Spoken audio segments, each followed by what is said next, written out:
Chapter 118. Gu Nianji's face was full of joy. Her eyes, which had a natural contact lens effect, curved into two crescent moons as she smiled. She skipped into Yin Shixiang's room and pounced on the computer on his desk. Hu Xiaoheng put his hands in his pockets and looked straight ahead as he walked past Zhao Liangze. He was about to take a shower. Out of the corner of his eye, he caught a glimpse of Gu Nianji stumbling towards the camera in a black t-shirt that reached her thighs on Zhao Liangze's laptop screen.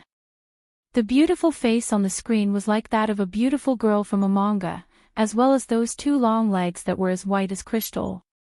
The corners of his eyes twitched twice. Without hesitation, Hu Xiaoheng leaned forward and slashed at the back of Zhao Liangze's neck with a steady, accurate, and vicious hand chop. Zhao Liangze was hit hard on the back of his neck. He lost his balance and fell to the ground with a loud thud. He fell flat on his face under the computer desk. Hu Xiaoheng stepped on Zhao Liangze's back and leaned in front of the screen, gripping the mouse tightly. He zoomed in on the video and said in a low voice, "Nianji, go change. Who gave you permission to run out dressed like this? Big Xiong, turn around. Face the wall for an hour." Hu Xiaoheng's deep voice carried an indescribable magnetism through Yin Shixiang's computer microphone.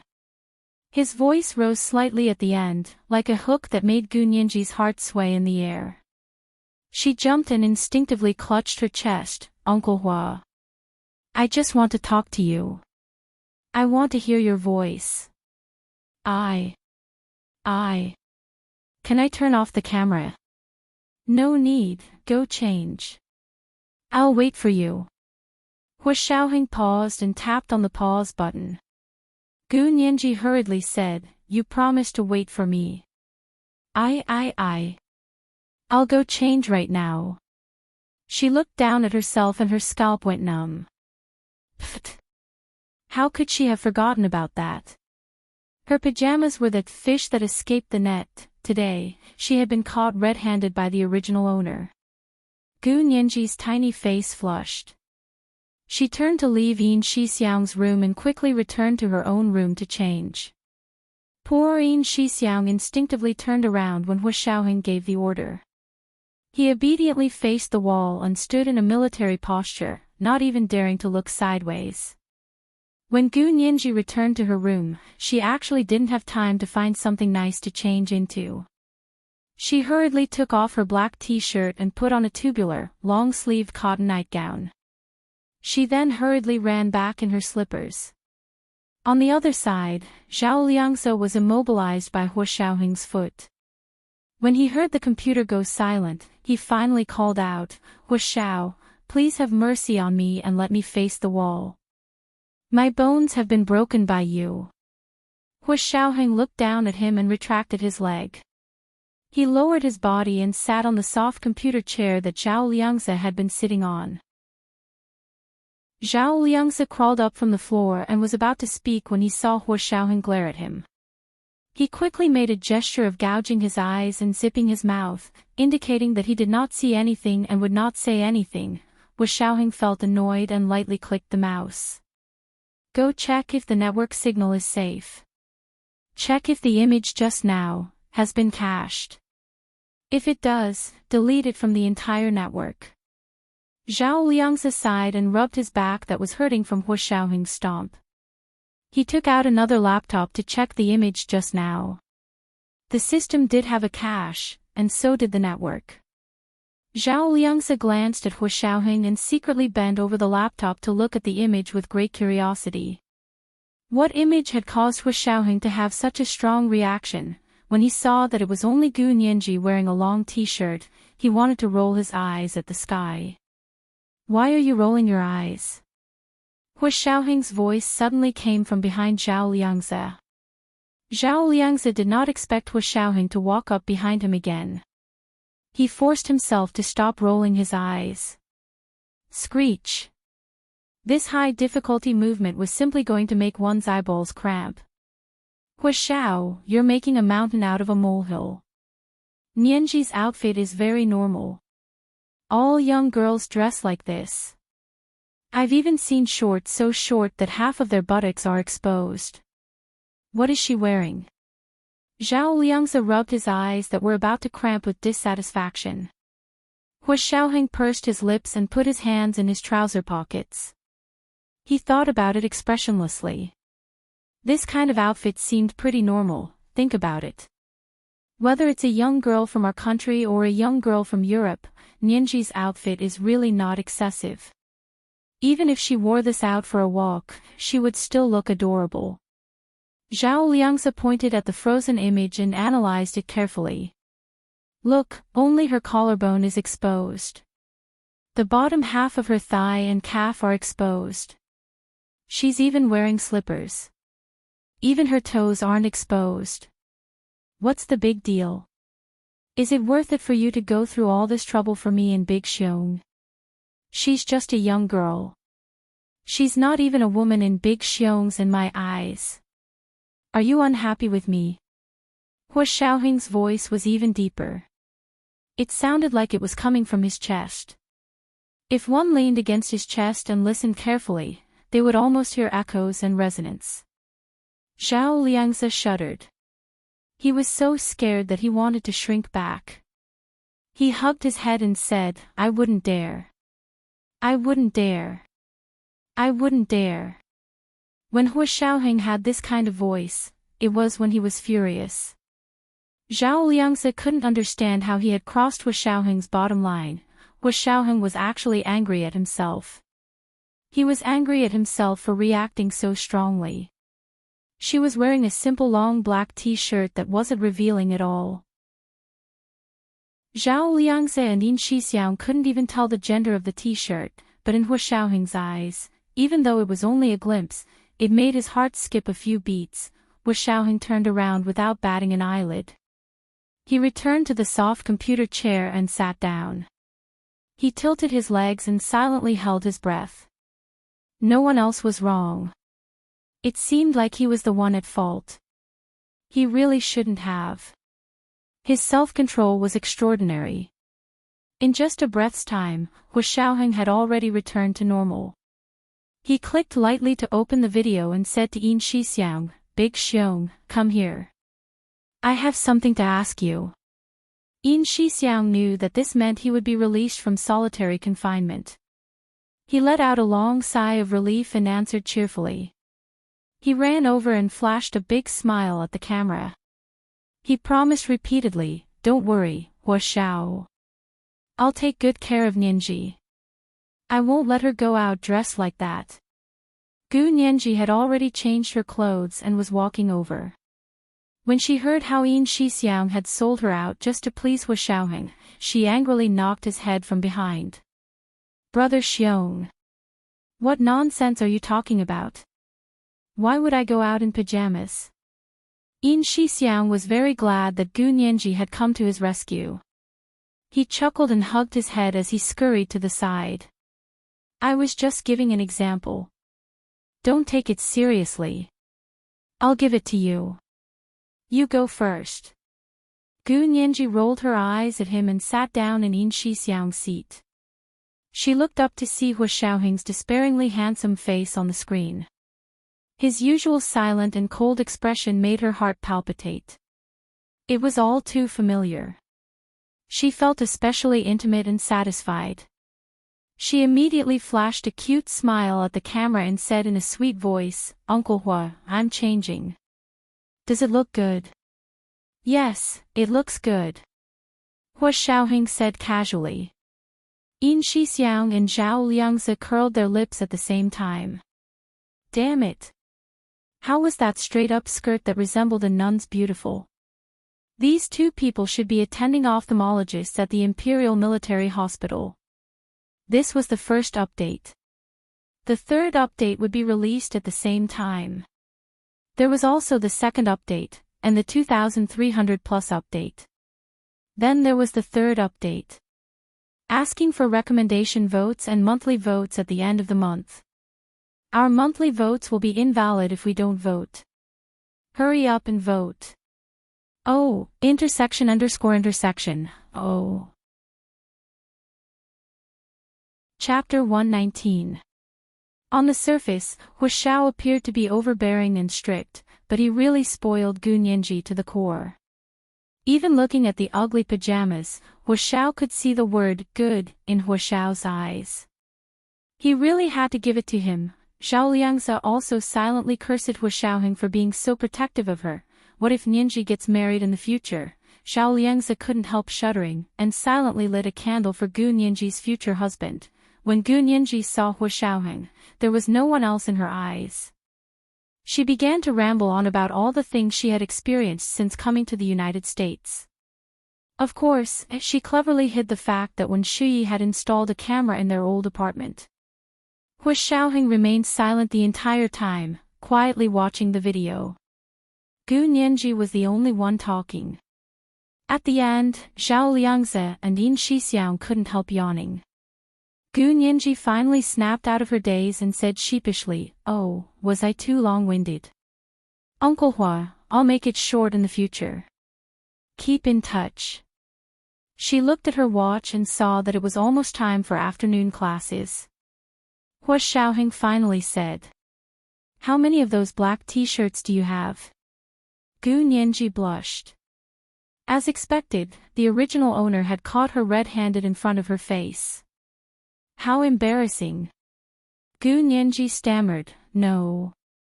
Not many. How many exactly?" Hu Xiaoheng frowned, "This is very important." Just 4. Gu Nianji's head nearly hit the table as she spoke. Her expression was one of repentance.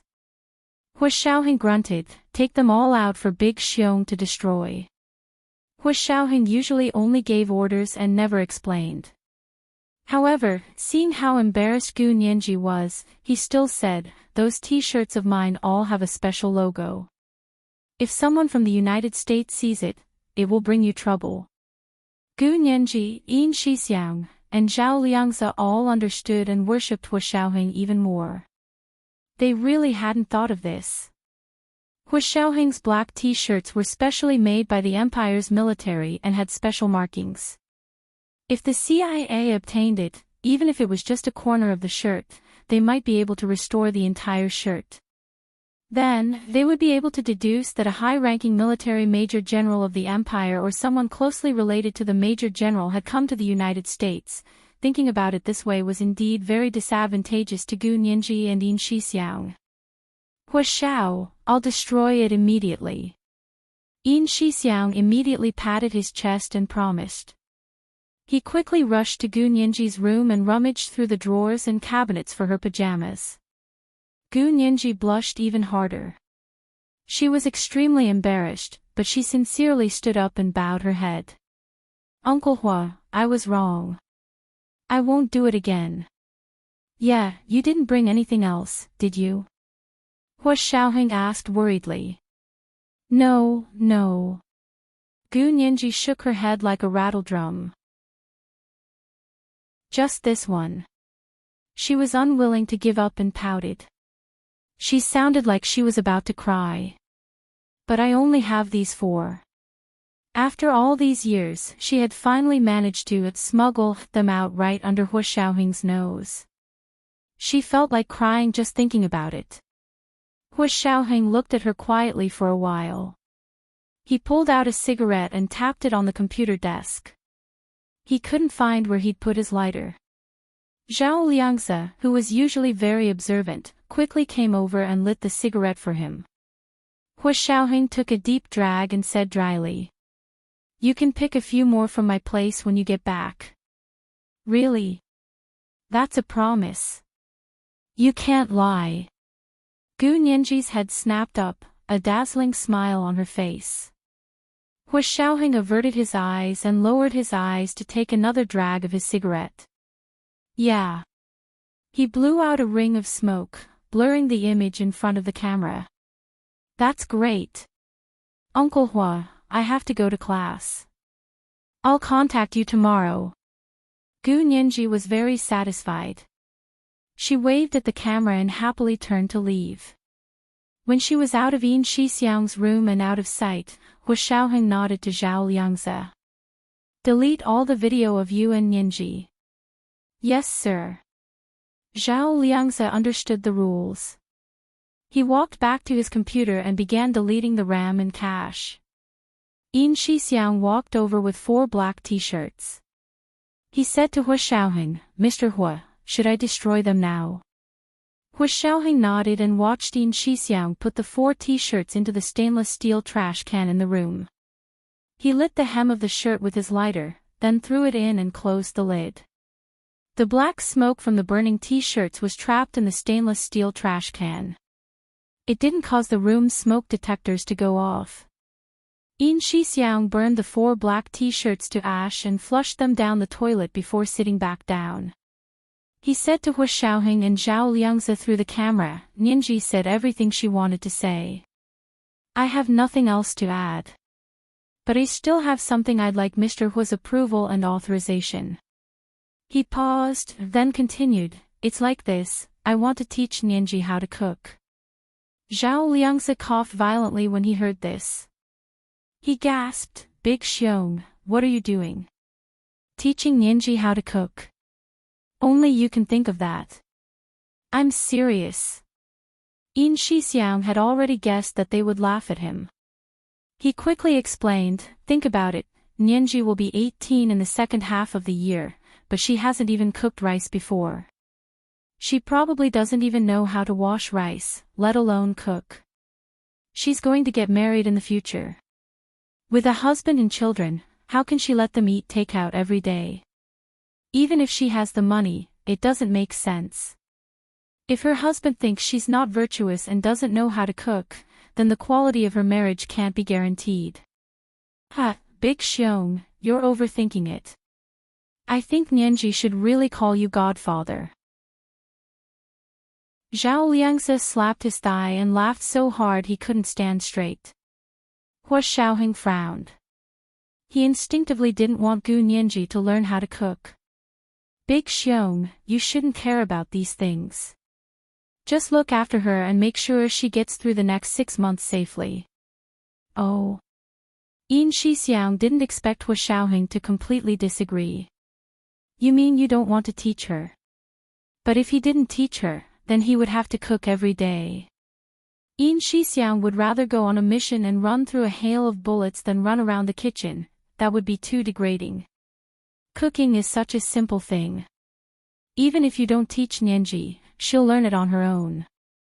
Zhao Liangze understood what Yin Shixiang meant and immediately thought of an idea for him. "So you don't have to worry. Just buy her a couple of cookbooks later. A straight-A student learns everything quickly. Don't worry." Yin Shixiang suddenly understood and gave Zhao Liangze a thumbs up. "I can't thank you enough. You'll repay me with your body when we get back. Get out. Who wants you to repay me with your body? My virginity is for my future wife." Zhao Liangze refused without hesitation. Yin Shixiang and Zhao Liangze joked around for a long time before getting serious. He said to Hu Xiaoheng, "How are things on your side? I've been feeling uneasy." Hu Xiaoheng and Zhao Liangze couldn't decide whether to tell him or not. However, Yin Shixiang keenly sensed that something was wrong. Under his repeated questioning, Zhao Liangze received authorization from Hu Xiaoheng to tell him. "There was a problem with our operation. The enemy was always one step ahead of us to avoid our pursuit and counterattack. We injured 2 people." Yin Shixiang inhaled sharply and was speechless for a long time. Gu Nianji had been very happy ever since her video call with Hu Xiaoheng. She finished her afternoon classes and returned to the apartment from school. She hurriedly ate dinner and did her homework. After washing up, she slipped into Yin Shixiang's room and pestered him to video call Hu Xiaoheng. Of course, Yin Shixiang didn't agree. He knew that he had already taken a great risk with this video call. He regretted it, so no matter how much Gu Nianji begged, he wouldn't agree. However, Yin Shixiang couldn't resist Gu Nianji's pestering. In the end, he had no choice but to tell her the truth. "It's not that I don't want you to video call them, but it's too dangerous for them." As he spoke, he told Gu Nianji about what happened with Hu Xiaoheng. This was the second monthly vote of 2,300 plus one. There was still the third chapter after that, asking for recommendation votes and monthly votes at the end of the month.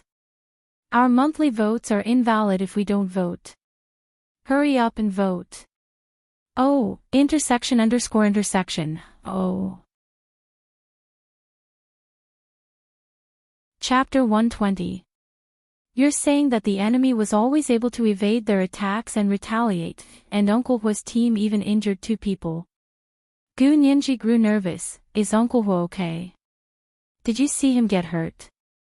She paced around Yin Shixiang's room like an ant on a hot pan. He shouldn't be hurt, right?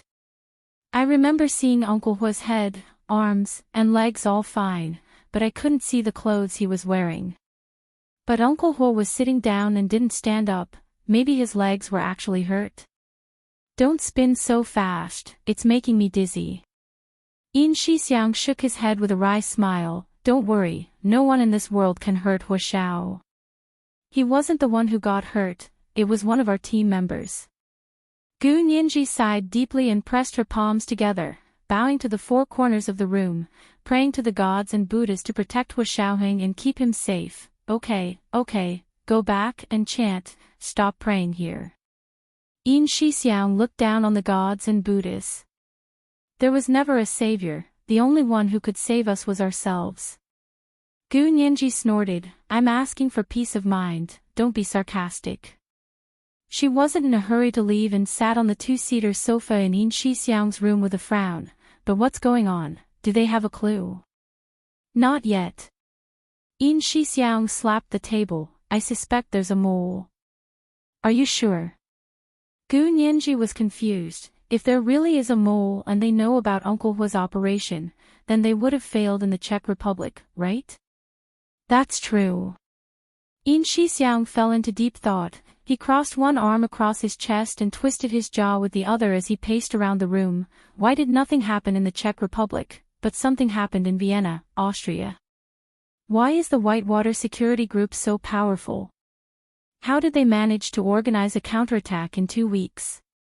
Gu Nianji felt that there must be an important link missing, so the cause and result didn't match up.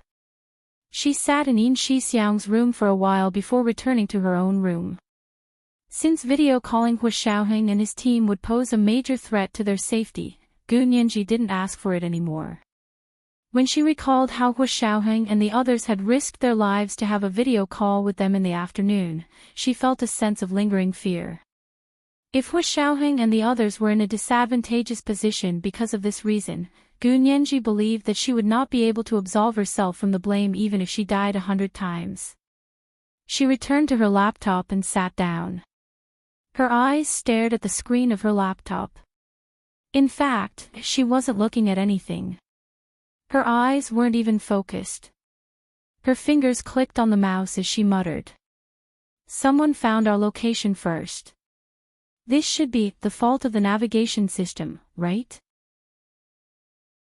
However, she also knew that the satellite navigation system Hua Xiaoheng and the others were using was the Nanda Global Satellite Navigation System developed by the Empire itself. Logically speaking, there shouldn't be such a loophole. Zhao Liangze and the others had this preconceived notion, so they had always thought that there was a traitor. They hadn't thought to test the Nanda satellite navigation system. Gu Nianji didn't know much about the system, so she didn't have any prejudices. When she thought about problems, she was able to get straight to the point. That night, she thought about this question over and over in her mind. Finally, with a light tap of her finger, she opened the computer programming software on her laptop. Pursing her lips, she began to write a small test software. She had learned this skill from the computer genius Zhao Liangze when she was with Hua Xiaoheng and the others at the Special Operations Forces base. The program she needed to write was very simple.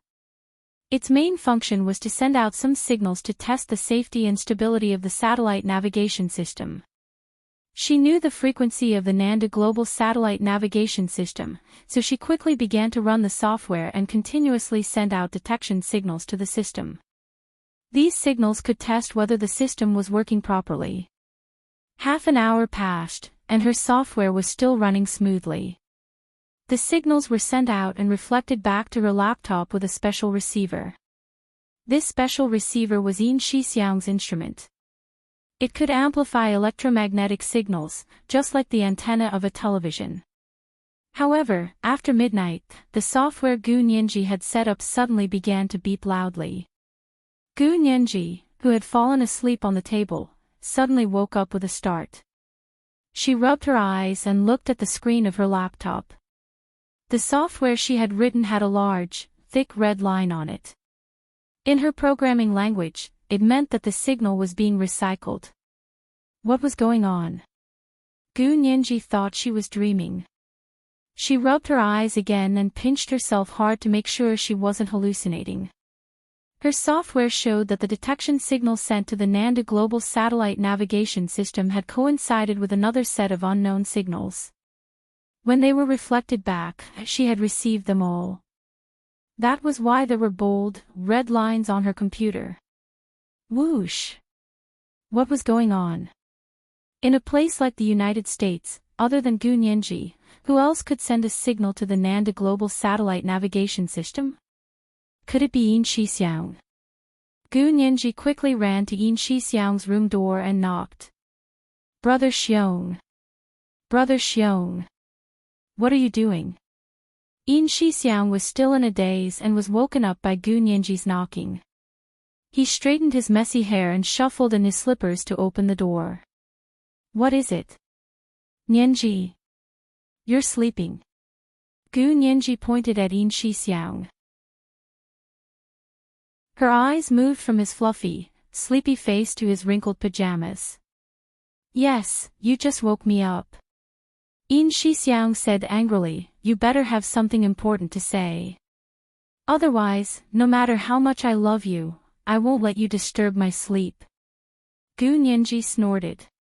You can take care of yourself. If it wasn't Yin Shixiang, then it had to be someone else in the United States who was continuously sending detection signals to the Nanda Global Satellite Navigation System. Judging from the intensity of the lines, Gu Nianji was certain that the launch site was not far from where they were. Gu Nianji excitedly pulled Yin Shixiang into her room and pointed at the bold, red lines that were bouncing up and down on her laptop. She enunciated each word clearly. Brother Xiong, do you see that? I think our Nanda Global Satellite Navigation System has been hacked by an outsider. WTF? What did you say? Yin Shixiang was completely awake now. You can't say something like that.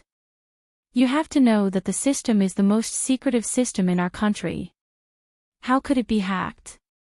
If it was really hacked, how could Hu Xiao and the others not be captured? I don't think you understand this system. Gu Nianji shook her head. Brother Xiong, think of a way to contact Uncle Hua and the others again. I have something very important to say to them. It was the third watch. They were asking for recommendation votes and monthly votes at the end of the month. Their monthly votes would be invalid if they didn't vote. Hurry up and vote.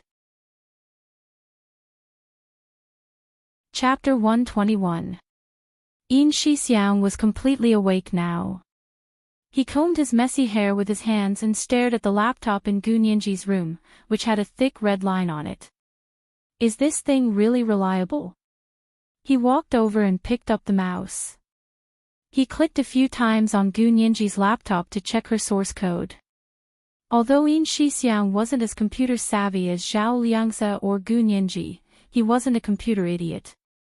He had a master's degree in computer science.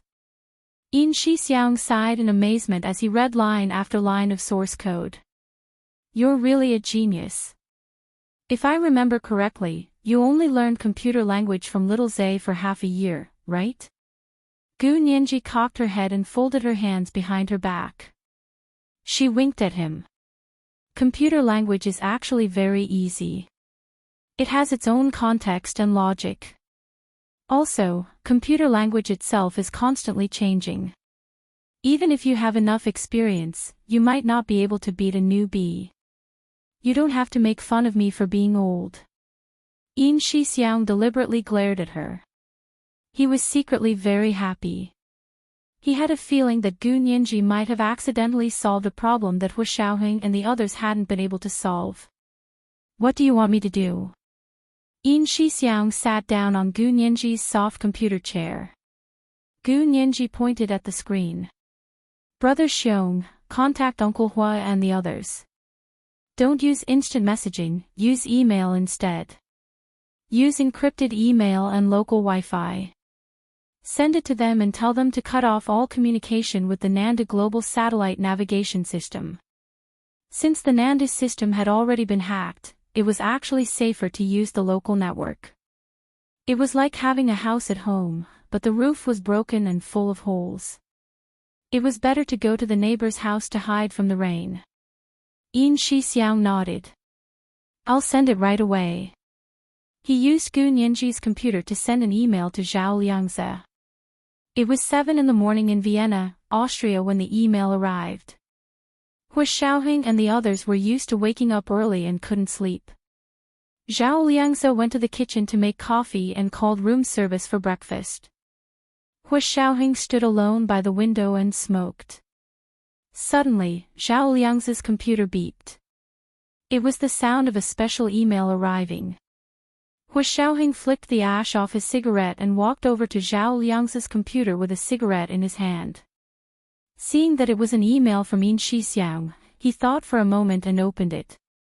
He immediately threw away the cigarette but in his hand and said in a low voice, "Little Zay, are you still connected to the Nanda system?" Zhao Liangze poked his head out of the kitchen. It's connected, but it hasn't been opened. It was like the router was on, but the computer was not turned on. Hu Xiaoheng sighed softly. His fingers tapped repeatedly on the keyboard to shut down all connections between their systems and the Nanda Global Satellite Navigation System. Contacting Shixiang and the others. Use the hotel's Wi-Fi. Hu Xiaoheng stepped aside and called Zhao Liangze over. Ask them what's going on. Zhao Liangze rushed over and glanced at Yin Shixiang's email. His face paled. How is this possible? How could something happen to the Nandu? Anyone who had been involved in the design of the Nanda system and understood the Nanda system would not believe this.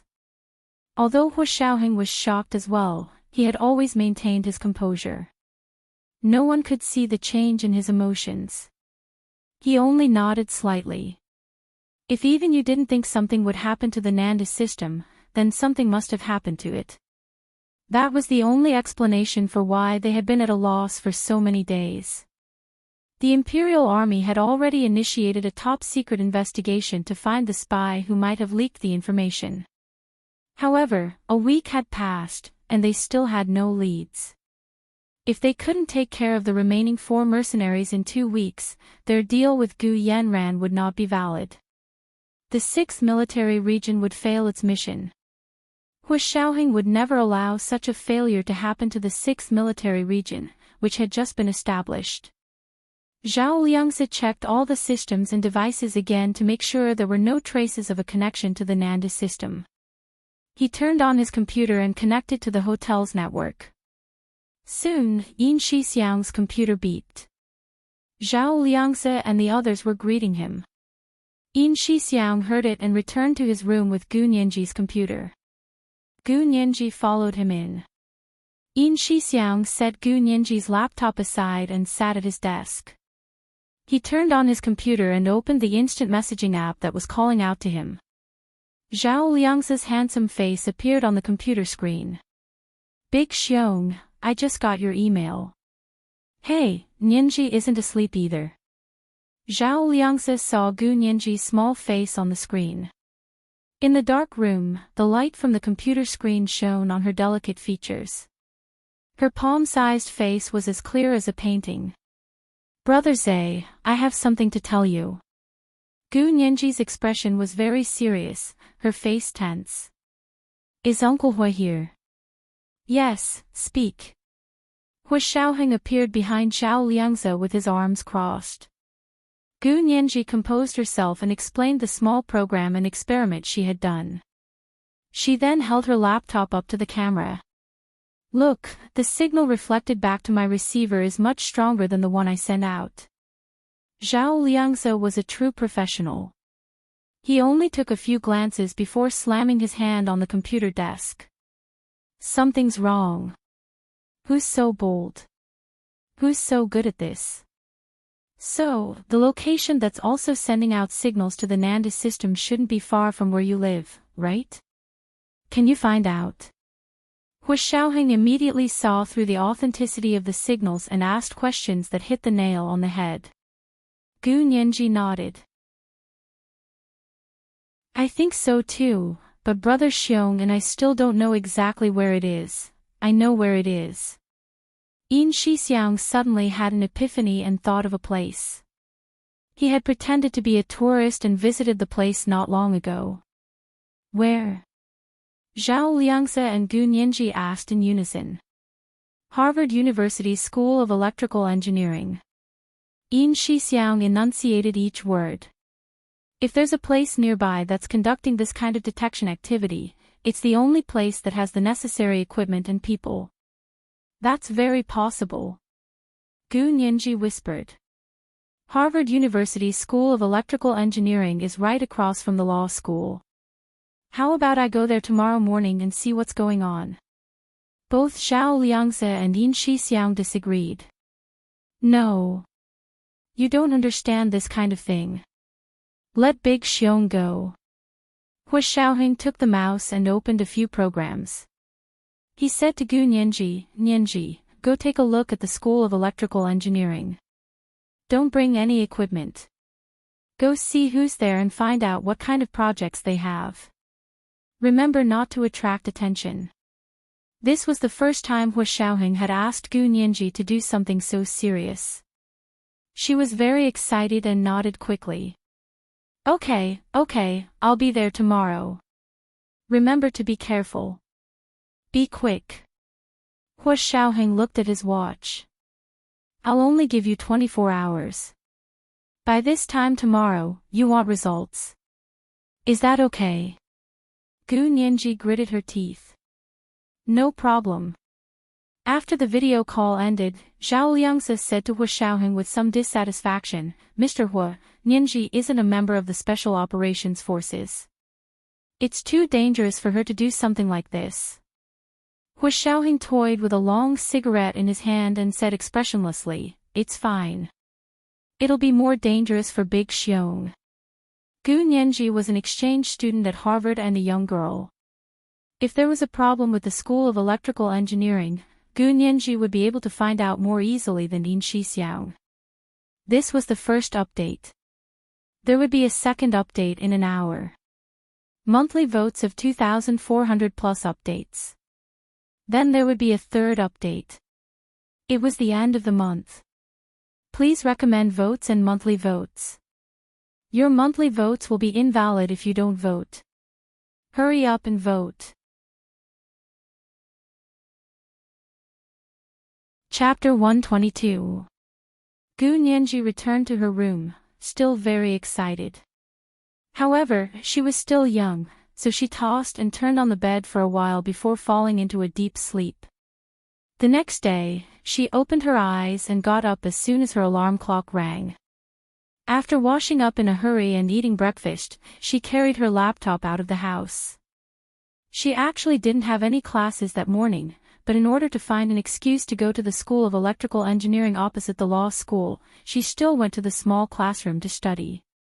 By 8 or 9 o'clock, there were more and more students and professors on campus, and the campus that had been quiet all night was alive again. Gu Nianji had already made all the plans. She used the school's internet to search for the School of Electrical Engineering's webpage and found all the laboratories in the School of Electrical Engineering, as well as their instructors, research directions, and the master's and doctoral students they were recruiting. Gu Nianji's eyes quickly scanned through the list and found one group that was rather unusual. The specific research direction of this group was confidential, and there was no trace of it on the internet. However, the list of participating members was listed. Judging from the titles of those people, the people participating were either postdoctorates, associate professors, or even professors. However, the leader of the group was a PhD student who had just arrived at Harvard University. He hadn't even taken the PhD qualification exam yet, but he was already the leader of this group. Gu Nianji's eyes stopped on the photo of the leader. The photo was of a young woman from the Huaxia Empire. She had graduated from the prestigious T University's Precision Instruments department and had come to Harvard 2 years ago to study as a doctoral student. Her name was Xian Xingao. With such qualifications, she had come to study at the world-renowned top university, and was leading members who were much more experienced than her. Moreover, she was in a secret group. Gu Nianji's face broke into a smile. She felt that she didn't need to explore the School of Electrical Engineering to find the right direction. She only did 2 things. The first was to find the Huaxia Imperial Student Union's webpage at Harvard University and look up their calendar of events. Because it was the summer vacation, there weren't many students in school, but there were many student union events. Just that afternoon, the Huaxia Imperial Student Union had a networking event. Gu Nianji saw that one of the organizers was a postdoctoral student from the School of Electrical Engineering. "I'd like to see this event." The smile on Gu Nianji's face widened as she saved the page. The second thing she did was save Xian Xingao's resume from the School of Electronic Engineering and send it to Yin Shixiang. She instructed him to contact the Imperial Special Operations Forces and have them investigate this young student's field of study at T University, her research experience, and her family background and social connections. It would be easy for the Special Operations Forces to investigate the second matter. Before the Huaxia Imperial Student Union event in the afternoon, the Imperial Special Operations Forces had finished investigating Xian Xingao's entire resume and sent the results to Yin Shixiang. When Yin Shixiang contacted the Huaxia Empire, he had specifically reminded them not to use the Nanda system to transfer documents. Therefore, this material was successfully sent to Yin Shixiang's mailbox. As soon as he finished reading the materials, he sucked in a breath of cold air. "Nianji, where did you find this person's information?" Yin Shixiang called Gu Nianji. "Don't be too rash and don't listen to Huaxiao. He's always been strict, and you're not a professional, so you don't have to." Gu Nianji was displeased and rudely interrupted Yin Shixiang. "Brother Xiong, what do you mean by that? I may not be as good as you guys, but I'm not completely useless. Even Uncle Hua trusts me and entrusted me with important responsibilities, and you're still looking down on me."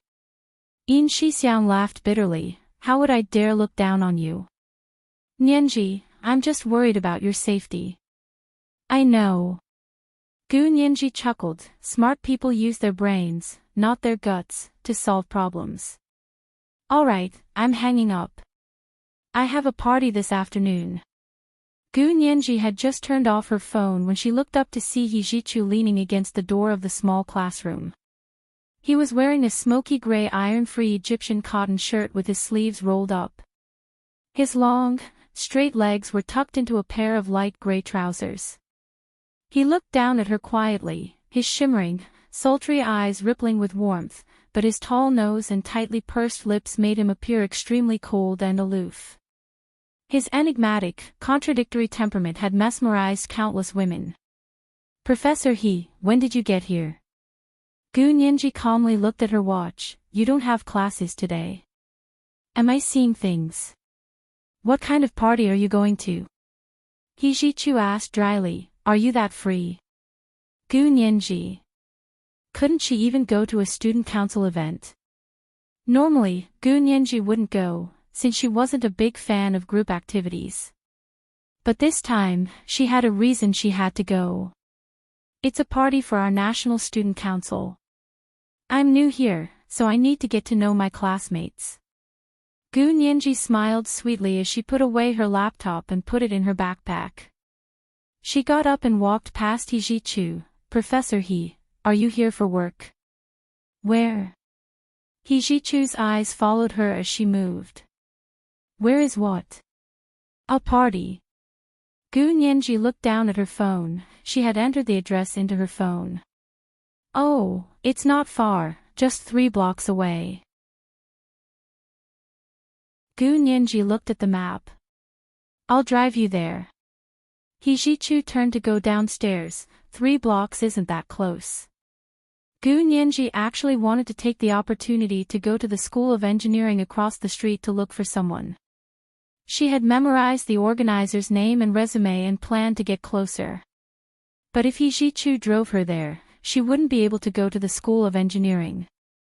Gu Nianji blinked and caught up to He Jichu. Professor He, that's our student's thing, why are you going? Can't I go and see? He Jichu walked to his car without looking back and pressed the key in his hand to remotely open the car door. Gu Nianji looked at the low-key yet ostentatious Mercedes-Benz and felt like shit. She looked back at the School of Engineering across from the law school with every step and sighed as she got into He Jichu's car. He Jichu pulled over her seatbelt and asked dryly, "Why do you keep looking at the School of Engineering? There's a handsome guy there, he's a Prince Charming." Gu Nianji blurted out a string of excuses and even had a love-struck smile on her face. "I saw him once on campus before, and I can't forget him." He Jichu silently turned his head away. He also felt like he had just head up. He originally didn't want to participate in the student union party, he just wanted to send Gu Nianji on the way. But seeing Gu Nianji like this, he wanted to see who this Prince Charming that she couldn't forget was. The second monthly ticket was delivered at 2,400 plus updates. Then there was the third update. It was the end of the month, please recommend and monthly tickets. Dear friends, your monthly tickets will be invalid if you don't vote. Hurry up and vote. Thank heaven for the beggar's gift yesterday. Thank Zero Core Silver for the God of Wealth's gift yesterday. Chapter 123. He Jichu drove Gu Nianji to the Huaxia Imperial Student Union building. He parked the car and actually followed her inside. Gu Nianji wanted He Jichu to go back several times, but he rebuffed her nonchalantly. Gu Nianji had no choice but to pretend he didn't exist. She walked in and started chatting with the students inside. She was a young girl and extremely beautiful, so she became the center of attention as soon as she walked in. Coupled with her eloquence and cheerfulness, she quickly became familiar with the students. Gu Nianji looked around but didn't see the postdoc from the School of Electrical Engineering. "Hey, do you know where Zhao Quan is?" Gu Nianji asked one of the student union staff members quietly. "Zhao Quan. He was here just now. Did he go to the kitchen over there to grill chicken wings?" The staff member pointed to the room inside. Gu Nianji walked in without a word. He Jichu followed her unhurriedly and glanced at the kitchen door. He saw a boy half a head shorter than Gu Nianji turn around and ask the door, "Who's looking for me?" Gu Nianji's body stiffened. Damn it. The photo on the school's internet was a lie. The postdoc in the photo was sitting down, so she couldn't see his height. He was quite good-looking and quite upright. If he was taller, he could be called a Prince Charming. But facing this Prince Charming, who was half a head shorter than her, Gu Nianji wanted to cry. She could almost hear He Jichu sneering behind her, but whatever, she had serious business here. Not to mention that this senior marshal brother was just a little short. Even if he looked like Zhu Beiji, she would still call him Adonis without batting an eyelid. Because she wanted to get some information about their school from him, He Jichu was indeed sneering, but only in his mind. He didn't actually laugh. He glanced at Gu Nianji's Prince Charming and turned to leave. Gu Nianji sighed in relief when he left. She felt more comfortable with her Prince Charming. "Brother Zhao, you're a postdoc from the School of Electrical Engineering. That's amazing." Gu Nianji's eyes widened like those of a manga girl. Zhao Quan was flustered and didn't know what he was talking about. No, I'm just an ordinary scholar." Zhao Quan scrambled to grill a chicken wing for her. "Do you want some?" "Thank you, Brother Zhao." Gu Nianji took the chicken wing and sniffed it. "It smells so good." Then, he started to flatter Zhao Quan. "I've been biased towards subjects since I was young, so now I can only study liberal arts and law. I admire people who are good at science the most, like senior brother Zhao. Come to think of it, us girls really can't compare to boys in science." Gu Nianji couldn't help sighing. Zhao Quan was bewitched by her charm and hurriedly said, "Shimmy, don't belittle yourself. Many girls are also very good at science, even better than boys." "Really? I don't believe it. Senior brother Zhao must be lying to me." Gu Nianji blinked her large, watery eyes and placed a grilled chicken wing on Zhao Quan's plate. "Brother Zhao, here you go." Zhao Quan smiled as he took a bite of the chicken wing and pointed in the direction of the living room. "Why would I lie to you? Look, that girl over there, Xian Xingao. She's the best student in our school. She hasn't even passed the PhD exam yet, but she's already leading the best surveying team in our school." "Oh. Really?" Gu Nianji's heart thumped. She hadn't expected Xian Xingao to be here as well. Her trip had been worth it. Xian Xingao was a gentle and delicate girl with shoulder-length hair.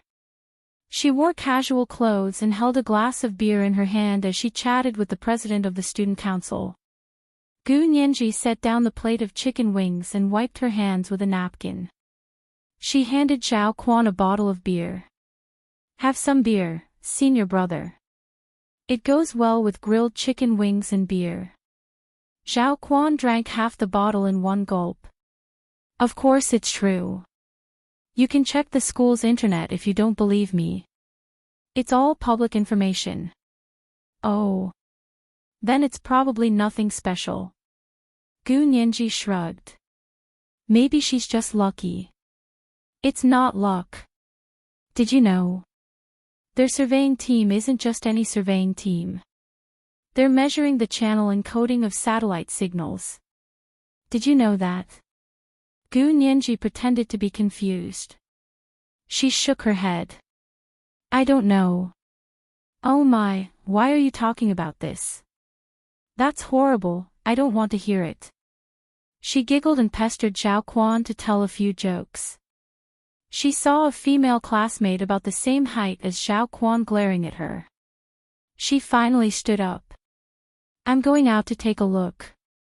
Senior brother Zhao, do you want to come with me?" Zhao Quan's assignment was to be in charge of the kitchen. He couldn't possibly leave. Gu Nianji had already asked around. As expected, Zhao Quan said reluctantly, "I can't go out. Little sister, you go play by yourself." Gu Nianji skipped out and greeted her classmates in the living room. She giggled as she spun around the house before leaving. She looked around when she came out of the building but didn't see He Jichu's Mercedes. She guessed he had already left. However, when Gu Nianji left the main entrance and turned onto the street, she saw He Jichu's Mercedes slowly drive over and stop beside her. "Get in." He Jichu lowered the window and looked at her. Gu Nianji pursed her lips and clutched her backpack guiltily. She sat in the passenger seat next to He Jichu. "Where else would I go to find a Prince Charming?" He Jichu's tone had a hint of a smile as he looked at Gu Nianji teasingly.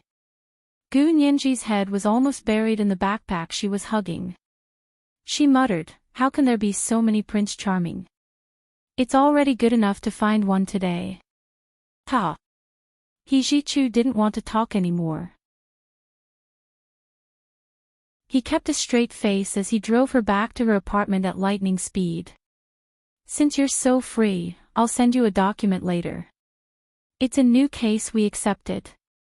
Write up the preliminary report." Gu Nianji got out of the car. He Jichu didn't even look at her as he gave her the assignment. He slammed on the gas pedal and the Mercedes sped up and sped away. Gu Nianji covered her mouth and coughed a few times before turning to return to her apartment. As soon as she entered, Yin Shixiang pulled her to his room. "Quick, it's a video call from Huashao." Gu Nianji perked up and quickly sat on Yin Shixiang's soft computer chair. Uncle Hua. Yeah. Hua Xiaoheng's expression was much better. Nianji, you did great this time. Thank you for the compliment, Uncle Hua. Is there anything else I can help with? Gu Nianji wanted nothing more than to pat her chest and promise that she was very capable. A smile flashed across Hua Xiaoheng's lips. No need. Tonight, you and little Zay will work together to intercept the probe signal. We'll see what they're up to. No problem. Gu Nianji was already prepared. Hua Xiaoheng's suggestion coincided with her own. The signal had appeared at midnight last night. They would probably have to wait until around this time. Gu Nianji didn't have time to work on the case. She slept first and woke up at midnight. She connected to Zhao Liangze and had him control her laptop to begin tracking the probe signal. An entire night passed. Zhao Liangze and Gu Nianji went through detailed calculations and continuous tests before finally confirming the other party's intentions. This result was both within their expectations and beyond their expectations. The signal from the School of Electronic Engineering was just as Xiao Quan had said. They were continuously probing the channel password of the Nanda Global Satellite Navigation System. Judging from Hua Xiaoheng's previous failures, the team from Harvard University School of Electronic Engineering must have cracked part of the Nanda system's pseudo-random password. That was why they were able to track people using the Nanda Global Satellite Navigation System overseas. It was the third watch. It was the end of the month. They needed recommendation votes and monthly votes. Their monthly votes would be invalid if they didn't vote. Hurry up and vote. Chapter 124. This Axayan Xingao is really something. Gu Nianji was impressed. It's not easy to crack the Nanda system's channel code. I'd be impressed too if she could crack the code from scratch. Yin Shixiang shook his head. Unfortunately, she can't. Gu Nianji could tell that Yin Shixiang was implying something. Brother Xiong, did you find out something? Yes. Yin Shixiang sent the information on Xian Xingao to Zhao Liangze. Take a look for yourselves. Xian Xingao participated in the research and development of the Nanda system with her instructor at T University when she was in the Hua Xia Empire. Although she didn't participate in the core parts, she was able to understand the basic processes and general framework, as well as the coding rules. In addition, our Nanda system uses the same coding rules as the European Copernicus system for compatibility purposes. Zhao Liangze added. As far as I know, this lab at Harvard University School of Electronic Engineering cracked the European Copernicus system's channel code 6 months ago. With this as a foundation, and now that they've cracked the Nanda system's code, it's not surprising that they were able to figure out the Nanda system's pseudo-random code. Gu Nianji patted her chest in relief. That's good, that's good. I was really worried that she was a genius student. Pfft. Genius my ass. She's just a porter. Yin Shixiang pulled up the MATLAB software on his computer. Here, they send detection signals to the Nanda system every day. Once the signals are received, they import the data into MATLAB for calculation. From the looks of it, they should be able to crack it soon. Gu Nianji estimated the amount of data and MATLAB's computing power. Her delicate little face was serious. Uncle Hua, you absolutely cannot use the Nanda system again.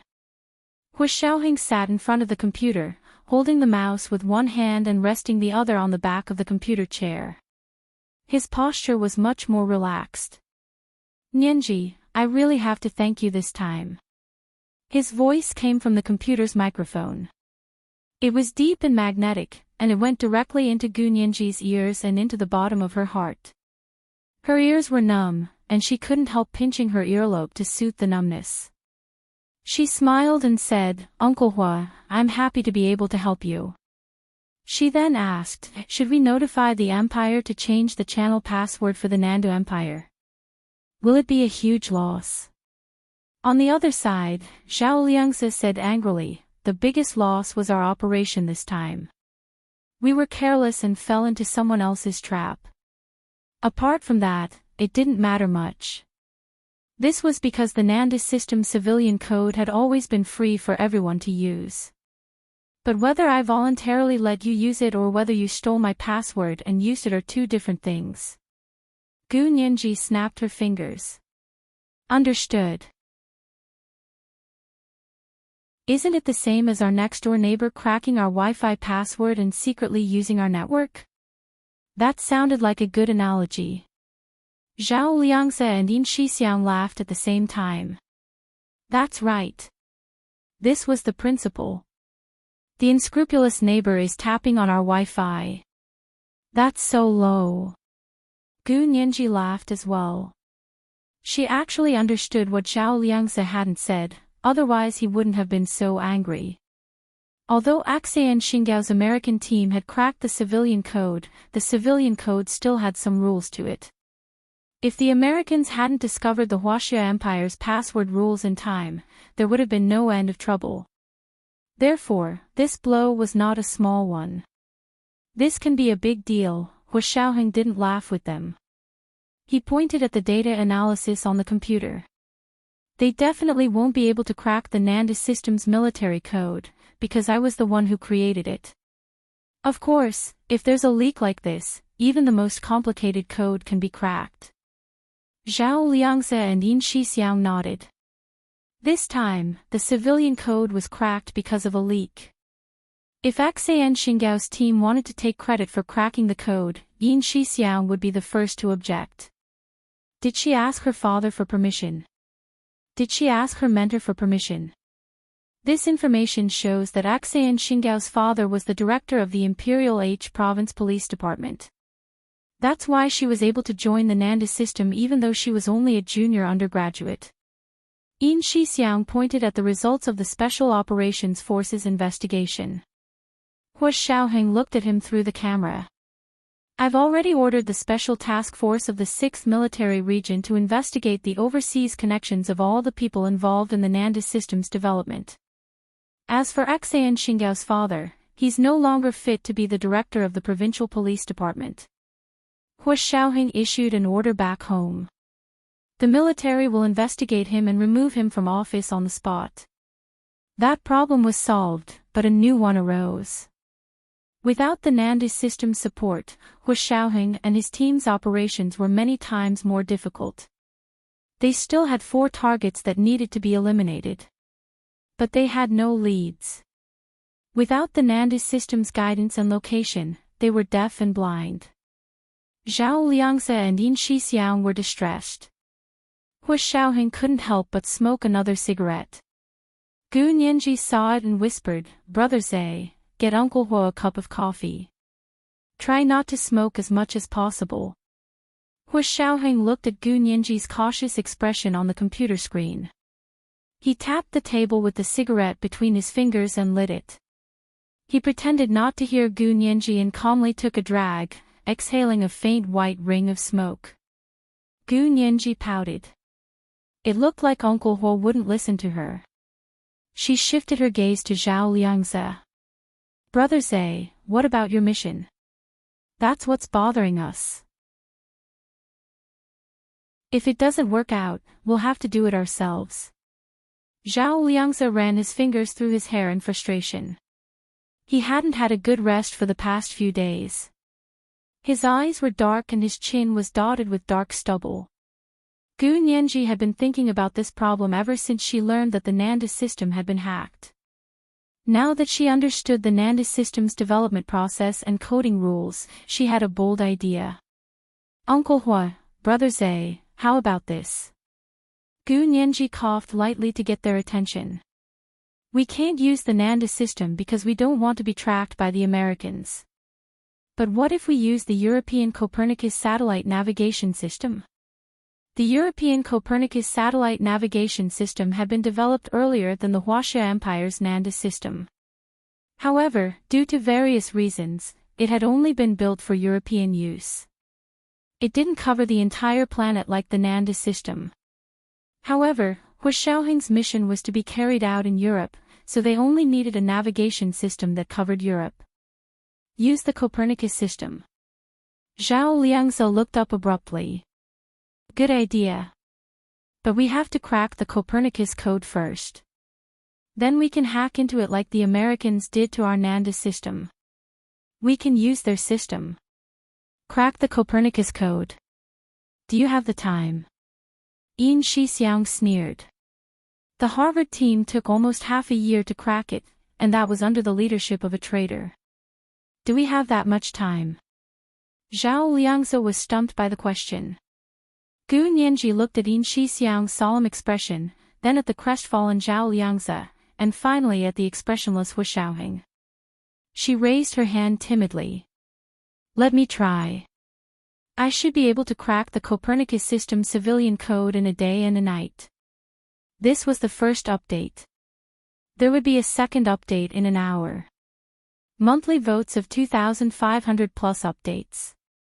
Then there would be a third update. It was the end of the month. Please recommend votes and monthly votes. Dear friends, your monthly votes are invalid if you don't vote. Hurry up and vote. Hurry up and vote. Hurry up and vote. Underscore important things must be repeated 3 times. Oh, intersection underscore intersection, oh. Chapter 125. You can solve it in one day. Zhao Liangze and Yin Shixiang shouted at the same time. Ever since the United States announced that they had cracked the channel code of the Copernicus system, Europe has changed the original code. If you want to crack it again, is one day and one night really enough? Cracking this kind of password required a computer with powerful computing power. In order to crack the channel password of the Nanda system, Harvard University's School of Electronic Engineering had used a supercomputer to run around the clock. If she used Gu Nianji's little laptop, she probably wouldn't be able to calculate it even if she worked until the end of time. Hu Xiaoheng also looked up from the other end of the computer. His deep, dark eyes stared fixedly at her. Although they were separated by a computer screen, it was as if he could see through her heart. Gu Nianji couldn't breathe under his intense stare. She lowered her eyes and didn't dare to meet his gaze again. She whispered, I remember classmate Xian's website had the original signal record of the Copernicus system. Although there seemed to be a lot of data, there was actually a lot of clutter. If messy signals could be eliminated, the amount of data would be greatly reduced, and the computing power required would be correspondingly reduced. My computer. She looked up at Zhao Liangze in the corner of the screen and smiled, was modified by Brother Zhe. Although it can't compare to a real supercomputer, it's much more powerful than a normal computer. Hu Xiaoheng turned to look at Zhao Liangze, who was sitting next to him. You modified Nianji's computer. Why didn't I know about this? Zhao Liangze wanted nothing more than to shut her up. Didn't you promise not to let Hu Xiaoheng know? This little immoral fellow. He had long known that little Nianji didn't have any backbone in front of Major General Hua. Not only did she confess many things without being forced, but she also confessed without being asked. This little girl was really afraid of Hu Xiao to the core. Zhao Liangze silently cursed Gu Nianji and Hu Xiaoheng as he put on a blank expression and shook his head. I don't know, Pft. Yin Shixiang saw this from the other side and secretly cursed Zhao Liangze for playing dumb. How could Hu Xiao let him go? As expected, Hu Xiaoheng looked at him coldly and stood up. Then you will accompany Nianji to crack the password. You're not allowed to sleep, he said as he walked out. Zhao Liangze quickly replied, yes, sir. Then he made a face at Gu Nianji. Little Nianji, you betrayed Brother Zhe. Ha ha ha ha. Seeing that Hu Xiaoheng had left, Gu Nianji immediately perked up and made a face at Zhao Liangze. So what if I betrayed him? I'll tell you everything I know in front of Uncle Hua. Brother Zhe, you should have known better. Zhao Liangze was speechless at Gu Nianji's adorable, shameless expression. Forget it, forget it. I'm a great man who doesn't stoop to petty things. Come, tell me what you plan to do. Zhao Liangzi smiled and shook his head. He had to get down to business and solve this problem as soon as possible. Gu Nianji's eyes instantly lit up. She briefly explained the measures she had thought of and even showed Zhao Liangzi a diagram. Brother Zhe, I've carefully studied their decoding process. I think the biggest problem isn't in the calculations, but in how to eliminate signal impurities. The signal retrieved from the outer guard planets thousands of miles in the sky would receive all kinds of interference. The process of deciphering the channel code was actually a process of eliminating interference, capturing useful signals, and then restoring the code in a predetermined order. There were many ways to achieve this goal. Xan Xinggao's team's method was actually to rely on a supercomputer and an insider to lead the way. They had to forcefully use supercomputing to find the rules of the channel code. Gu Nianji didn't have a supercomputer, and even if she did, their time wouldn't allow it. Therefore, in order to quickly and efficiently decipher the code, Gu Nianji's first idea was to comb through the signal. The first step was to eliminate the interference impurities. That way, the amount of data left would be greatly reduced, and the calculation process would be greatly shortened. There were 3 steps in satellite transmission: the source code, the encryption code, and the channel code. The deciphering process was to do the exact opposite and start with the channel code. Xan Xinggao's team had only accomplished the most peripheral step from beginning to end, which was to decipher the channel code. Gu Nianji's little program eliminated the background noise in advance and filtered out the useful signal code. Zhao Liangzi's eyes widened.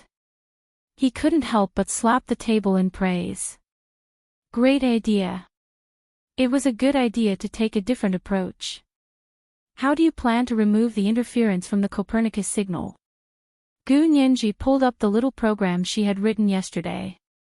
Brother Zhe, take a look at this. Can it achieve the goal I just mentioned?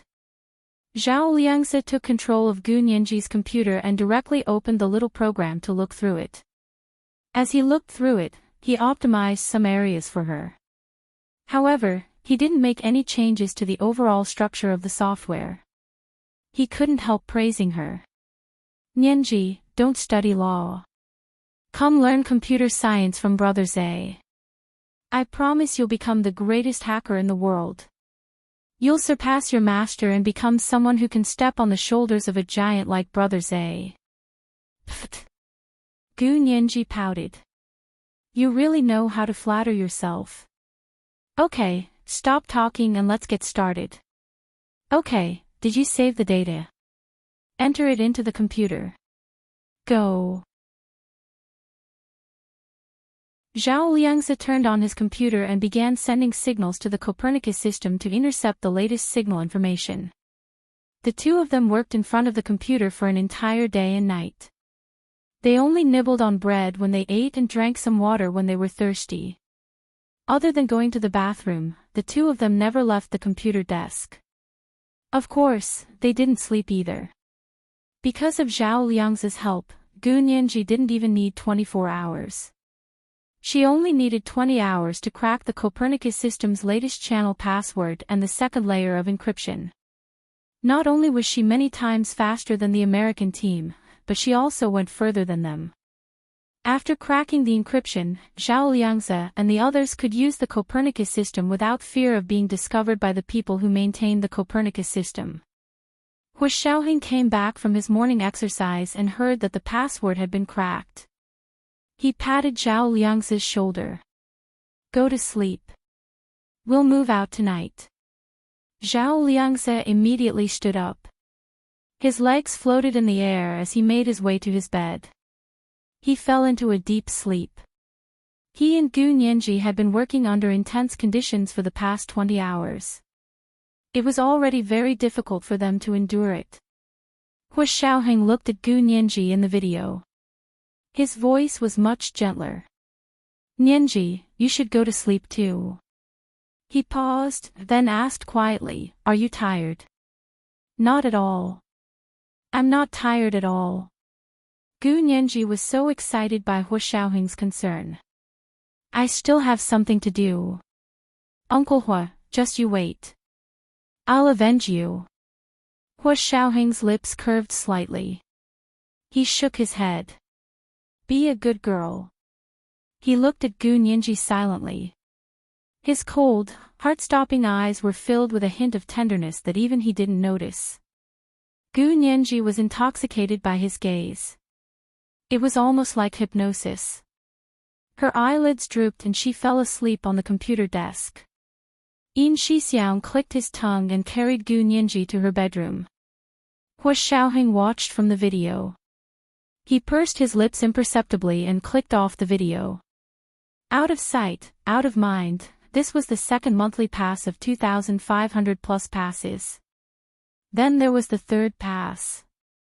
It was the end of the month. Please recommend votes and monthly votes. Our monthly votes are invalid if we don't vote. Hurry up and vote. Hurry up and vote. Hurry up and vote. Underscore important things must be repeated 3 times. Chapter 126. Zhao Liangzi finally woke up at 5:00 in the evening in Vienna, Austria. He had gone to bed at 2 in the morning and had slept for a full 15 hours. When he woke up, he was starving. Hua Xiaoheng had already ordered food to be delivered to his room. He climbed out of bed and wolfed down the food with his hands. He didn't even need a knife and fork. Hua Xiaoheng stood alone on the balcony and smoked. His mind was blank and he couldn't think of anything. 2 members of Team A had injured legs and couldn't continue with the mission. Hua Xiaoheng planned to do it himself. The members of Team B and Team C were ready to go. Zhao Liangzi finished his meal and put on his clothes. He walked out and said to Hua Xiaoheng's imposing figure, Mr. Hua, can we begin? Hua Xiaoheng didn't turn around.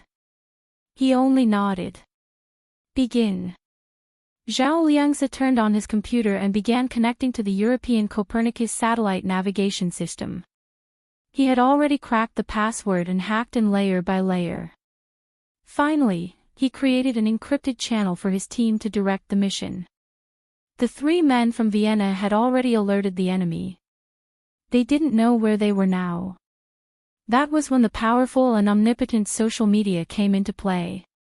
It took Zhao Liangzi only a minute to hack the famous social media app, Must Die, and lock onto the social media accounts of the 3 mercenaries who originally lived in Vienna. Modern people couldn't live without social media. Even though they were mercenaries, they liked to pop up from time to time and post what they thought were beautiful selfies. Within half an hour, Zhao Liangzi had monitored the status updates of the 3 mercenaries.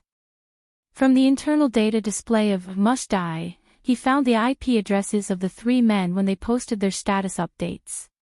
With the IP addresses and the Copernicus system, the 3 men were fish in the net. Zhao Liangzi checked and snorted. It seemed that the Whitewater security group was very confident. They were certain that the Huaxia Empire's Nanda system had been hacked and wouldn't pursue them anymore. Was that why they didn't even change locations? Team B, Target B locked. Location, Vienna State Opera House East, 3:00, 300 meters. Copy that, report over. Team C, Target C locked. Location, Vienna Parliament Building West, 9:00, 100 meters. C. Roger, report over. Zhao Liangzi sent a final message to Hua Xiaoheng, Team A, Target A locked in. North of Vienna's Medellin Cemetery, 11:00, visual estimate of 50 meters. Zhao Liangzi was on a mission with Hua Xiaoheng, so he was Hua Xiaoheng's spotter. Hua Xiaoheng held a Barrett M82A2 sniper rifle and stood behind a stone wall not far from the cemetery. He aimed at the Caucasian man who was placing flowers on a tombstone in front of him for a long time. It was already evening, and the street lights in the cemetery were lit up. In order to prevent the reflection of the sniper rifle scope from attracting the enemy's attention, Hua Xiaoheng had already removed the scope. He only relied on his naked eye and the front sight to aim in 3 points and a line. This time, the 3 teams were going to do the same thing they did in the Czech Republic. He would kill all 3 of them at the same time, then move on to Luxembourg and kill the last one. They had to act quickly. They had to end the battle before the enemy realized who their target was. Otherwise, the last person might disappear without a trace. Wind speed 0. 1 meters per second, wind direction northwest, humidity 40%, light fog, visibility average. Report over. Zhao Liangzi reported the weather conditions to Hua Xiaoheng. Snipers needed to be extremely accurate, so they had to consider the wind direction, wind speed, sunlight, rain, and other weather conditions. One mistake and they would miss the target. Hua Xiaoheng nodded and ordered, "Move in 3 minutes." Zhao Liangzi hurriedly reported to the other team members, "Move in 3 minutes." Roger. Roger. 3 minutes later, at almost the same time, muffled gunshots rang out in 3 different places in Vienna, the capital of Austria. The gunshots were muffled and were so quick that almost no one could tell what had happened. In the cemetery, a lone man who was offering flowers to a tombstone suddenly had blood spurt out from the center of his forehead. A sniper bullet had hit his forehead, causing his brain to splatter. He didn't make a sound and reflexively tossed his hands up. The flowers in his hands flew into the air and floated back down to cover his wide-eyed corpse. On the east side of the Vienna Opera House, a tall, burly man was taking a selfie with his phone. Before he could smile, he found a round black hole in his forehead. Crack. The phone fell to the ground and shattered into pieces. He fell backward onto the ground with a thud, twitched twice, and breathed his last. In front of the historic Vienna Parliament building, many homeless people gathered. It looked very crowded, but in fact, no one cared about anyone else. A man in hunting gear was about to turn into an alley. A sniper bullet flew out from the darkness without a sound and hit him in the back, then passed through his chest and directly shattered his heart. The man fell forward to the ground, his hands convulsing as he grabbed a handful of fallen leaves. The homeless people around him looked at him indifferently, thinking he was a drug addict. No one cared about what had happened to him. "Mr. Hua, all 3 targets have been eliminated." End of report. Zhao Liangzi happily put away his equipment. Hua Xiaoheng also put away his gun and put it in his gun case. Putting on his sunglasses, he said, "Let's go to Luxembourg." They drove straight from Vienna to Luxembourg without stopping for even a moment. Luxembourg was a small duchy. Although it was called a country, it was actually a city disguised as one. The person they wanted to kill was actually more cautious and had already changed his residence several times. This time, Zhao Liangzi had the help of the European Copernicus system. He found the person's phone number and used the Copernicus system to locate the person's hiding place. This was the last one, and it was a surprise. They didn't send out snipers again. Instead, they sneaked into the cellar where he was hiding, blocked the door, and burned him to death. When the last target was killed, the deaths of the other 3 targets in Vienna had not yet been discovered. "Alright, inform Big Xiong that we're done here. We're going to London immediately." Hua Xiaoheng made the decision to go to London for the International Telecommunications Conference. Before news of the Nandus system's password being cracked spread, they had to be the first to destroy the enemy's plans. Zhao Liangzi immediately notified Yin Shixiang and sent a message to Gu Nianji. When Gu Nianji received the message, she was writing a report in He Zhichu's office at Harvard Law School. Mission accomplished. That's great. Gu Nianji's eyes flashed. She quietly opened her program and connected to Harvard's intranet. She hacked into Axayan Xingao's work computer at the School of Engineering and sent a hidden interference command to not only the European Copernicus satellite navigation system, but also the American GPS system. The interference command entered the 2 navigation systems and lay dormant. When the time came, Gu Nianji's command would immediately cause an explosive impact on the planet's global communications. It was the third watch. It was the end of the month. Asking for recommendation votes and monthly votes. Our monthly votes will be invalid if we don't vote. Hurry up and vote. Hurry up and vote. Hurry up and vote. Important things must be repeated 3 times. O.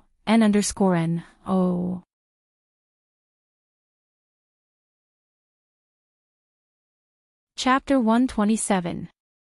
The London International Telecommunications Conference. Gu Nianji looked at Zhao Liang's message and opened the search engine. It's actually in 2 days. She propped up her head and clicked the mouse lightly to check the agenda for the London International Telecommunications Conference. Then, she sent a message to Zhao Liangze. After the conference starts, contact me. I have a big gift for you. What gift? Gu Nianji briefly explained her plan. Zhao Liangze was a professional, so he was so excited that he almost licked his lips. Thank you, Nianji. You're too amazing. Hurry up and send me the program. I'll teach them a lesson. Hu Xiaoheng and the others arrived in London and rested for a while before contacting the Huaxia delegation for the International Telecommunications Conference. The head of the delegation was a deputy minister of the Ministry of Foreign Affairs with the surname Yan.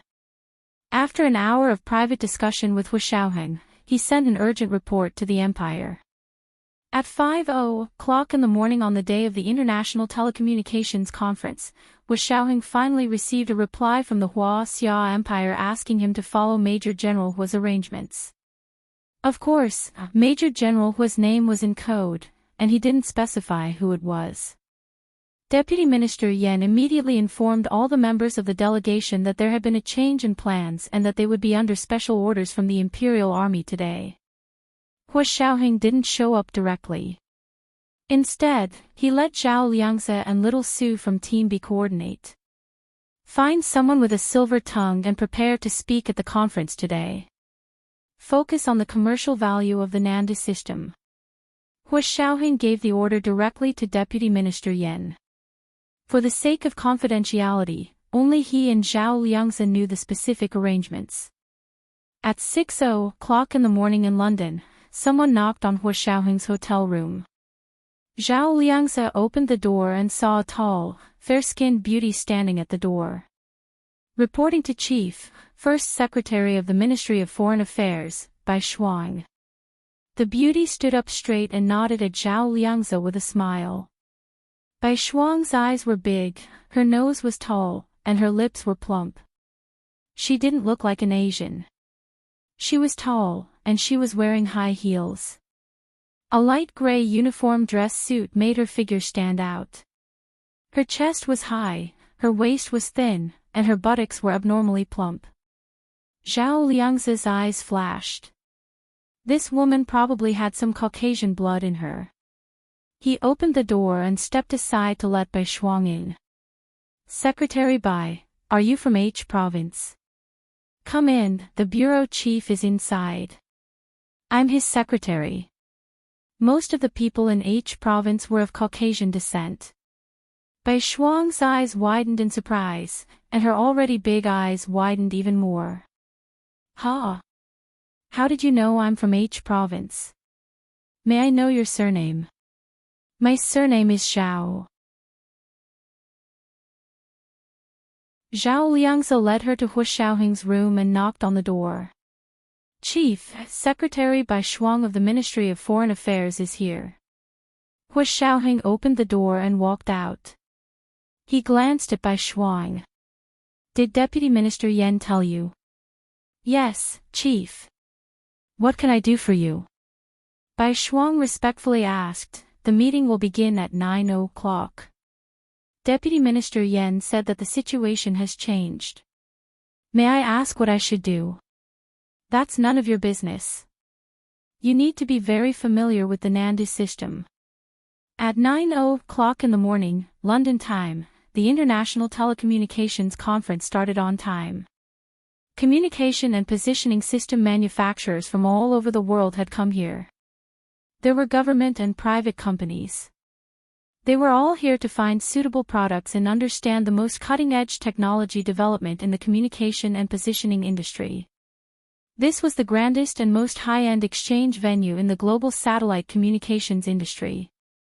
On the Blue Planet, there were not many countries that were qualified to provide global satellite positioning capabilities. The United States was the first, and the United European Union was the second. The third was the Huaxia Empire, which had attempted to cooperate with the European Union, but had been cheated out of a large sum of money by the European Union. The Huaxia Empire learned from this painful experience and decided not to have any illusions about other countries. Instead, it would rely entirely on its own strength to develop its own global satellite positioning system. This was the NANDIS system. It had caught up and completely outperformed the European Union's Copernicus system and the United States GPS system in terms of technology, performance, and cost. However, because it was a latecomer, the international community had not yet recognized the technical capabilities and commercial value of the NANDIS system. Zhao Liangzi followed the Huaxia delegation into the conference venue. Hu Xiaoheng was also beside Deputy Minister Yan of the Ministry of Foreign Affairs. His face had been slightly altered. He wore a pair of brown glasses and a casual khaki suit. He was serious and acted as if no one else was present. The conference was held at the Oriental Hotel in London.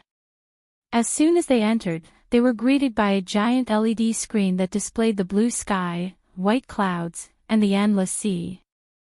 Seagulls soared above the sea, splashing waves everywhere. Fishing sails dotted the surface of the sea. Sunlight shone through the gaps in the white clouds onto the boundless sea. The sea looked like it was covered in shards of gold, sparkling with life as the waves danced. In front of the screen was a semicircular podium. In front of the podium were rows of red soft chairs arranged in a staircase. The names of the delegations attending the conference were pasted on the back of each chair.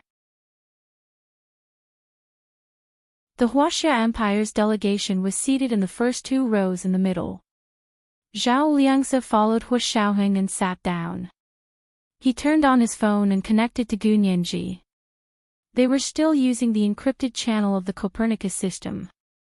The maintainers of the European Union's Copernicus system still did not know that their system had been hacked. Nianji, let me show you this magnificent venue. Zhao Liangzi chuckled as he raised his phone and circled the venue. There were many people taking pictures with their phones, so Zhao Liangzi's actions did not attract any attention. Gu Nianji's eyes were fixed on Hu Xiaoheng, who sat motionless in the corner of the screen. From the angle Zhao Liangzi raised his phone, Gu Nianji could only see part of Hu Xiaoheng's face. But it was only a quarter of his face, and it was enough for Gu Nianji to not blink. Did you see it? Zhao Liangzi turned the phone around and looked down at Gu Nianji. Are you ready? We'll be watching the show soon. Gu Nianji smiled and rested her chin on her hands as she looked at the camera. I woke up early today just to watch the show. You can't disappoint me. She pointed at the screen and winked. Brother Zhe, I sent you something in your email. Remember to send it to the conference's official website before you start. At that moment, the blonde host, Jenny, announced the start of the conference. Hello, distinguished guests. Today is the official opening day of our 18th International Telecommunications Conference. Jenny opened the curtains with a smile. Images began to appear on the large LED screen behind her. Planes flew into the sky one after another, their flight paths crisscrossing and drawing white lines in the sky. Fishing boats sailed on the vast ocean. Looking down from the sky, they were so small that they couldn't even be seen. On land, pedestrians were rushing around with their phones in hand. Some were making calls, some were swiping and typing on their phones. It's because of our Copernicus satellite navigation and positioning system and the American GPS navigation and positioning system that we can move freely around the world without fear of the unknown. As Jenny spoke, she turned to look at the large LED screen behind her. Everyone, please take a look. This is a fishing boat in the Atlantic Ocean. They've been sailing for 500 hours. Hello, can you hear me? She was going to connect. At that moment, Zhao Liangzi quietly activated the interference software that Gu Nianji had uploaded earlier. The interference software had already been imported into the Copernicus and GPS systems. It immediately blocked the local signal with lightning speed. The LED screen that was connecting suddenly burst with long and short colorful lines. The fishing boat on the screen was separated by many tiny symbols and could no longer be seen. Hello? Hello? Can you hear me? Jenny was extremely embarrassed. She immediately adjusted the earphone cable, but the conference's satellite connection was still cut off. This was the first update. There was going to be a second update soon. The 2,600 monthly votes would be added. And then there was the third update. Hurry up and vote. Hurry up and vote. Hurry up and vote. Underscore important things must be repeated 3 times.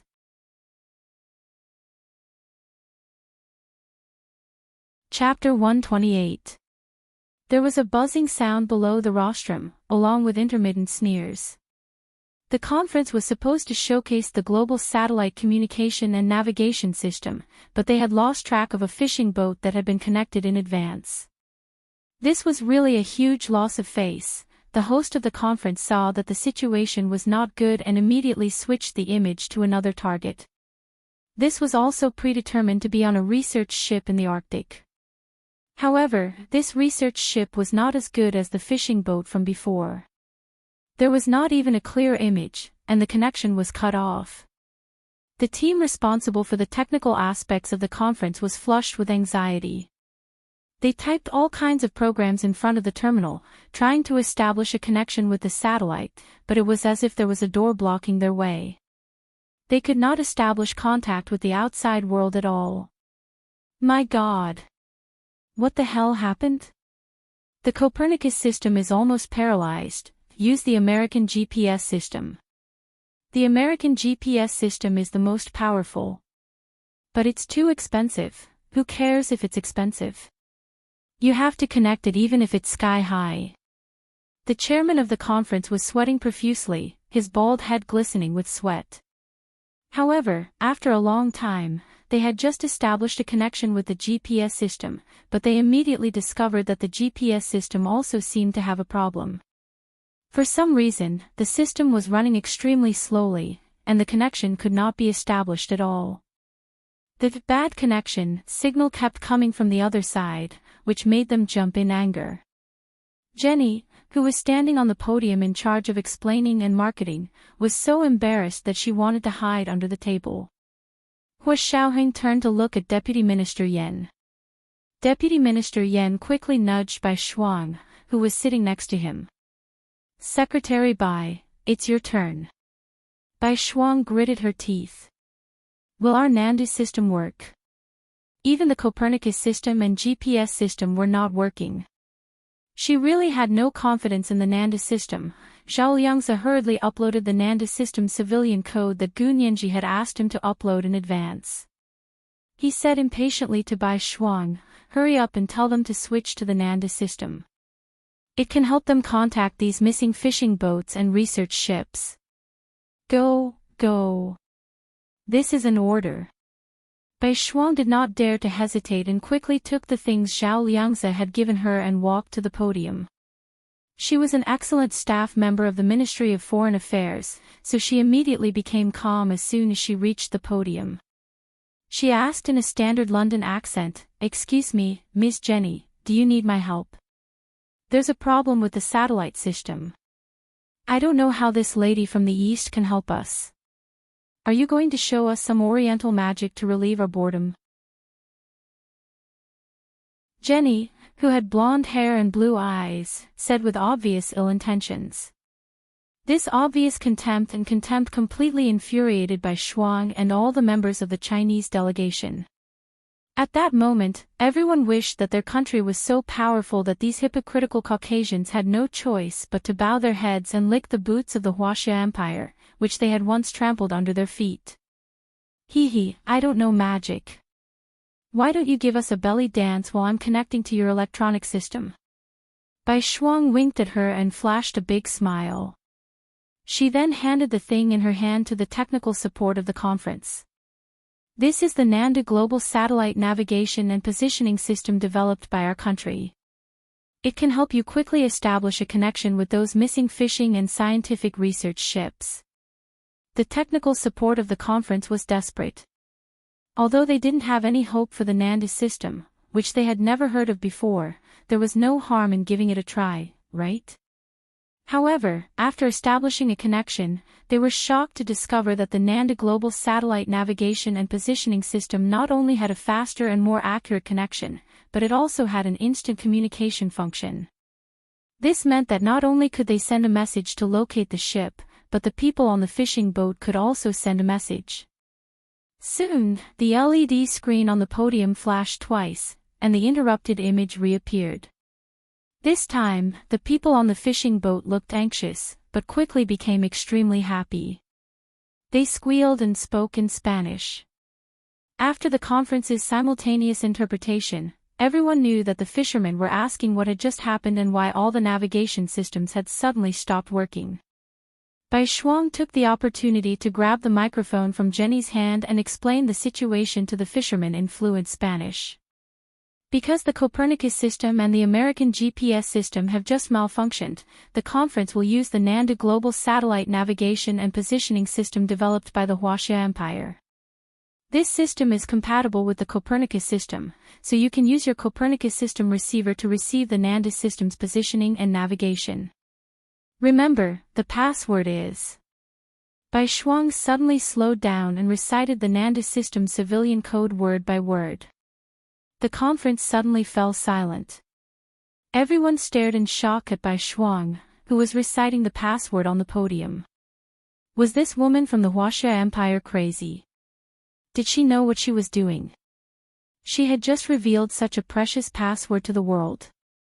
At that moment, the American military, who had been paying attention to the International Telecommunications Conference in London, was also shocked.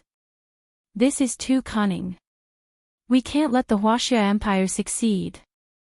We have to announce that we've cracked the password in advance. At that moment, a team of experts working with the military from Harvard University's School of Electronic Engineering received an urgent call from the U.S. military. They had to quickly hold a global press conference to announce that the United States had cracked the channel code of the Huaxia Empire's Nanda Global Satellite Navigation and Positioning System. When the Americans wanted to announce something to the world, the media all over the world would follow the lead of the United States. Before Bai Shuang could finish introducing the Nanda system's password at the International Telecommunications Conference, the host, Jenny, received a notification.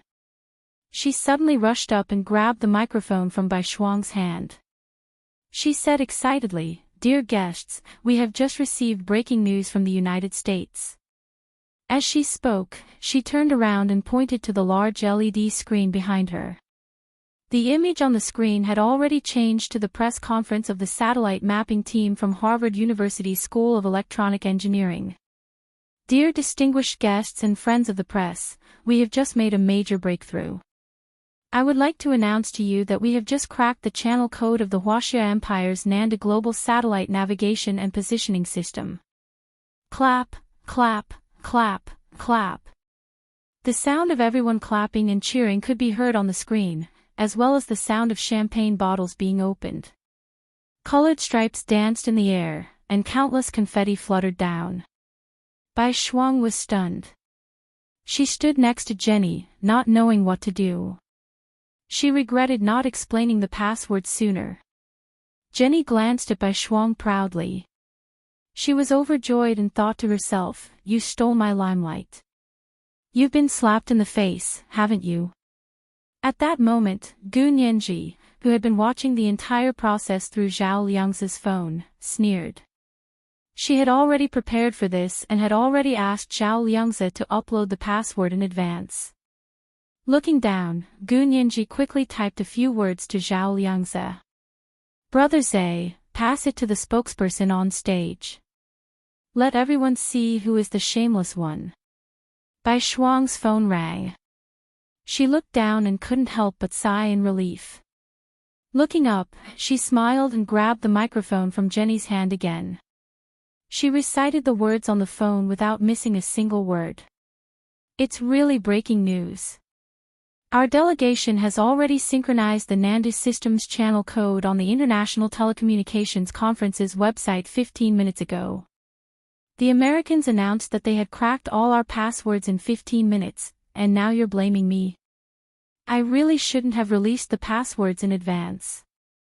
This was the second monthly vote of 2,600 plus one. And then there was the third one. "Hurry up and vote. Hurry up and vote. Hurry up and vote. Underscore important things must be repeated 3 times.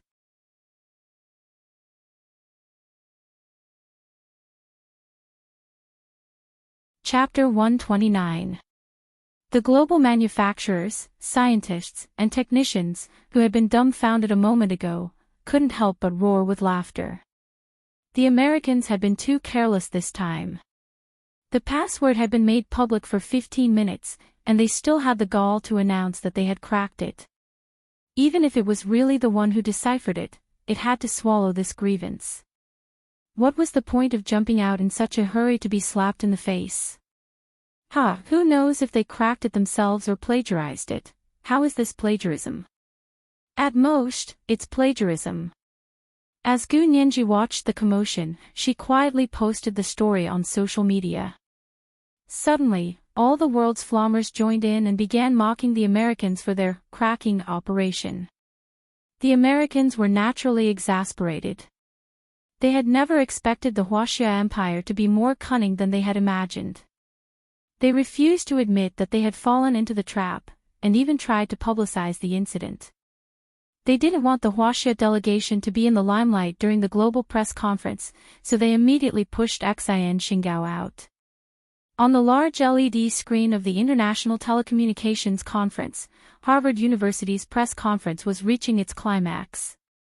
"Ladies and gentlemen, I would like to announce that we were able to crack the Huaxia Empire's Nanda system password because we had an outstanding female student from the Huaxia Empire leading the team." Xian Xingao's graceful and elegant face appeared on the screen, and the image was simultaneously broadcast to the rest of the world. The International Telecommunications Conference fell silent again. Everyone looked at the young female student with complicated expressions. Gu Nianji had already turned on the television to watch the live broadcast of the American news. When she saw that the Americans had finally pushed Xian Xingao out, Gu Nianji felt a chill run down her spine and her palms were sweaty. She looked at the proud Xian Xingao on the screen and shook her head regretfully. The Americans had basically exonerated themselves by doing this.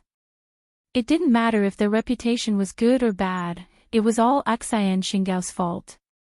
Xian Xingao had to either admit to treason or plagiarism, and shamelessly take advantage of someone else's information. This had nothing to do with the Americans at all. Xian Xingao was still holding a Huaxia Empire passport when she did this.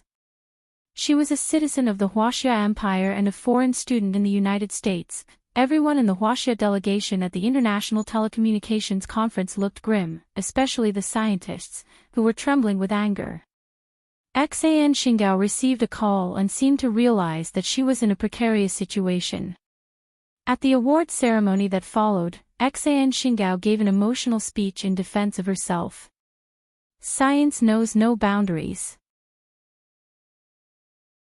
I just want to be a quiet scholar and explore the highest peak of science."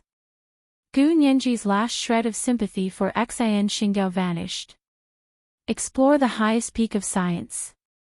Why aren't you afraid of falling to your death? Gu Nianji cursed under her breath as she once again snuck into Xian Xingao's computer and replaced the PowerPoint slide that Xian Xingao was about to play. As Xian Xingao gave her speech, she displayed a PowerPoint presentation on the screen behind her. She was going to tell the world how she cracked the Nanda system's password. Treason. Plagiarism. She couldn't afford to bear any reputation. Everyone look, this is the entire process of our team cracking the password. Xan Xingao turned around as she spoke. She held the laser stick in her hand and stared at the big screen behind her. Suddenly, she froze. The whole world was watching the big screen behind her with bated breath. On the big screen behind her, 4 sentences were written in Chinese, English, German, and Russian with black and large letters. Science knows no boundaries. But scientists have a motherland. Science knows no boundaries. But scientists have a motherland. Science knows no boundaries. But scientists have a motherland. Science knows no boundaries. But scientists have a motherland. Oh holy dash asterisk asterisk asterisk asterisk. The staff at Harvard University's press conference gasped in shock. Switch the image. Switch the image. The world's major media outlets were in chaos as they scrambled to rewrite the subtitles on the big screen. However, the words were too bold and black. They took up the entire screen, and the tiny mosaic could not bear the weight. Countless people watching the live broadcast quickly took screenshots and uploaded them to social media. The PowerPoint presentation, Science Knows No Boundaries. But Scientists Have a Motherland, immediately became a popular profile picture and was loved by young people all over the world. Xan Xingao trembled at the sudden turn of events. She rushed to her work computer and desperately tried to close the PowerPoint file, but it was as if the computer had crashed. No matter how hard she tried, she couldn't turn it off. In the end, she had no choice but to disconnect the power supply of her work computer before she disconnected the nightmarish PowerPoint file. At the International Telecommunications Conference, Zhao Liangzi had a proud smile on his face. He crossed his arms as he admired the unbearable and humiliating global press conference from Harvard University's School of Electronic Engineering on the big LED screen on the podium. He said softly, "Nianji, good job." Hua Xiaoheng looked at him. Was it Nianji? Who else could it be? Zhao Liangzi turned to look at Hua Xiaoheng, a wide smile on his lips. She's smarter than I thought. Hua Xiaoheng couldn't help but smile, but he quickly calmed down and fell silent. He looked through the LED screen and could almost see Gu Nianji's large eyes curved into 2 crescent moons as she smiled sweetly at him. The chaotic Harvard press conference ended like a farce. Bai Shuang took the opportunity to briefly introduce the superior performance and price of the Nanda system from the podium. She also emphasized that the Nanda system was compatible with the Copernicus system, so the cost of switching from the Copernicus system to the Nanda system was very low. She only needed to adjust the frequency. The Nanda system covered the entire world, unlike the Copernicus system, which only covered the European region. The stunning appearance of the Nanda system attracted attention from all over the world. Orders from manufacturers all over the world poured in like snowflakes. The International Telecommunications Conference had almost become the Huaxia Empire's Nanda System press conference. The Huaxia Empire's delegation returned with a resounding victory at the International Telecommunications Conference. When they got off the plane at the Imperial Capital Airport late at night, they discovered that the airport was packed with people from all walks of life. As the most popular host of the conference, Bai Shuang had gained countless fans. Bai Shuang. Bai Shuang. Bai Shuang. Shuang Shuang. We love you. Her popularity rose among the young people. Her clever, "It's my fault," at the conference quickly became the catchphrase of the Huaxia Empire's youth. Countless "it's my fault" jokes appeared on the internet, and she was in the limelight for a while. Bai Shuang walked out of the airport exit with flowers sent by her fans. She looked around, trying to see where Secretary Zhao and the chief were. She knew that her contribution this time was completely due to Secretary Zhao's words to save her from the awkward situation. However, after looking around for a long time, she didn't see them. There were only groups of fans shouting her name, holding up autographed books for her to sign. Deputy Minister Yen of the Ministry of Foreign Affairs chuckled. "Don't bother looking, they've already left." He winked at her and got into the Ministry of Foreign Affairs car. It was the third watch. Asking for monthly and recommendation votes. Hurry up and vote. Hurry up and vote. Hurry up and vote. Underscore important things must be repeated 3 times. If you can't vote anymore, remember to save the guaranteed monthly votes for the Major General next month, okay?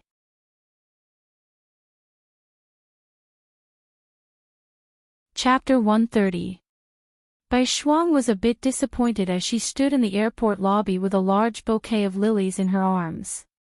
She still wore the standard diplomatic smile as she scanned her surroundings. She didn't see the tall and steady figure of the bureau chief, nor did she see Secretary Zhao's handsome smile. She looked down to hide the anxiety and disappointment in her eyes. Surrounded by several police officers, she bent over and got into another Ministry of Foreign Affairs car to leave the airport. After the International Telecommunications Conference, Gu Nianji felt like she was about to collapse. She slept at home for 2 days before she recovered. Yin Shixiang knew she had put in a lot of effort. He admired and felt sorry for her, so he went to He Zhichu to ask for leave for her. Ask for leave again. Is she really sick? He Zhichu received Yin Shixiang's call. His calm voice was full of displeasure. Of course it's true. Do I need to fake it for her? Yin Shixiang was also unhappy. She still has a fever. If it doesn't go down this afternoon, I'll have to take her to the hospital. He Zhichu thought about it for a moment and grunted. He didn't say yes or no and hung up the phone. He was working alone in his office. There were still many emails in his inbox to deal with, but his eyes kept glancing at the exquisite little desk under the wall in front of him. Gu Nianji used to sit there, hugging her little laptop and concentrating on her work. He Zhichu looked away and returned to his computer to work meticulously. He didn't turn off the computer until it was dark outside. He leaned back in his chair and closed his eyes, massaging his temples. He wasn't hungry at all, but he remembered Gu Nianji was supposedly sick. He drove to a Chinese restaurant he thought was good and bought a few boxes of congee suitable for patients. He drove to Gu Nianji's apartment. Professor He. Yin Shixiang saw He Zhichu through the peephole and opened the door in surprise. Why are you here? Please come in. Please come in. He Zhichu handed a large box to Yin Shixiang. Some congee and side dishes. Let's see if Nianji can eat it. Oh. Yin Shixiang quickly took the box and put it in the kitchen. He invited He Zhichu to sit down. Professor He, would you like tea or coffee? Water is fine. He Zhichu sat elegantly on the sofa in the living room, his eyes sweeping over the magazines on the coffee table in front of the sofa. Yin Shixiang gave him an unopened bottle of mineral water and a glass. After you. He then said, I'll go see if Nianji is awake. He Zhichu had wanted to go over to take a look, but seeing how cautious Yin Shixiang was, he resisted the urge and nodded slightly. Don't wake her up. Gu Nianji was actually already awake, but she was too lazy to get out of bed. She was sitting there in a daze. His long black t-shirt was loose, and his long legs were dangling beside the bed. His mind was completely blank, and he wasn't thinking about anything. The intense brain activity of the past few days was too much for her. Although his body was strong, he couldn't withstand such a huge consumption. Yin Shixiang knocked on her door, then gently pushed it open to see Gu Nianji sitting by the bed. The curtains of the room were tightly drawn, and the room was very dark. As soon as the door opened, a few rays of light came in through the crack. Gu Nianji instinctively shielded her eyes with her hand and asked hoarsely. Brother Xiong. Her face was as pale as snow, and her lips were so pale that they were almost invisible. The arm that blocked her eyes was extremely thin, and so white that the blue veins on her arm could be seen. "You're awake." Yin Shixiang was also troubled to see her like this. "Do you want to sleep a bit more? Do you still have a fever?" Gu Nianji shook her head. "Not anymore. I just sweated all over and feel uncomfortable. I want to take a shower." "Go then." Yin Shixiang nodded. "But Professor, he is here to see you. He's sitting in the living room and brought you a few boxes of porridge. Are you hungry?" "Porridge?" Gu Nianji licked her lips. "I really want to eat. I'm so hungry." She looked at Yin Shixiang pitifully, and her large, dark eyes revealed the desire of a kitten. "Then change and come out for porridge." Yin Shixiang waved at her. Gu Nianji grunted and got up to change her clothes. Yin Shixiang returned to the living room and said to He Zhichu, "Nianji just woke up and said she's hungry. She'll come out for porridge in a bit." "Thank you, Professor He." "You're welcome." He Zhichu replied dryly and turned to see Gu Nianji come out. She casually changed into a sapphire blue tennis dress. It was a sporty style and was made of thick cotton. It absorbed sweat and was comfortable to wear. However, this color made her face even whiter, and her eyebrows and eyelashes even darker. Her whole person had a kind of sickly fragility, like a rare ice jade porcelain. There were dark blue marks on the jade-white background. He Zhichu frowned. "What happened? I haven't seen you in 2 or 3 days. How did you lose so much weight?" Her previously plump cheeks had lost weight, and her already large eyes were as large as mirrors. She could clearly see her own reflection in them. Gu Nianji smiled at He Zhichu. "Professor He, thank you for coming to see me. I just recovered from my illness and didn't do my homework for the past few days." "Homework is fine. Don't tire yourself out." He Zhichu looked at her quietly, an indescribable hint of worry flashing across his eyes. Gu Nianji sat down and gulped down the porridge. She mumbled, "Professor He, this porridge is delicious. It's my favorite flavor. Eat your porridge. Don't talk when you have food in your mouth." He Zhichu frowned as he admonished her. Gu Nianji raised a brow and ignored him. She ate 3 bowls of porridge in one go before her stomach felt better. After eating and drinking her fill, Gu Nianji looked much better. Her snow-white cheeks were rosy. He Zhichu relaxed and stood up. "Rest for a few more days. You can go back to class when you're better." Gu Nianji walked He Zhichu to the door and waved with a smile. "Thank you, Professor He." "Take care, Professor He." After He Zhichu left, Yin Shixiang came out of his room and rubbed his chin. "Is Professor He always this nice to his students?" "Of course not." Gu Nianji rolled her eyes. "Only students like me, who have good grades and are cute and obedient, will be treated differently by the professors." "Pfft. Why are you like little Zay? You've learned to flatter yourself." Yin Shixiang didn't believe her and pretended to smack her on the head. "Why aren't you taking a shower? Rest well for the next few days. I'll go see how Hu Xiao and the others are doing." Hu Xiaoheng and the others had already returned to the Hua Xia Empire with the Hua Xia Imperial delegation. Because they were being closely monitored by the CIA, they didn't contact Yin Shixiang and Gu Nianji. In mid-July, the International Extraordinary Women's Awards were held in Xi City, Hua Xia Empire. Deputy Director Feng of the Secret Service had meticulously arranged security measures to ensure that no one or anything could threaten the safety of the delegates. The international conference was held in Xi City's largest convention center. Deputy Director Feng wore a black suit and led the Secret Service to the convention center's lobby for a final inspection. "Mr. Feng, our Miss Gu would like to invite you over." A tall man with black hair and blue eyes walked over and bowed politely to Deputy Director Fong. Deputy Director Fong looked up just in time to see a young woman in a pearl white dress slowly descend from the escalator's handrail. Her posture was elegant, and her long, black hair flowed smoothly behind her.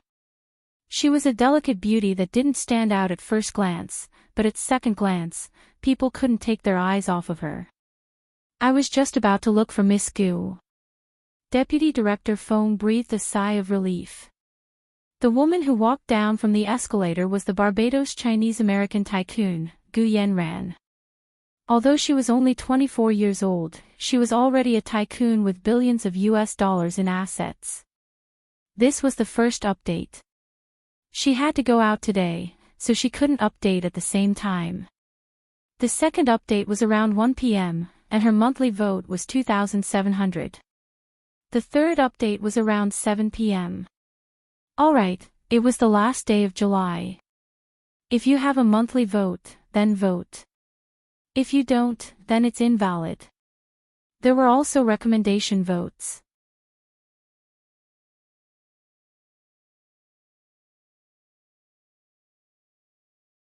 Chapter 131. Miss Gu, we meet again. Deputy Minister Fong extended his hand politely to shake Gu Yanran's hand. Gu Yanran only touched his hand and spoke in perfect Huaxia imperial language. Mr. Fong, nice to meet you. This way, please. Deputy Minister Fong turned and invited her to a small conference room in the convention center. Gu Yanran also had something to say to Deputy Minister Fong, so she followed him with a smile. They sat down in the small conference room, and Deputy Minister Fong immediately got to the point. Miss Gu, I'm sure you already know that we've done what you asked of us. Isn't it time for you to fulfill your promise? Gu Yanran smiled demurely and gently. Of course. But... She looked at Deputy Minister Fong. This is a very important thing. I can give it to you, but you have to agree to one condition. There's a condition. Deputy Minister Feng's expression darkened. He narrowed his eyes and took a puff from his pipe. What did we say in the beginning? Can I go back on my word now just because it's not written in black and white? Mr. Fong, I didn't go back on my word. Gu Yanran spread her hands and smiled. I don't need to say more about how important this is, do I? Of course. Otherwise, why would I agree to solve such a big problem for you? Deputy Minister Fong didn't feel like he was smoking a pipe, but a flame. His anger surged. Mr. Fong, please don't be angry. That's not what I meant. Gu Yanran felt that Deputy Minister Fong had misunderstood and quickly explained, of course I know that you guys put in a lot of effort to help me solve these problems. I'm really grateful. I'm here this time to give this to you first. She took out the blueprints and data from her Hermes Kelly bag. Second, I want to personally thank the people who helped me get rid of this problem. Deputy Minister Fong sighed in relief and removed the pipe from his mouth. He smiled. It's their job. You're welcome, Miss Gu. This isn't a matter of being welcome. Gu Yanran sighed and caressed the Hermes scarf around her neck with one hand. You did help me, but I'm also giving you such an important thing for free. It's not too much for you to satisfy my small request, right? Although they were doing business, human relations were more important. I'm not the kind of person who forgets morality at the sight of profit and only sees money. I just want to personally thank the hero who saved my life this time. Deputy Minister Fong finally understood Gu Yanran's intentions. He considered it for a long time before nodding. Okay, I'll ask for instructions. He took out his phone and quickly reported Gu Yanran's new conditions to the highest-ranking officer in the Imperial Army. When the Empire's military heard this, they expressed their understanding. In fact, they were quite impressed with Gu Yanran's sentimental and righteous way of handling matters. Deputy Minister Fong was happy to do them a favor and said with a smile, then hurry up and send someone over. Ordinary people can't make the decision. You have to send Major General Hua over. He has made such a great contribution, we can't just let him show his face, right? Gu Yanran looked at Deputy Minister Feng's smug expression and found it hilarious. She quickly lowered her head and took a sip of her coffee to hide her expression. She was a businesswoman, and business was business. Naturally, she had to maximize the profits of her products. After all, once she handed over the blueprints and data, she would no longer have the capital to negotiate with the Huaxia Empire. At such a young age, she already had hundreds of millions in assets. She needed to find a backer for herself. She was wealthy enough to rival a nation, but if she didn't have a powerful backer, her assets would be taken over by others sooner or later. Gu Yanran's move was a risky one. It was an idea given to her by her lawyer. From the looks of it, it had worked out well. She sat on the sofa leisurely and sipped her coffee. 10 minutes later, Hu Xiaoheng, dressed in his Imperial Major General uniform, arrived at the City Convention and Exhibition Center with his personal secretary, Zhao Liangzi, and 2 orderlies. Deputy Minister Feng, our chief is here. Zhao Liangzi knocked on the door of the small conference room on the first floor of the Convention and Exhibition Center. Although the conference room was small, it was surrounded by countless Secret Service personnel. Now, with the addition of the elites of the 6th Military Region Special Operations Forces, it was so tight that not even a fly could enter. Come in. Deputy Minister Feng personally opened the door. Gu Yanran put down her coffee cup and narrowed her eyes. A tall, young soldier walked in. His navy blue uniform was buttoned up neatly to the base of his neck. There was a golden pine branch and a gold star on his epaulette. Gu Yanran was slightly moved. She recognized the epaulette. She had carefully studied the military insignia when she came to the Huaxia Empire. This person was so young, yet he was already a major general. Looking at his appearance, for a major general in the army, he was ridiculously handsome, and his stature was ridiculously tall. Although he didn't say a word, his presence was unbelievably strong. He was like the ruler of the forest patrolling his territory. He only needed to look down and he could control the entire area. Gu Yanran stood up slowly and extended her hand. I'm Gu Yanran. May I ask who you are? Deputy Minister Feng introduced him proudly. This is the Deputy Commander of the 6th Military Region, Major General Hu Xiaoheng. He's his subordinate. He's been a great help to you this time. Hu Xiaoheng ignored Gu Yanran's outstretched hand. Instead, he put his hands behind his back and said coolly, please follow your agreement with Deputy Minister Feng and hand over the data and blueprints of the small nuclear engine. Gu Yanran froze, then the corners of her lips gradually turned up to reveal a faint smile. She nodded and retracted her hand. Pointing to the sofa beside her, she said, Major General Hua is so concise. Let's sit down and talk. I've wanted to thank you for a long time. I'm here to collect the blueprints, not to have a discussion. Hu Xiaoheng said expressionlessly. His eyes were deep and dark, and always gave people an invisible pressure when he looked at them. Gu Yanran stared at him for a while. As expected, she couldn't stand the pressure of his gaze. She turned her head away and looked at Deputy Minister Feng. She joked, Deputy Minister Feng, are all the higher-ups in the military so serious? Hu Xiaoheng didn't have the patience to socialize with people like this. There probably wasn't anyone in this world who could make him put down his pride and socialize. He turned to leave and said, Little Zay, bring the blueprints to me.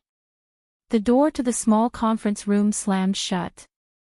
Only Zhao Liangzi and Deputy Minister Feng stayed. Deputy Minister Feng smoked his pipe awkwardly again. Miss Gu, please don't take it to heart. Our Major General Hua has a short temper. It's okay. It's your blessing to have such a strong general in the military. Gu Yanran didn't seem to think Hu Xiaoheng was being rude at all. She opened her Hermes Kelly bag and took out a set of blueprints and a small USB flash drive to hand to Zhao Liangzi. "It's all here. Take it." Zhao Liangzi took it and saluted her. "Thank you, Miss Gu." He turned to leave. Deputy Minister Feng laughed and clapped. "Good, good, good. Everything is settled perfectly. I'll treat Miss Gu to dinner." Gu Yanran smiled. "You're welcome, Mr. Feng. There will be a reception at the end of this year's conference. I wonder if Mr. Feng will be able to attend." After a pause, he continued, "If Major General Hua can attend, I still have a big gift for him." It was the second update, and the monthly vote was 2,700 plus updates. The third update was around 7 o'clock p.m. Alright, it was the last day of July. If you have a monthly vote, then vote. If you don't, then it's invalid. There were also recommendations. "I forgot my watch. Thanks to Rin Binger for the 2 pieces of Heshur jade yesterday. Thanks to Enigma Yangxi for the Heshur jade in the wee hours of the morning. Mwah. If you don't have any more votes for this month, then remember to vote for the Major General for the month of August tomorrow."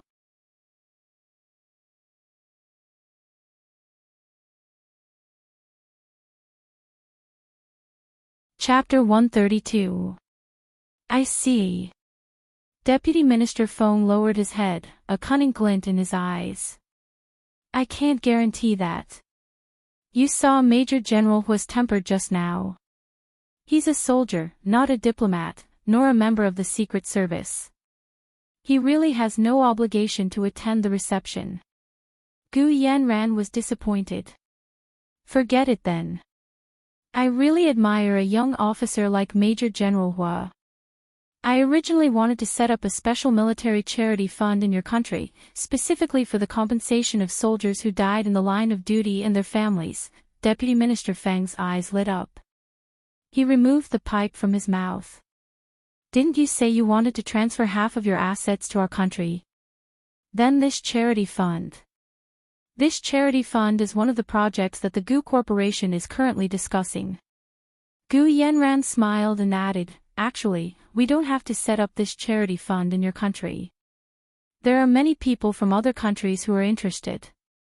Although she was only 24 years old, she was very good at business and hit the nail on the head. Deputy Minister Feng found that he couldn't refuse Gu Yanran's conditions again. But he was still clear-headed and rational. He couldn't make the decision on this matter. "Don't worry, Miss Gu.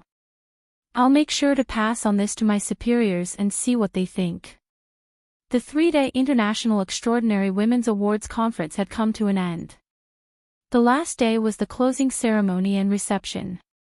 Apart from the delegates and organizers, there were also prominent figures from all walks of life in the Huaxia Empire. Only the elites were able to get tickets. Even the new spokesperson for the Ministry of Foreign Affairs, Bai Shuang, had come all the way from the imperial capital to attend the closing ceremony and reception. She was also a special guest at the International Extraordinary Women's Awards Conference. Not long ago, the Huaxia Empire's delegation had unexpectedly made a beautiful comeback at the International Telecommunications Conference. They had easily resolved a major international incident that was on the brink of failure, seized the opportunity to open up the Nanda system to the global market, and dug a huge pit for the arrogant Americans to fall into. Unfortunately, the Americans had pushed Aksai and Xingao out in the end to save face. The 6th Military Region, led by Hu Xiaoheng, had achieved an unexpected success on their first expedition to Europe. It had also truly made the 6th Military Region famous in the Huaxia Imperial Military. At least in the entire Huaxia Empire, there was no longer any opposition to the establishment of the 6th Military Region. And the one who gained the most from the whole incident was Bai Shuang, the spokesperson of the delegation on the stage. After she returned to China, she was immediately promoted from the first secretary of the embassy in Austria to the deputy director of the information department of the Ministry of Foreign Affairs, becoming the new spokesperson of the Ministry of Foreign Affairs.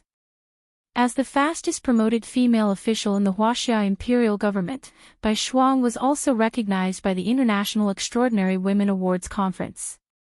The closing ceremony was in the afternoon, and the cocktail party was in the evening. When Bai Shuang came to the banquet, she was only wearing a light gray suit dress with simple lines. The tailoring was very fitting. It was handmade by an old tailor in the capital and was comparable to the custom-made versions of international famous brands. The female politicians of other countries who attended the meeting all recognized Bai Shuang. Bai Shuang, the new spokesperson of the Huaxia Empire's Ministry of Foreign Affairs, had made a name for herself with her witty remarks at the International Telecommunications Conference. She had already become a role model for countless feminists around the world. Bai Shuang held a glass of champagne and chatted cheerfully with these female politicians. She was very frank and generous. The reception was held in the hall on the second floor of the exhibition center.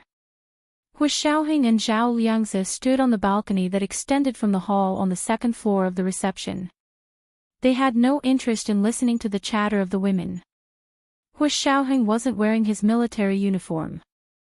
Instead, he was wearing a luxurious black casual suit.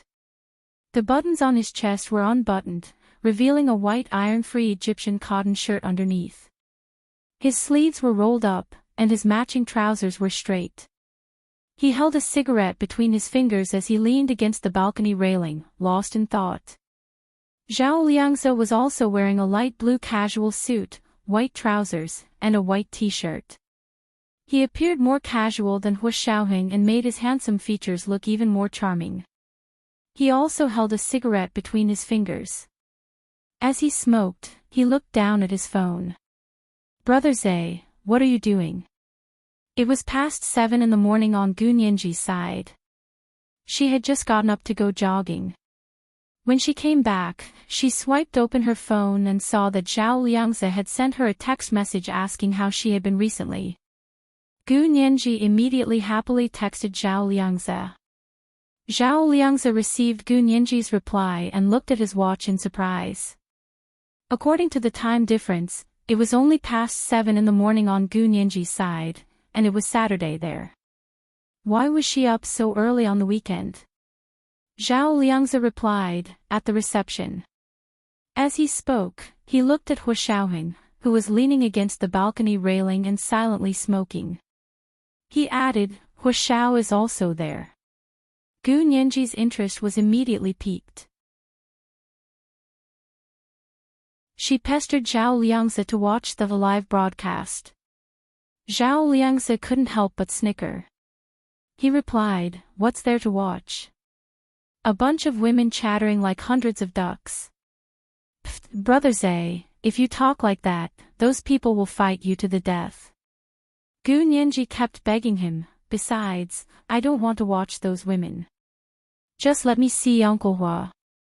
Zhao Liangzi was about to refuse when Deputy Minister Yan from the Ministry of Foreign Affairs walked out and grabbed Hu Xiaoheng's arm. "Come, Mr. Hua, someone's looking for you. Come quickly." Hu Xiaoheng had been forced to attend this reception by the highest-ranking military officer of the empire. He was a soldier. Even if he was asked to dance, he would do anything as long as it was a military mission, much less attend a reception. He was willing to do anything to win. It wouldn't be the first time he had resorted to unscrupulous means. But it was completely impossible for him to put on a smile and go along with the flow. He followed Deputy Minister Yan expressionlessly to the reception hall. They passed through circles of chatting people and arrived at a corner of the hall. Bai Shuang turned around and smiled at Hu Xiaoheng. "Chief, we meet again." Hu Xiaoheng nodded. "Secretary Bai." Deputy Minister Yan smiled. "She's no longer Secretary Bai. Bai Shuang is now the youngest spokesperson for the Ministry of Foreign Affairs. She has a bright future ahead of her. Congratulations." Hu Xiaoheng nodded. Bai Shuang was very excited and quickly said, "Please don't say that, Chief. I really want to thank you and your Secretary Zhao this time." Hu Xiaoheng watched as the cigarette in his hand was thrown into the trash can in the corner. He reached out to take a glass of red wine from a passing waiter's tray and gestured to Bai Shuang. Cheers. Zhao Liangzi was alone on the balcony and finally agreed to Gu Nianji's request. He turned on the video call and pointed it in Hu Xiaoheng's direction in the hall. From the other end of the hall, Gu Yanran, wearing a pear white Chanel summer dress suit, was also led by Deputy Minister Feng to Hu Xiaoheng and Bai Shuang. Gu Nianji held the phone and saw two beautiful women standing on Hu Xiaoheng's left and right through the video call that Zhao Liangzi showed her. She knew one of them. She was the spokesperson for the conference, Bai Shuang. She didn't know the other one, but she was beautiful and was a rare beauty. Gu Nianji's eyes quickly scanned the two women and stopped on Hu Xiaoheng. Unfortunately, from Zhao Liangzi's angle, she could only see Hu Xiaoheng's back. But just seeing his back was enough to make her eyes light up and want to lick the screen. At that moment, Bai Shuang was recalling the most nerve-wracking part of the conference to Hu Xiaoheng. When I heard the Americans announced that they had cracked the password, my whole body went cold. I didn't know how to respond.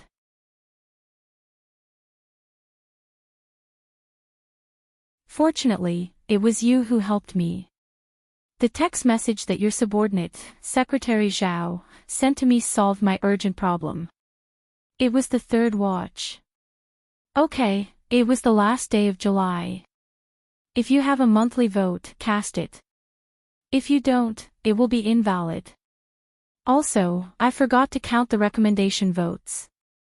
If you don't have any more votes for this month, then remember to vote for the Major General for the month of August tomorrow. Oh, ___, oh.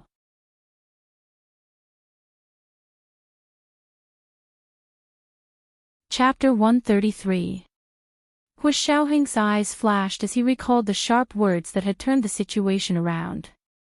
Gu Nianji, who was as obedient as a kitten in front of him, actually had such a cunning and clever side. He put one hand in his trouser pocket and raised his glass with the other. It was rare for him to be humorous. So you're blaming me? Hu Xiaoheng tilted his head, the corners of his lips curling up slightly. His face, which had always been cold and frightening, was now smiling. Deep laughter came from his chest, with an irresistible magnetism. His face, which was so handsome that it made people despair, suddenly felt as if he had been saved from a desperate situation. Although the smile was fleeting, Gu Nianji saw it through the video call. Hu Xiaoheng, who had always been blunt with others, was actually smiling so happily in Bai Shuang's direction. Gu Nianji felt like her heart had been hit by a sledgehammer, and her eyes suddenly felt sore. Her hands began to shake uncontrollably. She looked up at the relief on the bedroom ceiling for a long time, then clicked her fingers off the phone and took the initiative to end the video call with Zhao Liangzi. Bai Shuang had never seen Hu Xiaoheng smile.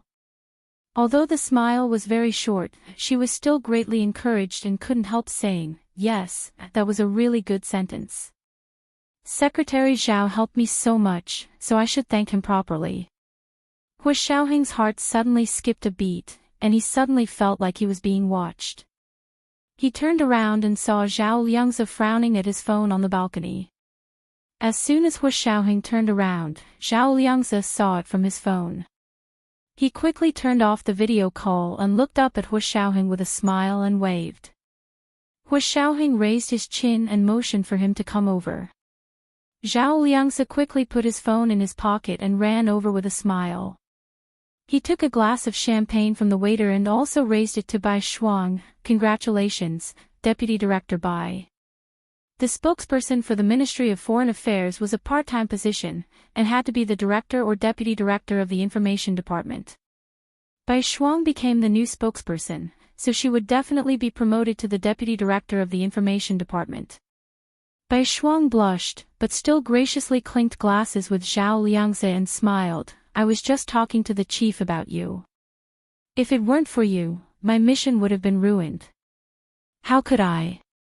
Zhao Liangzi laughed even more happily. "Besides, it wasn't me." Hu Xiaoheng, who had been silent all this while, suddenly coughed and said to Bai Shuang, "Excuse me, I'm going to sit over there for a while." With that, he turned around and left. Zhao Liangse understood that Hu Xiaoheng was warning him not to drag Gu Nianji into this. He couldn't help but smile bitterly to himself. He felt that it would be unfair to Gu Nianji to take away her credit just like that.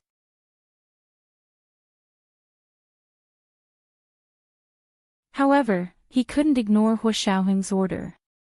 He also knew that dragging Gu Nianji into this matter wouldn't benefit her at all.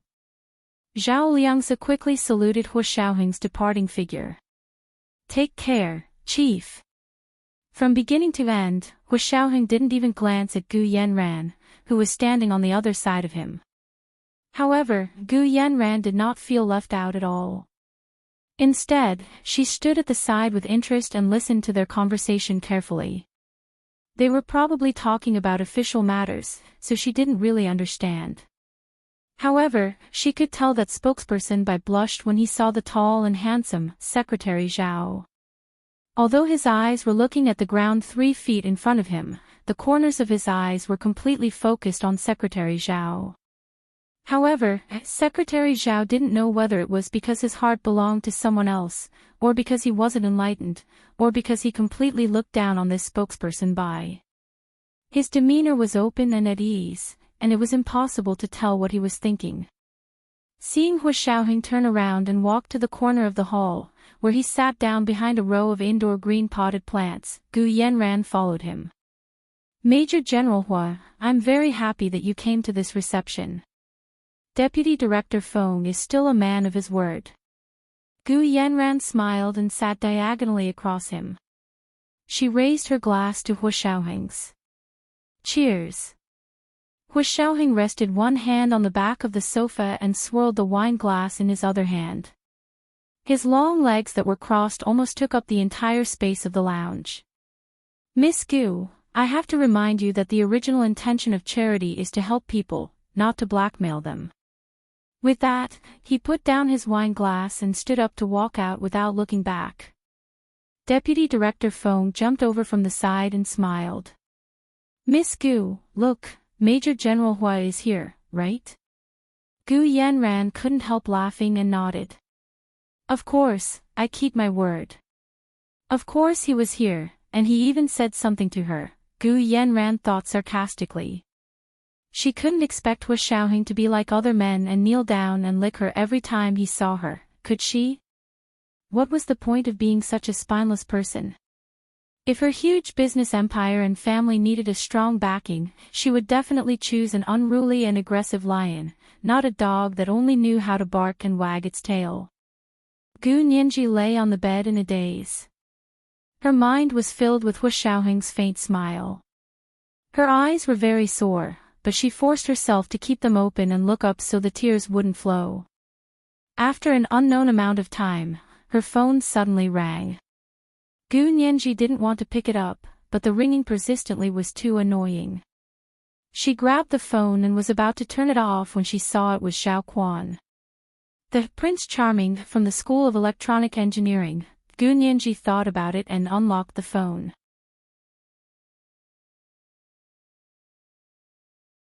Prince Charming Zhao. Xiao Quan burst into laughter. "Nianji, don't joke around. I have something serious to talk to you about." "What is it?"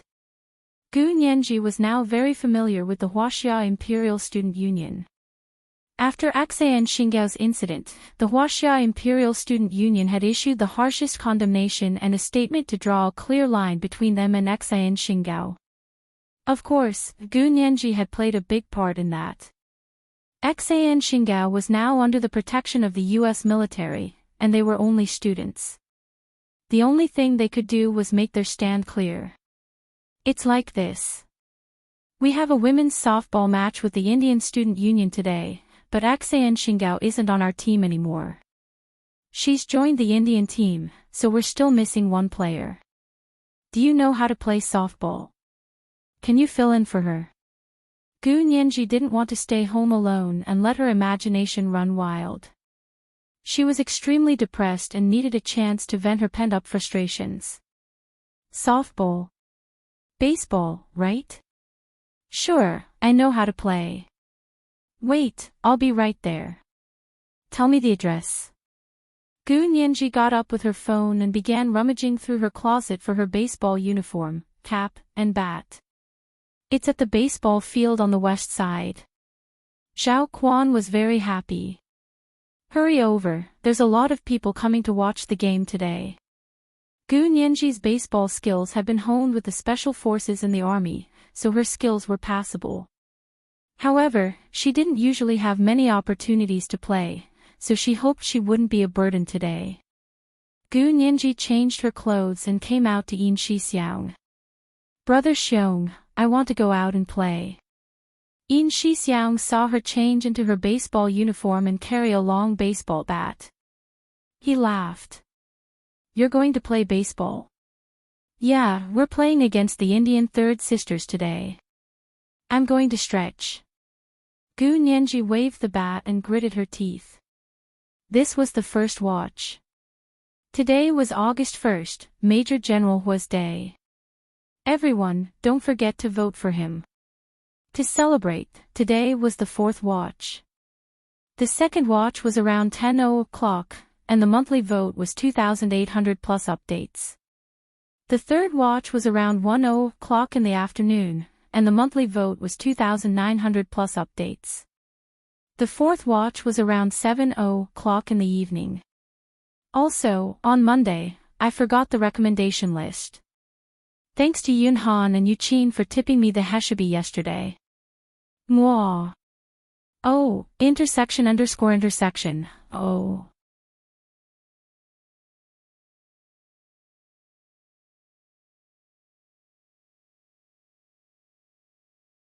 Chapter 134. Play the Indian Hindustan team. Yin Shixiang grinned, sure, I'll cheer for you. Then let's go together. Gu Nianji slung the baseball bat over her shoulder and opened the door to leave. Yin Shixiang hurriedly found his baseball cap and followed her to the baseball field. They would be staying there for half a year. Yin Shixiang had originally bought a used SUV. However, he and Gu Nianji didn't drive on the Harvard campus. Instead, they rode mountain bikes, which served as a means of transportation and also for exercise. Gu Nianji and Yin Shixiang rode to the baseball field on the west side. There were already a lot of people there. The Huaxia Imperial Student Union's women's softball team wore red and white uniforms. The Indian Student Union's women's softball team wore yellow and orange uniforms, the same color as the Indian saris. Gu Nianji was also wearing a baseball uniform with a red top and white bottom. Her features were as exquisite as a manga girl's, and her long hair was tied into a ponytail that swayed from behind the baseball cap. She looked fresh and tender, like the first drop of dew on a summer morning. Several law school boys recognized Gu Nianji and couldn't help whistling at her. Among them was Alan, who had asked her if she had a boyfriend on her first day of class. Nini. Nini. Nini.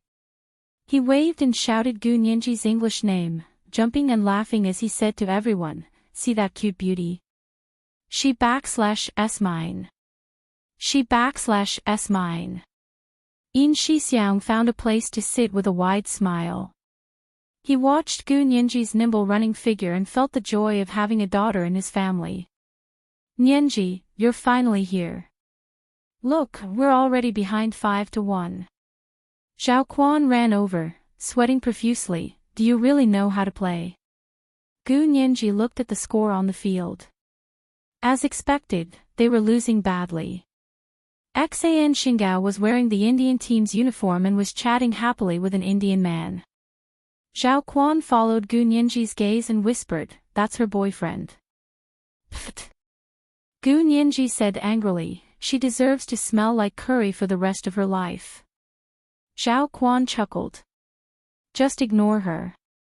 But looking around, he added. But don't underestimate her. She's very good at softball.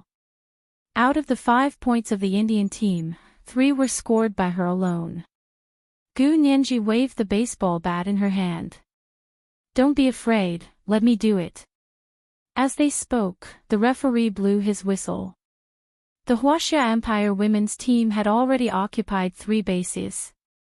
It was Gu Nianji's turn. All the best, Nianji. All the best, Nianji. Nini. You /re the best.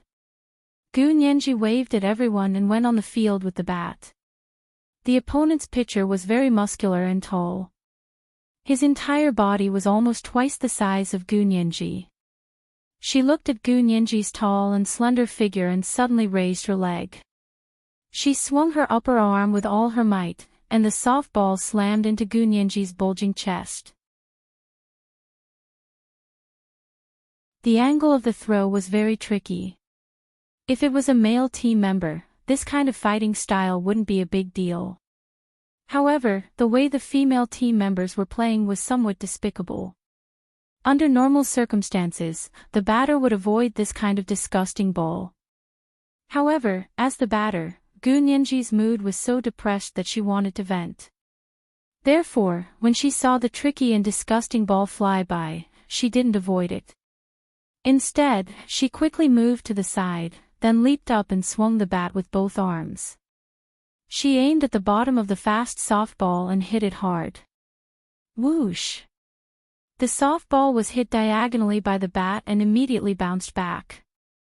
It whizzed through the air and disappeared.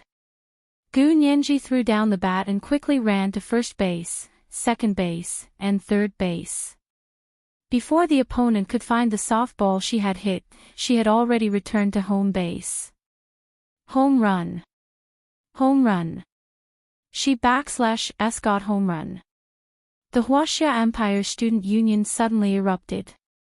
Gu Nianji hit a home run as soon as she entered the field. She scored 4 points in one go and pulled the score to a 5-5 tie. Nianji, you're amazing. I'm so glad I called you over. Zhao Quan handed Gu Nianji a bottle of water and a small towel to wipe her sweat with. Gu Nianji accepted it and giggled as she took a sip of water. It's their turn next. We can't relax. It was time for the Indian team to bat. The Huaxia Empire Student Union sent Zhao Quan's girlfriend as the pitcher. The Indian team actually sent out Xian Xingao. The field suddenly fell silent. She had just helped the Indian team score 3 points, and now the Huaxia Empire had caught up to them. Gu Nianji took another sip of water and stood quietly on the sidelines. She heard the referee's whistle and the game began again. This time, Xian Xingao seemed to be going all out, not to score, but to get revenge. She swung her bat and hit the softball thrown by the opposing pitcher 3 times. She hit the Huaxia Empire's pitcher until his face was swollen and bruised. In the end, she even hit Zhao Quan's girlfriend in the nose, causing her to have a nosebleed. Xian Xingao. Stop! Zhao Quan was furious and stood up. The Huaxia Empire Student Union became even more rowdy, but they only protested and expressed their dissatisfaction. The referee was on the same side as the Indian team and pretended not to see Xian Xingao's outrageous behavior. Come at me then. Hit me here if you dare. Xian Xingao raised the bat and pointed it at her head as she looked at the Huaxia Empire team provocatively. Since you're asking me to hit you, then I won't hold back. Gu Nianji stood up abruptly and raised the bat to charge at Xian Xingao. I'll hit you, you traitor. Bang bang bang bang. Gu Nianji didn't hold back and broke Xian Xingao's right hand that was holding the bat. She then swung the bat back at the back of Xian Xingao's head.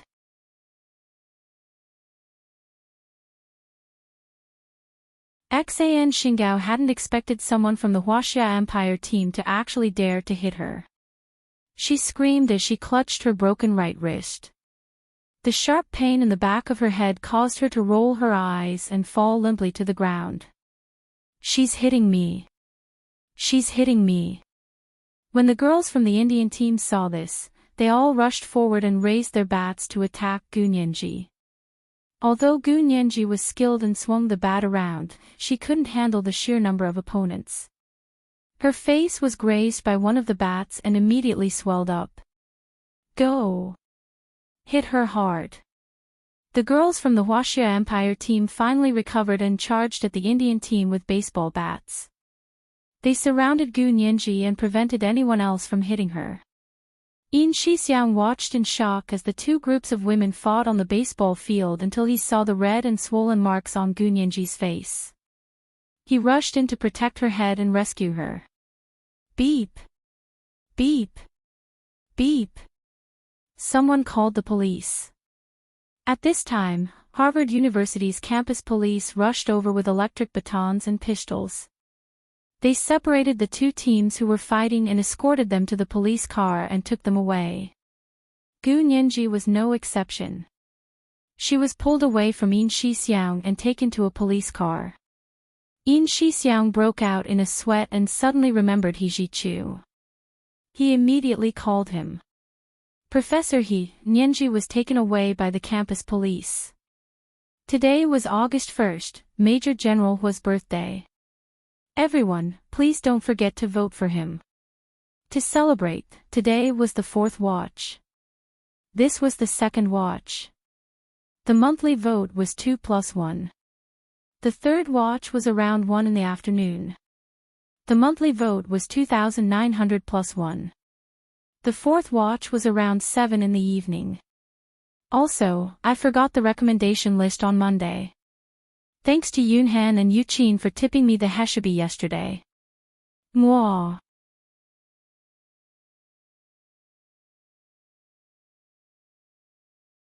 Chapter 135. When He Zhichu received Yin Shixiang's call, he was fishing by the lake at home. What? Say it again. Who took Nianji away? He Zhichu threw down his fishing rod and stood up. His expression was even colder.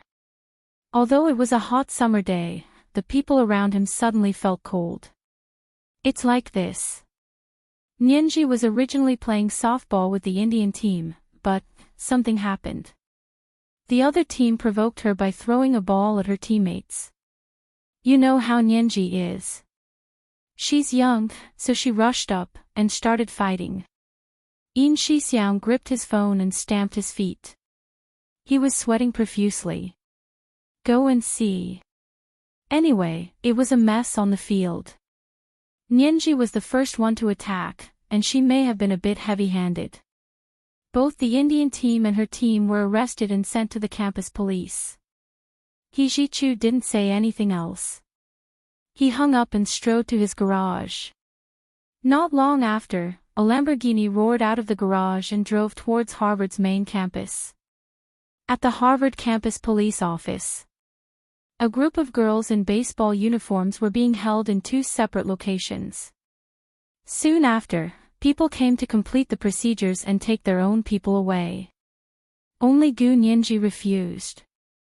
People from the Huaxia Student Union came several times, but the campus police refused to let them go. A fat black policewoman pointed at the president of the Huaxia Student Union and yelled, "No, no, no. I said no." She hit someone. Seriously injured. She has to take legal responsibility. She had a belly bigger than a 10-month pregnancy. When she stood up, everyone could only back away. Someone else also hit her. Why did you let them go? Don't they have to take legal responsibility for hitting someone? The Huaxia Student Union was furious and raised their voice. Don/TL at me. Don't yell at me. The fat black policewoman's expression suddenly changed. I can get you arrested if you keep yelling. I can get someone to arrest you if you keep yelling. The Huaxia Student Union didn't dare to argue with the policewoman anymore. They could only leave the campus police office to discuss how to save Gu Nianji. Although she did hit someone, and she did it quite harshly, we all know who she hit, right? I can only say that you can be more ruthless, so nothing must happen to her. We can't let anything happen to her. But someone chuckled and said, I didn't expect Nianji, who looks so delicate and young, to be so fierce in a group fight. It's not just that Xane girl. I saw a few Indian girls behind her getting beaten up by her. That's good. She's so pretty. If I'm not a bit more powerful, I don't know how much I'll suffer. Zhao Quan sighed and turned to look at the campus police station. Will the people here take advantage of her? They had read too much about the dark side of American prisons. Although this was only the campus police office, they were deeply worried about Gu Nianji when they saw the unreasonable campus police. After some discussion, a few members of the student council decided to seek help from the Hua Xia Imperial Consulate General in Boston. Yin Shixiang followed them and listened for a long time. He knew that this matter could be tricky. He Zhichu hadn't arrived yet, and even if he did, Yin Shixiang wasn't sure how far he Zhichu would go for Gu Nianji. If it was really as the student union said, and the consulate general had to step in to solve the problem, then Hua Xiao must know about it. Yin Shixiang quickly sent an encrypted email to Zhao Liangzi, saying that it was urgent. At this time, it was already past 10 p.m. in China. Hua Xiaoheng had left the reception a long time ago. Zhao Liangzi had wanted to leave as well, but Bai Shuang had dragged him to drink a few more glasses. He was shy and didn't want to just leave like that, so he patiently chatted with her. Although Zhao Liangzi had never had a girlfriend before, he knew what it was like. With regards to Bai Shuang's overly enthusiastic greeting, he smiled and pretended not to notice. His attitude was just right. With his training, if he didn't want others to know who was in his heart, then no one would be able to tell what he was thinking. Bai Shuang also discovered that although Zhao Liangzi was easy to talk to, it was extremely difficult to get close to him. Secretary Zhao, are you usually busy with work? Bai Shuang poured Zhao Liangzi a fourth glass of red wine. Zhao Liangzi accepted it nonchalantly and smiled. That's hard to say. When we're busy, we don't go home all year round. When we're not busy, we can sleep at home for half a year. He wouldn't tell Bai Shuang the truth about his work. Ah. I didn't expect your work to be so interesting. Bai Shuang nodded with a smile. My sister is also a soldier and will be transferred to the 6th military region soon. She will be colleagues with you in the future, so I can visit you when I have time. Oh. Welcome, welcome. Zhao Liangzi noticed that his phone was vibrating. He put down his wine glass and took out his phone to look at it. It was an encrypted email from Yin Shixiang. Usually, when he used encrypted emails, it was when something happened. Excuse me, I have to take a call. Zhao Liangzi nodded at Bai Shuang and walked to the balcony with his phone. He leaned against the balcony railing and called Yin Shixiang. Big Xiong, what's up? Yin Shixiang answered his call and immediately walked to a secluded place. He asked in a low voice, where's Hua Xiao? Are you there? Hua Xiao went back. I'm at the reception at the convention center. What's up? Do you miss home? Do you want to come back? Zhao Liangzi smiled mischievously. Why don't we swap places? I want to go to the United States for a vacation. Vacation my ass. Yin Shixiang spat at the phone. Nianji is in trouble, and it may be serious. It's Nianji. Zhao Liangzi immediately put away his cheeky smile and became serious. What happened to her? Did someone cause trouble for her? Zhao Liangzi knew why Hua Xiaoheng had agreed to let Gu Nianji go to the United States. Was Gu Nianji's background finally coming to light? It's not trouble, she's the one causing trouble. Yin Shixiang paced around irritably under the shade of the trees. He told him about how Gu Nianji's softball game had turned into a gang fight and how Axayan Xingao had been injured and hospitalized. Zhao Liangzi kept saying, "Ah," and "oh," for a long time, his mouth wide open. After a while, he murmured, "Little Nianji, oh little Nianji, looks like you're still as tough as ever. What did you say?" Yin Shixiang frowned. I don't understand. Did you forget when Nianji first arrived? Zhao Liang's voice was calm. She was hitting and scratching anyone she saw. Although she was young, she was quite aggressive. She only managed to calm down after seeing Hua Xiao. Hearing this, Yin Shixiang also remembered, but he scratched his head and said in confusion, I think it's still different. Today, Nianji, sigh, I can't explain it either. She's always had a good temper, but I don't know why, but today it was like she ate a firecracker. She exploded at the slightest provocation. Zhao Liangzi suddenly remembered the video call Gu Nianji had suddenly hung up. He laughed. Oh, I think I know why. You know. Yeah, it must be because the video call was suddenly cut off today. She's upset. She probably lost her temper when she couldn't see Hua Xiao. Zhao Liangzi chuckled. I'll go talk to Hua Xiao. As soon as Yin Shixiang hung up the phone, he saw a flashy Lamborghini racing to the campus police office and stopping. Today is August 1st, Major General Hua's day. Everyone, don't forget to vote for him. To celebrate, it's the 4th watch. It's the 3rd watch, and the monthly vote is 2,900 plus 1 watch. Around 7 p.m. on the 4th watch. Also, I forgot the recommendation list on Monday.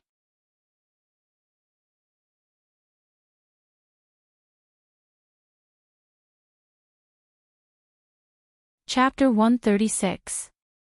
The Lamborghini's door opened, and He Zhichu walked out with a frosty expression.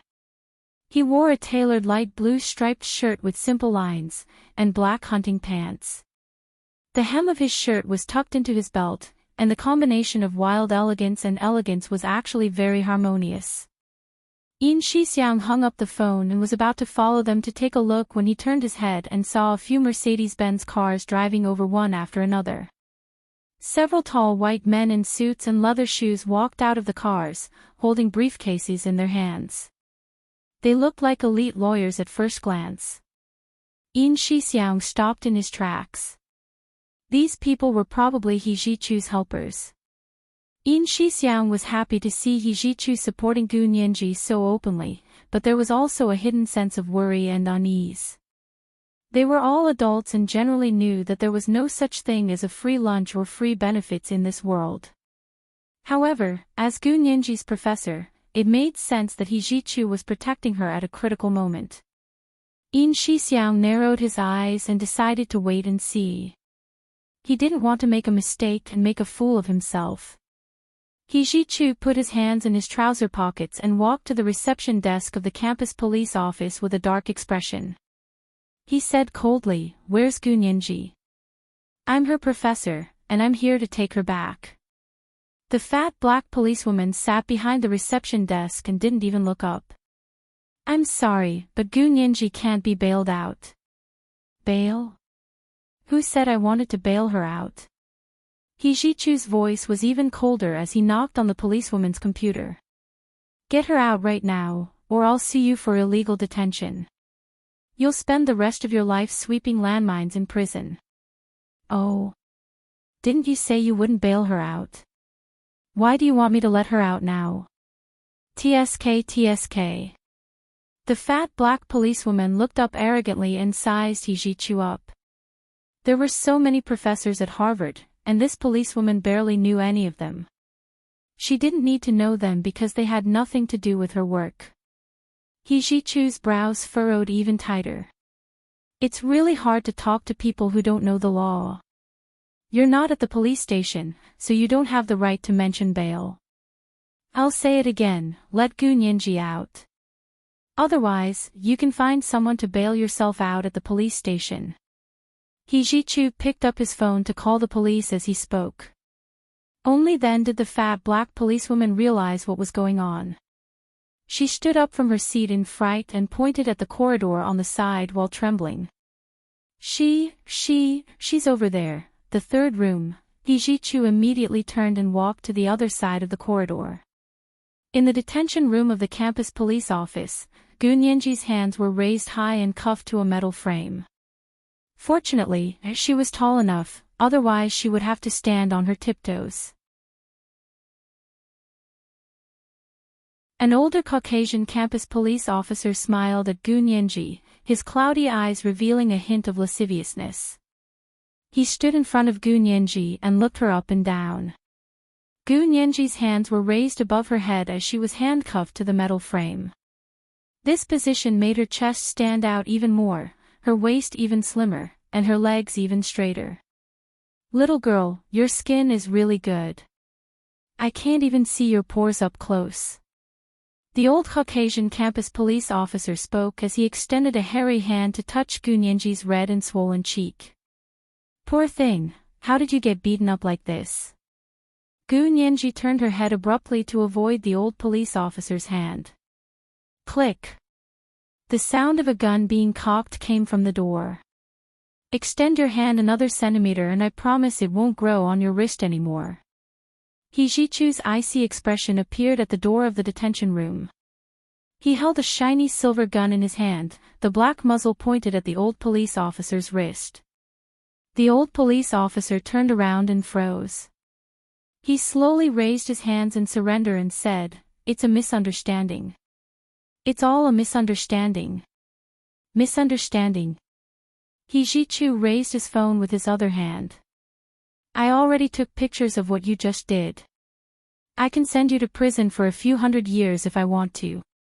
American criminal law liked to add up the sentences of various crimes, so it was common for a criminal to be sentenced to a few hundred years in prison. The old police officer was so scared that sweat broke out on his forehead. "I just wanted to look at her wound. I didn't mean anything else. Didn't mean anything else. You handcuffed her like this just to look at her wound." He Jichu raised his gun and walked over step by step. "Lean against the wall, squat down, and put your hands on your head. If you dare move, I'll blow your head off." Gu Nianji looked at He Jichu in shock. Her lips quivered, but she didn't say anything. She closed her eyes and pretended to faint.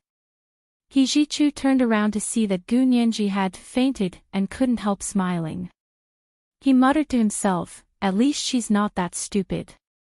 As he spoke, he asked the old police officer for the key to unlock Gu Nianji's handcuffs. He carried her horizontally and walked out of the detention room. The lawyers who had followed him left a lawyer's letter at the campus police office before leaving with He Jichu. The superintendent of the campus police who had rushed over upon hearing the news was furious. He stomped his feet and scolded his subordinates. "How could you let that girl go? She injured someone the military wanted to protect. How could she not take responsibility?" "Superintendent. This is the lawyer's letter left by the professor. Please take a look." The fat black female officer timidly pushed the lawyer's letter to He Jichu's subordinates. The superintendent opened it and glanced at it. His face flushed and then paled. After a long moment of embarrassment, he said, "I'll send this to the military. We've tried our best. If they don't want to let that student go, then they'll have to do it themselves."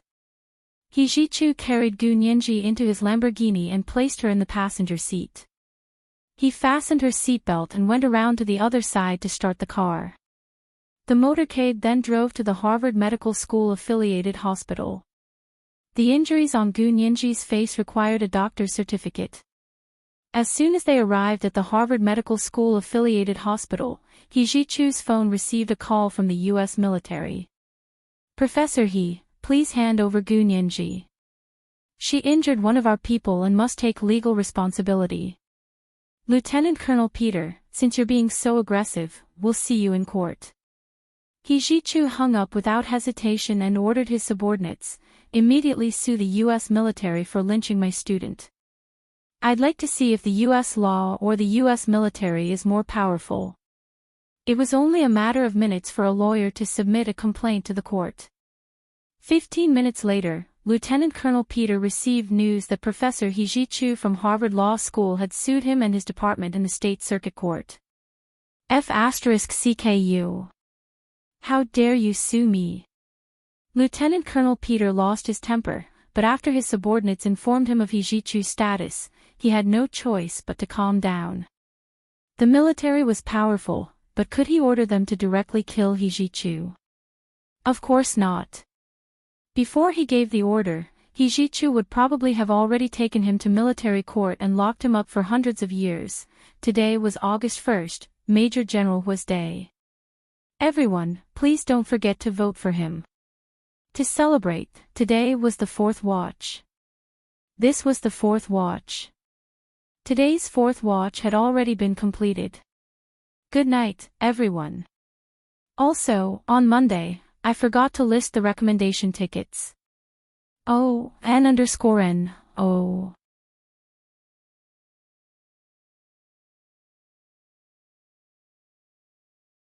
Chapter 137. Is this Hijichu really that good? Lieutenant Colonel Peter looked at Hijichu's resume, still unwilling to give up. Sir, if you don't believe me, then you can do whatever you want. Why didn't you say so earlier? Fine, just give him another call. Hey! Where are you going? Why didn't you call me? Sir, you call yourself. I'm going to resign. In the emergency room of the Harvard Medical School affiliated hospital, several female doctors were urgently called out to examine Gunyenji's body. These female doctors were the more experienced doctors in the emergency room. They had a good reputation and were more skilled in their skills. They carefully examined the swelling on Gunyenji's face and her body to make sure there were no bruises, no fractures, or internal injuries. Finally, one of the female doctors wrote out a form for Hijichu to take Gunyenji for a blood test. Blood test.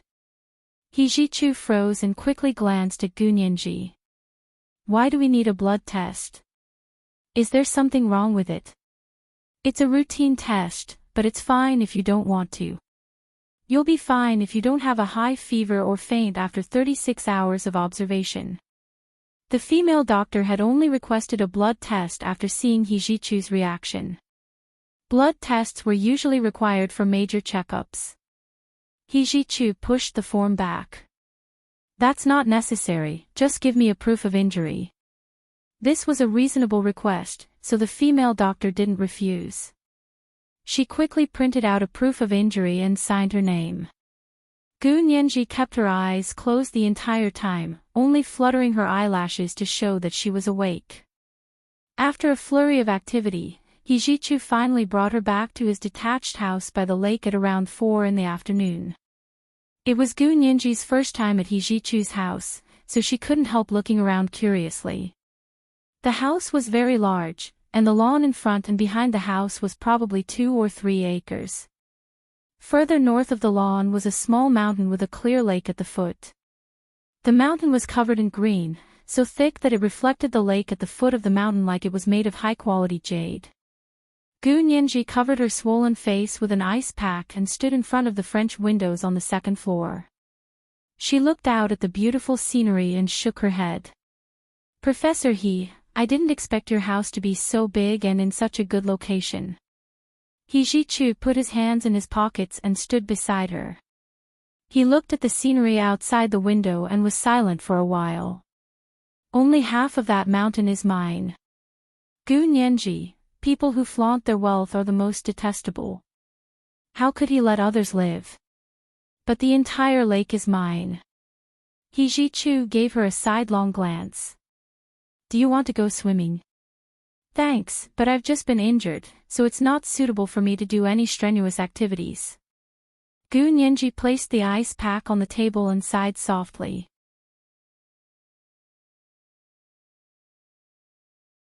Professor He, thank you for helping me. You are my student. If I don't help you, who should I help? Hijichu's gaze fell on her red and swollen cheeks.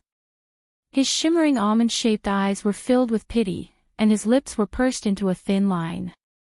His nose was as straight as a sword, but there was a hint of mockery in it. Gunyenji felt that his gaze was a bit strange. She snuck a glance at him and quickly looked away. I'm sorry to have caused trouble for you, Professor He. He Jichu raised his arm and gently touched Gu Nianji's red and swollen cheek with his finger. Gu Nianji's red and burning wound felt the iciness of his finger. Almost instinctively, she turned her head away and took a step to the side to avoid He Jichu's touch. He Jichu's arm stopped in midair. His aura grew colder and colder. Even his shimmering almond-shaped eyes gradually became cold and distant. He snorted softly and put his hand back into his trouser pocket. He Jichu suddenly turned around and said coldly, "Go. Your guardian is waiting for you at home." Gu Nianji looked at He Jichu's back in shock. Why was this person so temperamental? She pouted and looked down to grab her baseball cap. A middle-aged Caucasian woman walked in with a smile and said to Gu Nianji, "Miss Gu, I am the housekeeper. This way, please. I will see you out." Gu Nianji felt like she had been kicked out of the house. She composed herself and raised her head to say, "I don't need you to see me out. I will go out myself." She walked out of He Jichu's room and walked down the wide spiral staircase to the hall on the first floor, which was as big as a dance floor. She walked straight to the carved cherry wood door. The housekeeper was not angry. She followed behind her with a smile and watched her walk out of the He mansion's door before going upstairs to report to He Jichu. "Mr. He. Come in." He Jichu sat behind the desk, his hands constantly typing on the keyboard. "Miss Gu has already left." He Jichu held the mouse in his hand and clicked on the mansion's surveillance system. Gu Nianji's figure appeared on his screen. She was walking alone on the grass. There were butterflies fluttering around her feet, but she was no longer stopping to catch them. He Jichu stared at the surveillance image on the screen for a long time. It was only when Gu Nianji walked out of the He mansion's large iron gate in the middle of the wall that he said dryly, "All right, you can leave." The housekeeper performed a standard curtsy and walked backwards out of He Jichu's study, closing the door behind her. Gu Nianji walked alone on the path. The more she walked, the more aggrieved she felt. Uncle Hua had found someone he loved and didn't want her anymore. Professor He was temperamental and ruthless. He'd kicked her out the door at the slightest disagreement. Her parents hadn't looked for her in all these years. She was destined to be a person no one wanted.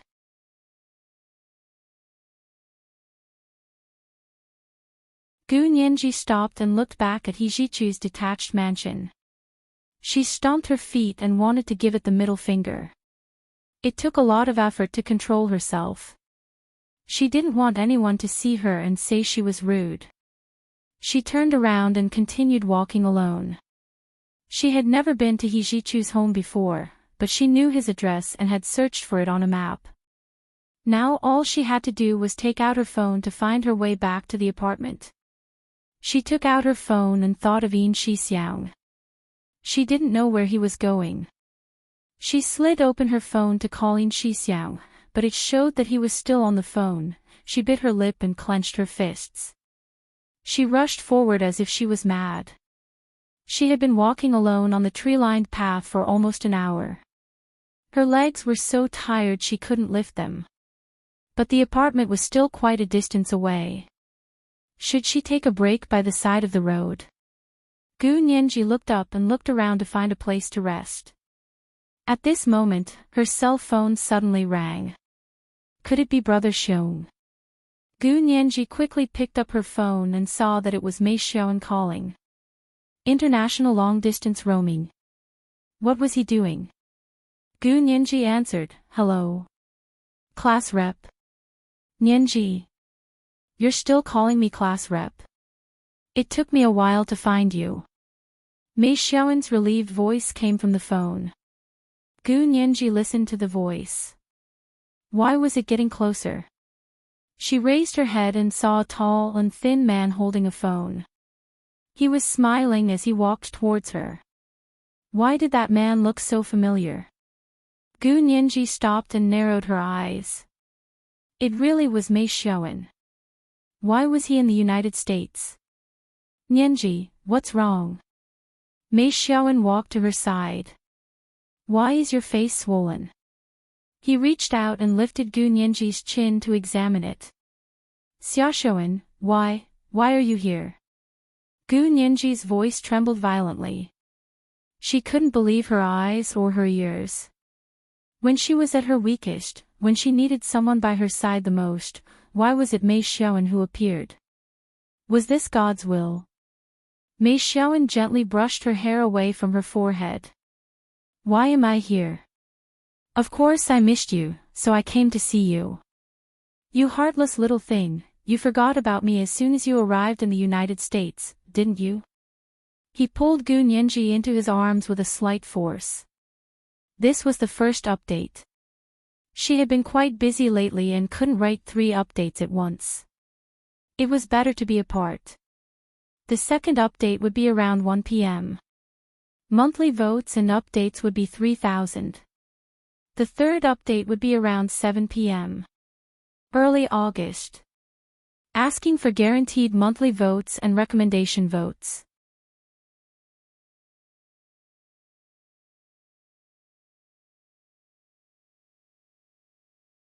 Chapter 138. Gu Nianji's contact with Mei Xiaoan had decreased since she came to America. Most of the time, it was Mei Xiaoan who texted her and asked her to check out their mutual Weibo account. Nianzi is here. Gu Nianji had been so busy with the Nanda global satellite navigation system that she hadn't had a good meal or a good night's sleep. How could she have the time to express her feelings on Weibo? But looking at Mei Xiaoan's focused eyes and his cheeks that were even thinner than before, Gu Nianji couldn't say anything.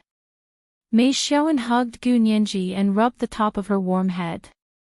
He whispered, "What happened to your face?" Gu Nianji struggled out of his arms and covered her face.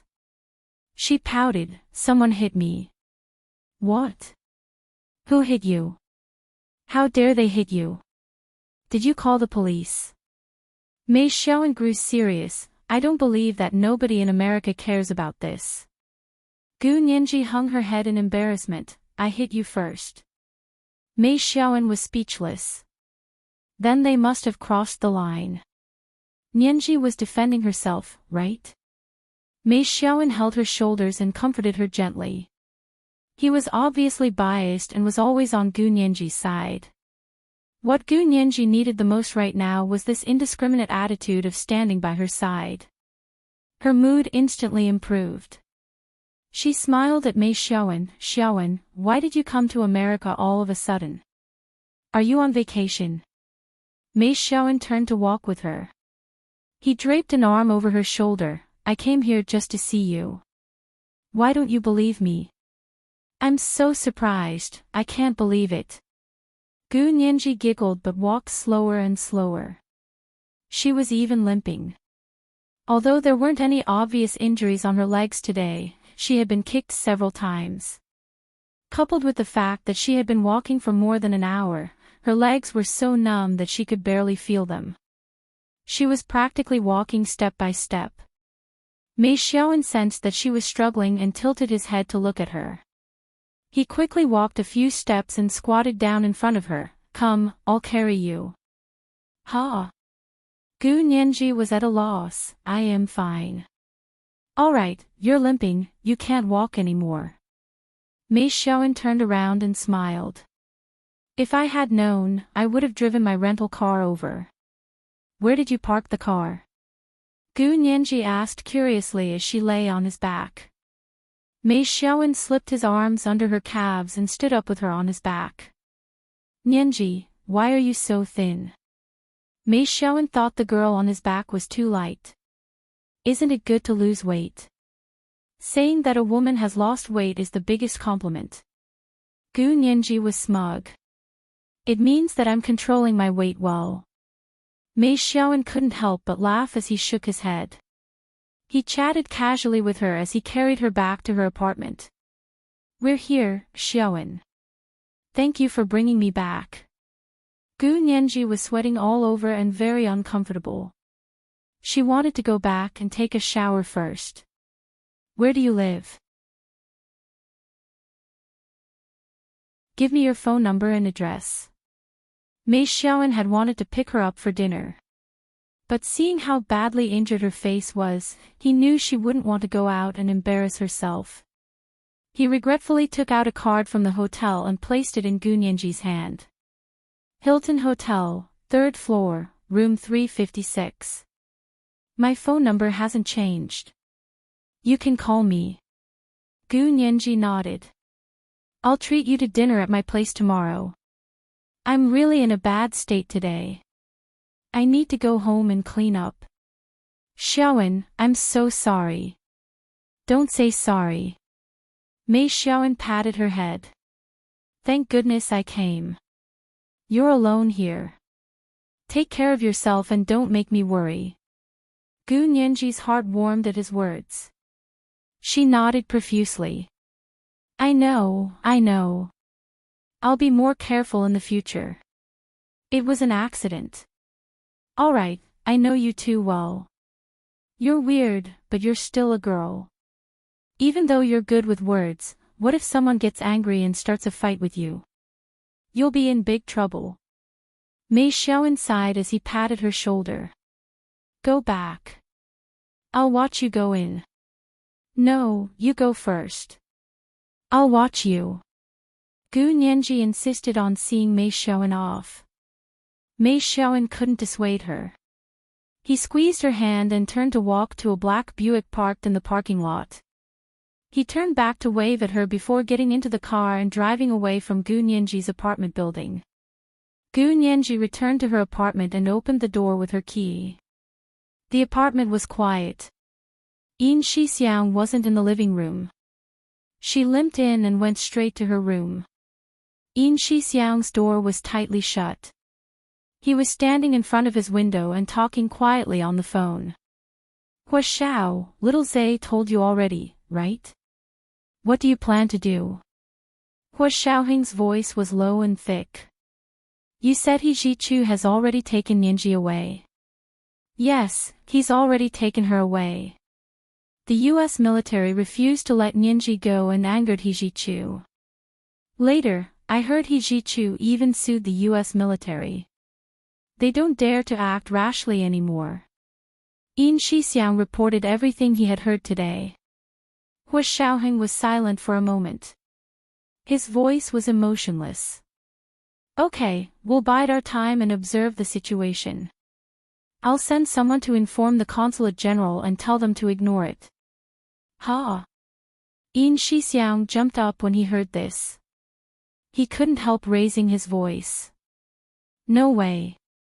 It's fine if you don't do anything, but how can you stop the consulate general? Nianji got into this trouble because she beat up that Xian guy. She's young and impulsive. Are you the same? Hua Xiaoheng spoke to Yin Shixiang through his Bluetooth headset. His fingers flew across the keyboard as he wrote a report to the military. You should have stopped her at the time. This is your dereliction of duty. I don't want to see this happen over and over again.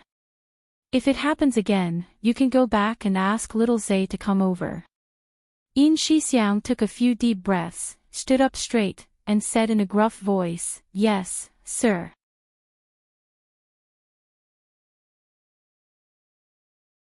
Chief, please allow Lieutenant Colonel Yin Shixiang to redeem himself. Continue to protect Nianji. Okay, this is already the second time. I don't want to see it happen a third time. Hua Xiaoheng said mercilessly, you have to pay close attention to Nianji. Find out who's trying to get close to her. Investigate everyone's background, especially He Zhichu. Professor He. Yin Shixiang didn't understand. He wrote on the window pane with his finger. Didn't we investigate many times already? What else is there to be unhappy about? It's because it's too flawless that it's suspicious.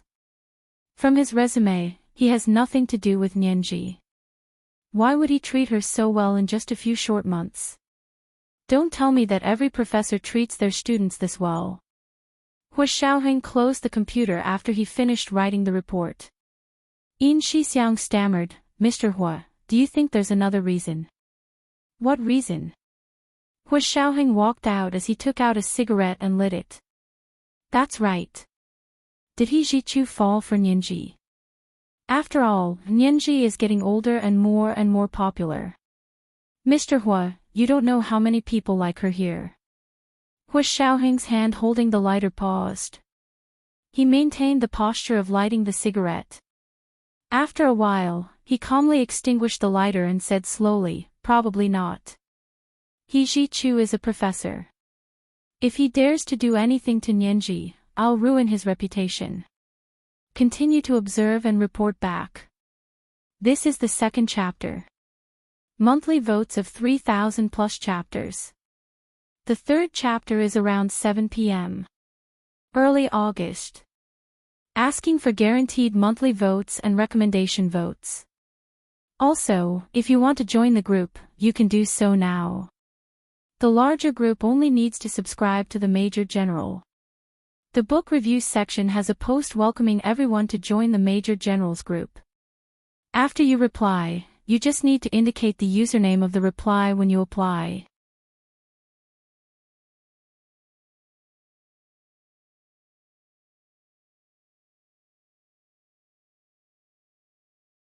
Chapter 139. Remember to vote for 2 more guaranteed monthly tickets.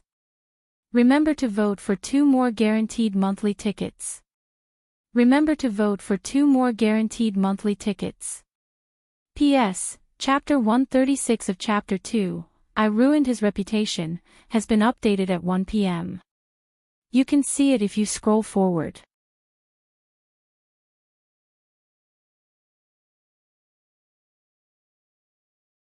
Chapter 140. Yes, sir. Yin Shixiang instinctively saluted, completely out of reflex. After hanging up, Yin Shixiang looked out the window. It was already past 5 p.m., so he should go pick up Gu Nianji. Therefore, she called He Jichu again. Professor He. Thank you so much for today. Is Nianji better? I'll come pick her up now. No need. He Jichu spat out the words coldly. The coldness seemed to follow the phone signal all the way to Yin Shixiang. She's already gone. Gone. Yin Shixiang was shocked. When did she leave? Why didn't you send her back? She's just a little girl, and she's just injured. How could you bear to do that? Why wouldn't I? What a joke. He Jichu hung up without another word. He folded his arms behind his head and leaned back in the large, soft chair. He turned the chair 180 degrees to look out the window at the scenery of the lake and mountains. His long legs rested on the windowsill as he ignored the ringing of his phone. Yin Shixiang called again, but no one picked up. He was so anxious that he didn't have time to think about why He Jichu's attitude had suddenly changed. He pushed open his room door and rushed out. But when he reached the door, he turned back again. His gaze fell on the small shoe rack by the door. On it was the pair of Under Armour Sakura sneakers Gu Nianji had worn out today. The panda print slippers she wore at home were gone. This meant that Gu Nianji had already returned. Yin Shixiang breathed a sigh of relief. It looked like He Jichu's words were reliable. Gu Nianji had indeed left his house and returned to the apartment. But he remembered that it was a full 3 miles from He Jichu's house to their apartment. He didn't know how Gu Nianji had returned by herself. Yin Shixiang walked to Gu Nianji's room door and knocked lightly. Nianji. Nianji.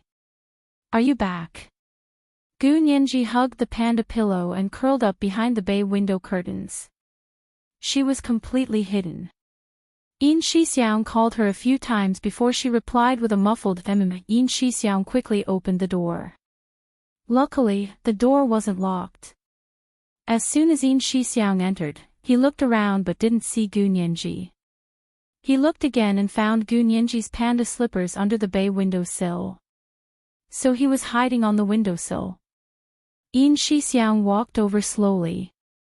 His voice was very calm. Nianji, what's wrong? Brother Xiong, don't you want to see him anymore? As he spoke, he walked to the bay window and lifted the curtain with one hand. Gu Nianji looked up and met his eyes. Her red and swollen right cheek looked even more swollen, and her large, dark eyes were like two mirrors that reflected her reflection. Why is the swelling worse? Yin Shixiang squatted down to keep eye level with her. Didn't Professor He take you to the hospital? Gu Nianji thought about how He Jichu had gotten all the medicine from the doctor. She couldn't help feeling even more depressed. She mumbled, Brother Xiong, where were you when I was locked up? Yin Shixiang felt a little guilty. He rolled his eyes and said seriously, I called Professor He and asked him to save you. You know Brother Xiong isn't familiar with the United States, so he's not as capable as Professor He. Oh. Gu Nianji rolled her eyes. So you were the one who called. I was wondering how Professor He knew. Yeah, I called Hua Xiao after that. Yin Shixiang had to explain his whereabouts, lest Gu Nianji think he didn't care about her safety.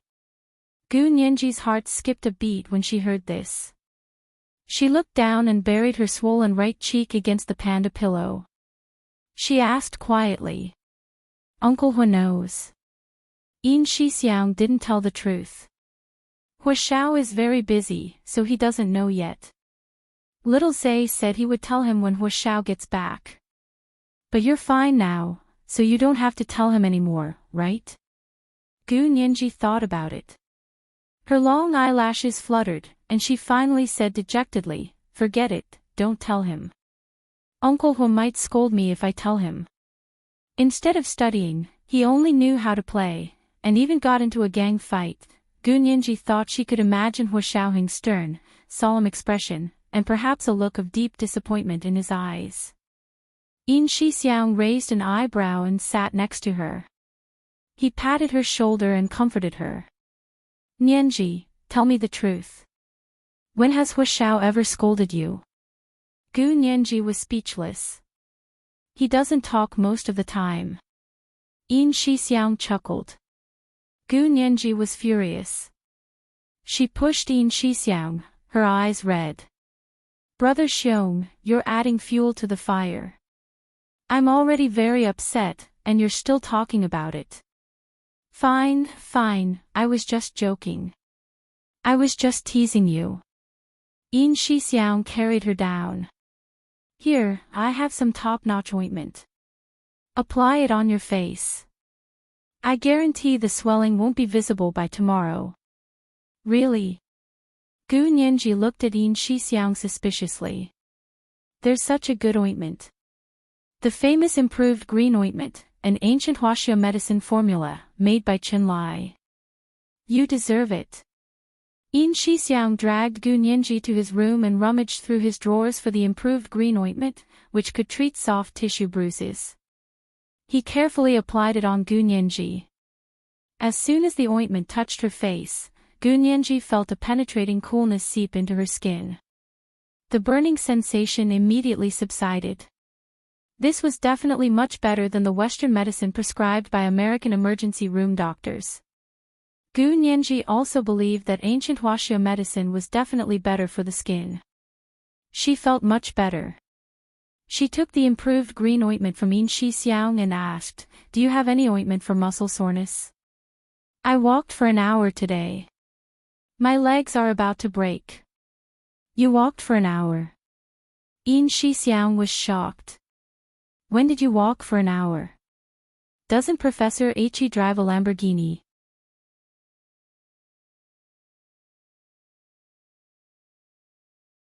Why would he let you walk? Gu Nianji became angry at the mention of He Jichu.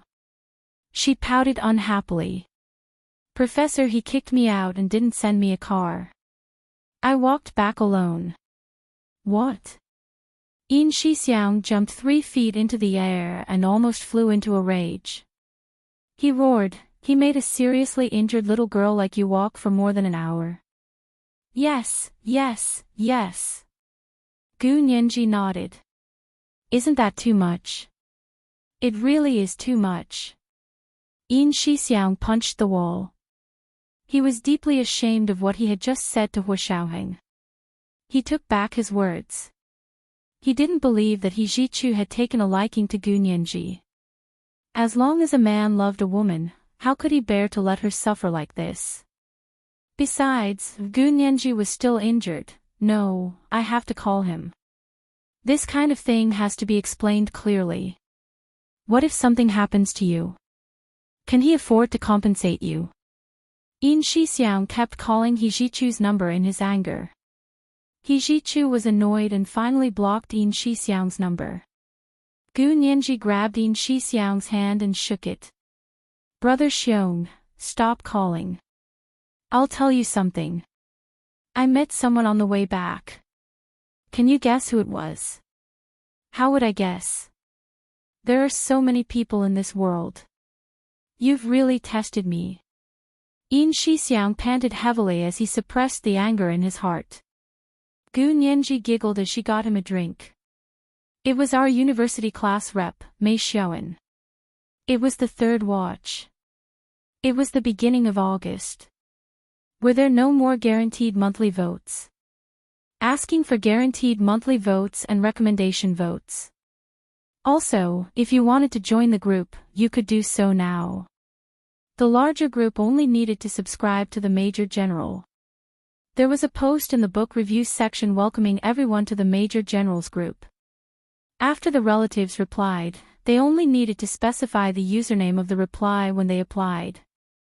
N_N.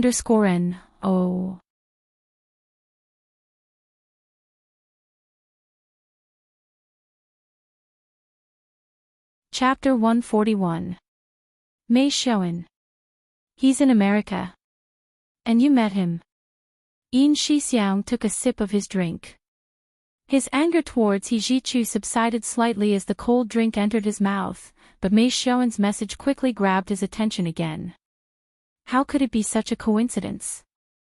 A chance encounter. America was so big, what were the chances of two old classmates running into each other?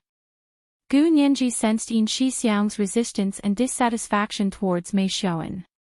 She quickly blinked her large, heavily lashed eyes at him and grabbed his arm. She said softly, "It wasn't a coincidence.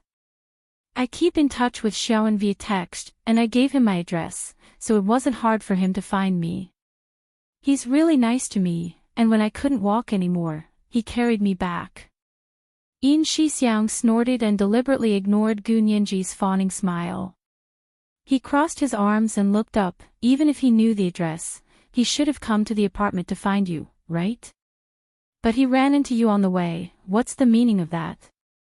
He even carried you on his back. He's obviously trying to get on your good side. Could it be that Mei Xiaoan also had some ulterior motives? Yin Shixiang was infected by Hua Xiaoheng and couldn't help but think of conspiracy theories. Gu Nianji could hear Yin Shixiang's underlying meaning and couldn't help laughing. "Brother Xiong, what are you thinking? Xiaoan's phone can locate my phone. He can find me as soon as he turns on the search function."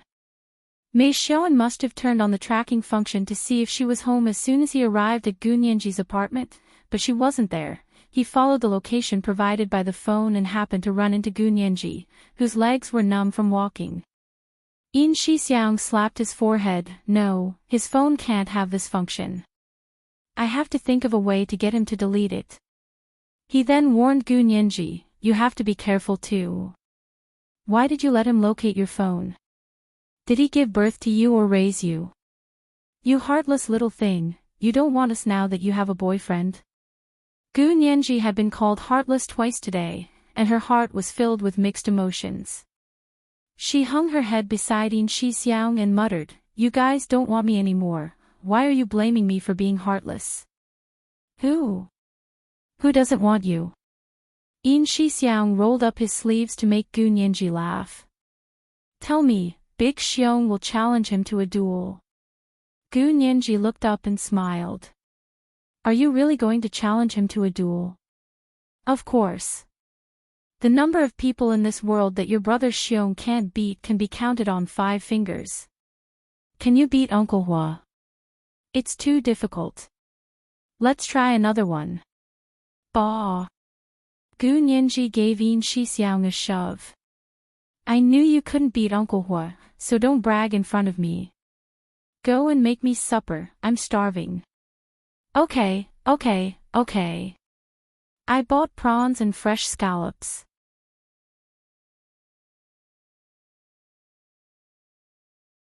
I can make garlic prawns and dry-baked garlic scallops. Yin Shixiang dragged Gu Nianji to the kitchen with him. He wanted to add more garlic flavor to Gu Nianji to prevent those lascivious men from shamelessly trying to get close to her. Tell me, why does Hua Xiao not want you? He has a girlfriend. He'll get married and have kids in the future. Of course he won't have time for me. Gu Nianji sighed and struggled out of Yin Shixiang's hand. She wrinkled her nose. I'm not going to the kitchen. You go make dinner and call me when you're done. Yin Shixiang saw her swollen face and softened. Okay, go take a shower and rest. I'll call you when I'm done. Gu Nianji nodded and watched Yin Shixiang leave. She grabbed her clothes and went to the bathroom to take a bath. Yin Shixiang's dinner was ready by the time she came out of the shower. The two of them sat across from each other and ate a sumptuous dinner. Gu Nianji paced back and forth in the room to digest her food. She thought about calling Mei Xiaoan to confirm the time to invite him to dinner the next day. She called, but Mei Xiaoan's line was busy. He was on the phone. Maybe he was talking to his family. Gu Nianji hung up and didn't continue the call. Mei Xiaoan was indeed on the phone, but he wasn't calling his family. Jiang Hongqia was calling him from the Huaxia Empire. Xiaoan, why did you go to the United States without telling me? Jiang Hongqia's voice was like fine satin, soft and lustrous. I miss you. Mei Xiaoan was silent for a long time. Finally, when Jiang Hongqia pressed him, he said, Hongqia, I have a girlfriend. You're really pregnant. Who is it? Is it the little girl you chased to the United States to see? Jiang Hongqia asked gently. Xiaoan, don't be so hard on me, okay? Mei Xiaoan wanted to say something, but stopped. Xiaoan, I know there's a barrier in your heart that you can't overcome. I won't say anything, but you haven't been to Black Tea's sky in a long time, right? I've been writing some stuff recently. Go read it when you have time. I've sent the password to your phone. Jiang Hongqia hung up. Mei Xiaoan hesitated for a long time, then unlocked his phone and logged on to Weibo. Yin Shixiang put the dishes in the dishwasher and returned to his room to report the latest news to Hua Xiaoheng. This time, he actually got through to Hua Xiaoheng. Hua Xiao. Not asleep yet. Or is he already up? It should be 7:00 in the Huaxia Empire now, and he had just spoken to Hua Xiaoheng 2 hours ago at 5:00 in the Huaxia Empire. Hua Xiaoheng hadn't slept all night, but he wasn't sleepy. He was very busy with work, and often didn't sleep for days on end. Tell me, what's up? Hua Xiaoheng put on his headphones and closed his eyes. He leaned back on the high-backed chair and considered it a good night's rest. Yin Shixiang looked out the door and whispered. He Zhichu chased Nianji back.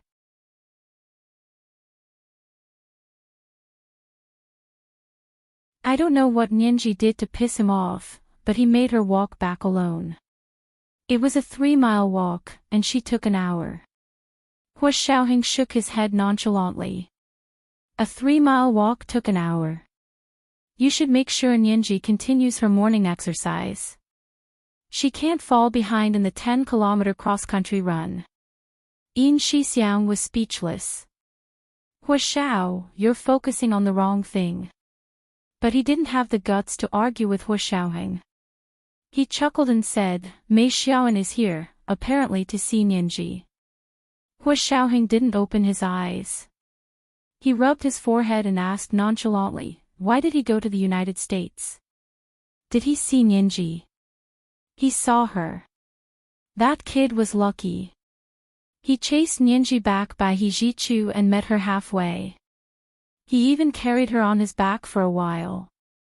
Yin Shixiang reported everything related to Gu Nianji to Hu Xiaoheng. You good for nothing. Tell Nianji she can't even walk 3 miles. Don't tell her she grew up with me. Yin Shixiang felt that Hu Xiaoheng was being too harsh. Hu Xiao, Nianji was seriously injured today. Did you forget? She's physically and mentally injured. Can't you call her to comfort her? This was the main reason he called Hu Xiaoheng again today. Gu Nianji had just said pitifully that Hu Xiaoheng didn't want her anymore. Yin Shixiang trembled when he heard it. What a pitiful little girl. The aggrieved look in her eyes was like that of a kitten abandoned on the streets. Hu Xiaoheng opened his eyes and opened the computer's protective screen. He entered the password as he grunted. Is the injury serious? Didn't you say there was He Jichu? He Jichu washed his hands of her. You can't just ignore her. Yin Shixiang mustered his courage. Even if you have a girlfriend, you can't ignore Nianji. Hu Xiaoheng's hand paused. He keenly sensed something was wrong from Yin Shixiang's tone. This didn't sound like something Yin Shixiang would say. He narrowed his dark eyes. His expression was unreadable, but the corners of his lips curled up slightly. Hu Xiaoheng quickly calmed down. He said dryly, then tell Nianji that I don't have a girlfriend. I won't ignore her. He hung up and sighed deeply. He got up to go for a 10 kilometers cross-country run. This was the first watch. The second watch was around 1 p.m. Monthly votes of 3,100 plus updates. The third watch was around 7 p.m. Early August. Monthly votes and recommendation votes.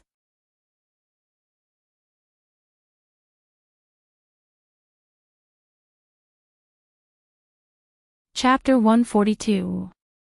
Yin Shixiang froze when he heard this, then realized what was going on. So Mr. Hu had already figured out that it was Nianji who said it. This kind of thinking, TSK, no wonder he and Ozawa could only be his personal secretary. Truly, comparing oneself to others is infuriating. Yin Shixiang tossed his phone onto the bed and went to Gu Nianji's room to talk to her. He didn't expect her to have already fallen asleep on the bed. Her swollen cheek was facing up, and the corners of her mouth were scrunched up. Her brows were furrowed, and she seemed to be in pain even in her sleep. It had been a long day for her. Yin Shixiang's heart ached, and he cursed He Jichu inwardly as he covered her with a thin blanket. He turned off the lights, closed the door quietly, and went back to his room. Mei Xiaoan finished reading the latest Weibo post, Black Tea's Sky, in his hotel room. He couldn't help but call Jiang Hongcha. It was morning in the Huaxia Empire. Jiang Hongcha sat at the breakfast table and unlocked her phone. She smiled. Xiaoan, have you had dinner? It was past 7 in the evening in the United States. I've eaten. Mei Xiaoan held the phone in one hand, and ran his fingers through his hair in frustration. Hongcha, I have a girlfriend. He said the same thing, as if trying to hypnotize himself. This was his only trump card against Jiang Hongcha's charms. Jiang Hongcha's smile didn't waver. She held the phone for a moment, then said, You really have a girlfriend? She admitted she's your girlfriend. Mei Xiaoan sat up straight. What do you mean? Don't look down on me. I'm not looking down on you. Jiang Hongcha smiled. Weinan said a few days ago that your revolution hasn't succeeded yet, and that you still need to work hard, comrade. Actually, Weinan had told Jiang Hongcha that the girl Mei Xiaoan was courting didn't actually like him. Of course, Jiang Hongcha wouldn't tell Mei Xiaoan that. Men cared about their pride. If they lost their pride, there would be nothing left between them. Mei Xiaoan breathed a sigh of relief. He picked up the remote and turned on the TV to watch a movie on HBO. He said, Weinan is full of nonsense, don't listen to her. I'm not listening to her. Jiang Hongcha's tone suddenly became serious. I just wanted to confirm if you really have a girlfriend. Really? So what if it's fake? If it's fake, then it's fine. But if it's true, I'll have to keep my distance from you. Jiang Hongcha's voice was as smooth as silk, but there was a hint of determination in it. Mei Xiaoan stared at the TV, completely unaware of what was going on. He muttered. Keep your distance. You want to keep your distance from me? Yes. I can't be like Weinan. I know you like someone else, but I still insist on staying by your side as a friend. Jiang Hongcha picked up the kettle and sprinkled water on her epiphyllum. I've never been that kind of person. You know about it.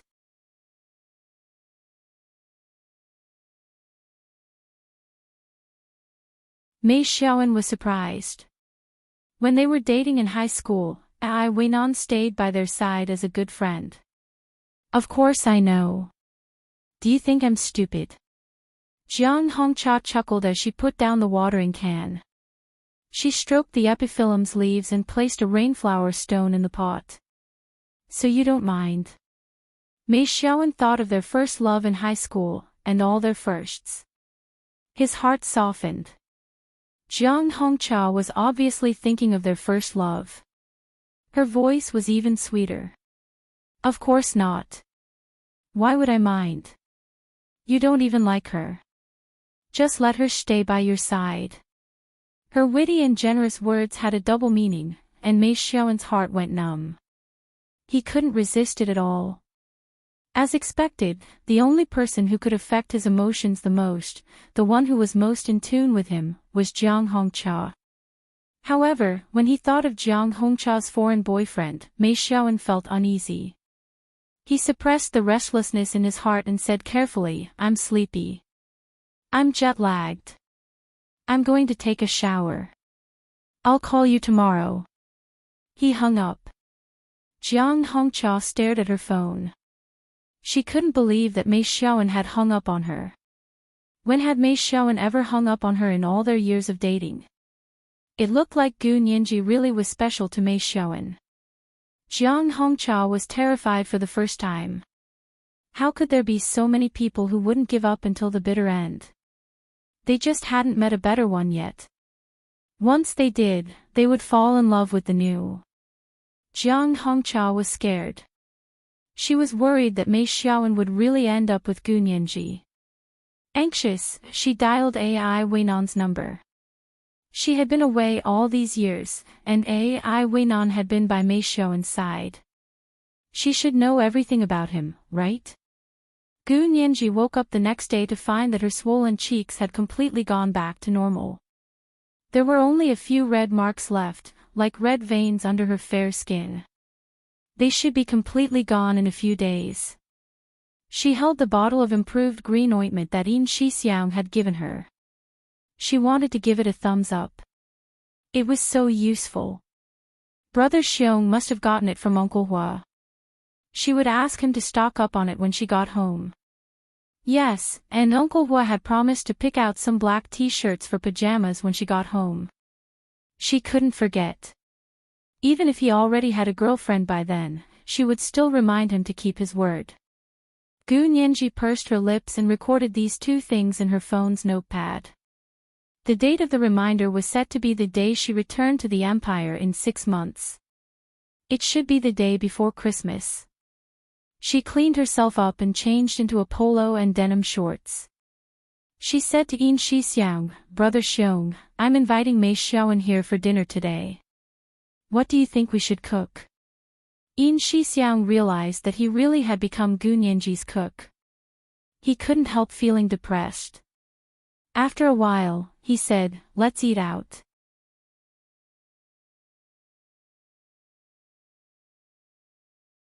We'll find a good restaurant and eat something classy. She could also claim the cost of eating out. This was a great idea. Yin Shixiang couldn't help but silently praise himself for his own ingenuity. Gu Nianji thought about it and agreed. The most important thing was that the bruises on her face had healed a lot. She would be able to hide them with a little concealer when they went out. Okay, Brother Xiong, help me book a place. I'll call Xiaowen. She hummed as she walked away. She seemed to be in a better mood. Yin Shixiang looked at Gu Nianji's back and blinked. He looked down to look for a restaurant on his phone. He wasn't familiar with the restaurants around here. However, he believed that expensive food might not be delicious, but it must be classy. He booked the most expensive restaurant in the area for dinner. In the afternoon, Mei Xiaowen arrived at their apartment. He spoke politely with Yin Shixiang for a while before going to Gu Nianji's room. Mei Xiaowen casually glanced at the decorations in Gu Nianji's room. He asked, "This apartment is pretty nice. Did your relatives pay for it?" Gu Nianji originally wanted to say that he Jichu paid for it. However, she remembered his bad attitude the other day. She didn't want to give him any face in front of her classmates. She only smiled and didn't deny it. Mei Xiaowen knew what was going on. He took 2 steps forward and held Gu Nianji's hand. He whispered, "Nianji, promise me you'll be my girlfriend, okay?" This is the second update. Monthly votes of 3,100 plus updates. The third update is around 7 p.m. Early August. Asking for monthly votes and recommendation votes. P.S. I didn't expect everyone to be so enthusiastic about joining the group. I'm very touched. Thank you for enjoying this article. The group was Q***Q group, Q***Q group. It was not a WeChat group. There was no WeChat group for now. The book group ID of the Major General of Cambrian was 146941331, and there was a post on the top of the group in the book review section. You just needed to reply and you could apply for it. In 2 days, there will be an activity in the group. I hope to see everyone there and play with everyone. Mwah.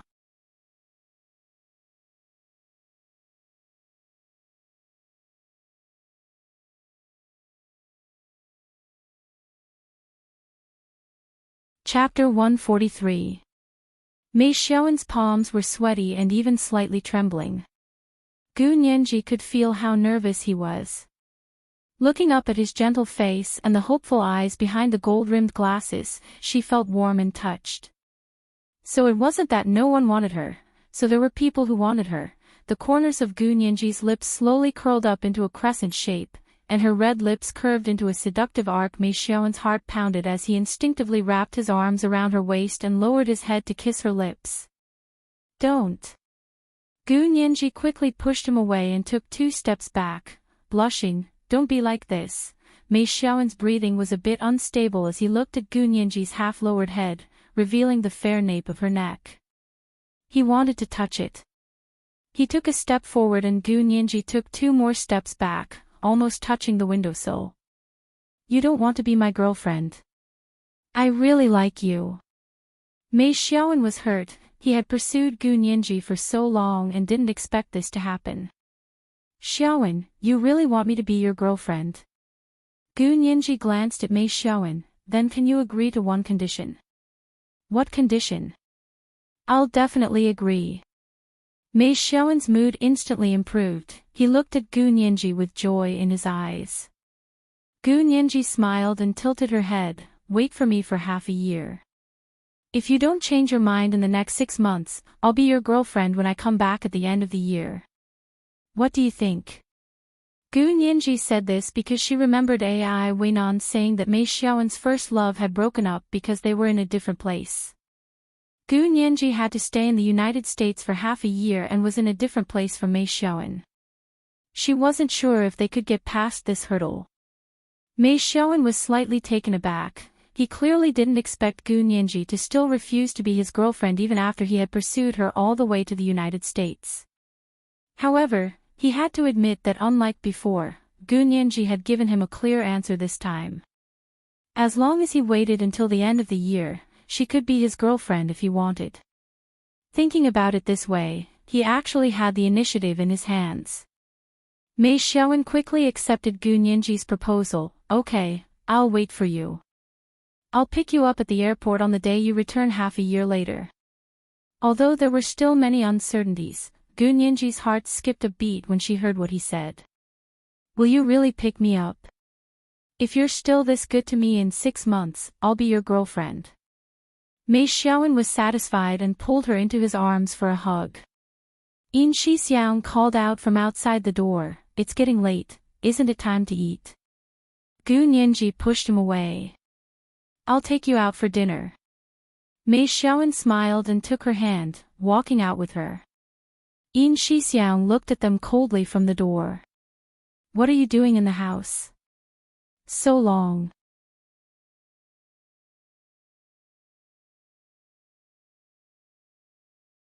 No, I was just chatting with Nianji. Mei Xiaowen smiled widely. He was in a much better mood than before. Gu Nianji didn't hide anything from Yin Shixiang. She said openly, Xiaowen and I talked about it. He will wait for me for half a year. After half a year, I will return to China. If he is still willing, I will be his girlfriend. Really? Congratulations in advance then. Yin Shixiang looked at Gu Nianji, then at Mei Xiaowen. He obviously didn't think it was a big deal. He laughed. This is great news. Come on, let's go celebrate. The three of them got into Yin Shixiang's car and drove to the restaurant.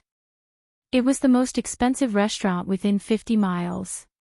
The cars in the parking lot were all luxury cars. Yin Shixiang's second-hand SUV stood out like a sore thumb. Mei Xiaowen felt a bit embarrassed. He should have just driven his car. It was more reliable than the second-hand SUV. Gu Nianji didn't think it was inappropriate. She happily got out of the car and hooked one arm around Yin Shixiang's and the other around Mei Xiaowen's. The three of them chatted and laughed as they entered the restaurant. They didn't expect to find a room full of people waiting at the entrance. Gu Nianji asked Yin Shixiang in surprise, Brother Xiong, didn't you make a reservation? I did make a reservation, Wang Yao said. Yin Shixiang went to ask and returned with a wry smile. It's like this. I can't guarantee it'll be on time. The people who made the reservation can only go in after they finish eating. It was a restaurant, after all. They couldn't just force people to eat for an hour before kicking them out. What if they ate a lot? They couldn't just run a business, right? They had no choice but to wait in the lobby with the others.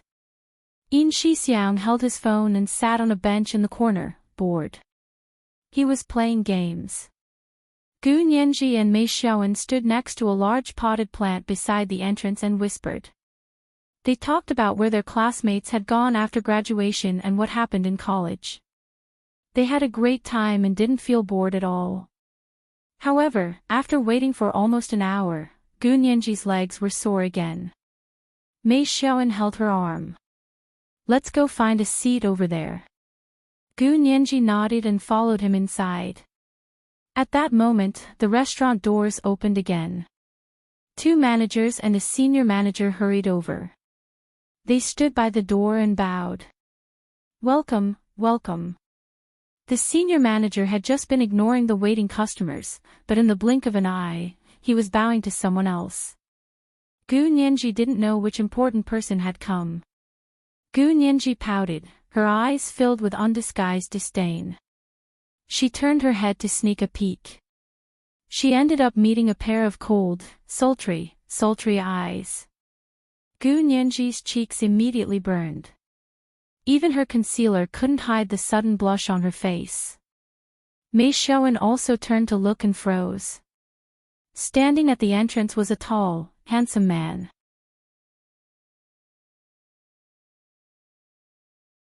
It was Professor He Zhichu, whom he had met a few times at C University. In the crook of Professor He's arm was a beautiful woman. Americans might not be familiar with the woman's appearance, but Mei Xiaowen and Gu Nianji had no choice but to recognize her. She was obviously the fastest rising female celebrity in the Xia Empire in recent years. This way please. We've prepared a special VIP room for you. The senior manager's smile was almost obsequious. Gu Nianji thought about how she had been waiting for almost an hour and still hadn't gotten a table. As soon as He Jichu arrived, the restaurant's senior manager appeared and prepared a VIP room for him. TSK, this man couldn't stop putting on airs no matter where he went. Gu Nianji turned her head and avoided He Jichu's gaze. It was as if she didn't know him. She thought He Jichu probably didn't want students to see him dating a female celebrity. So it was best for her to pretend to be blind. He Jichu ignored her and didn't even look at Mei Xiaoan.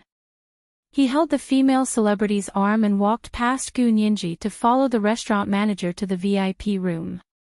Mei Xiaoan quietly asked Gu Nianji, "Is that really Professor He?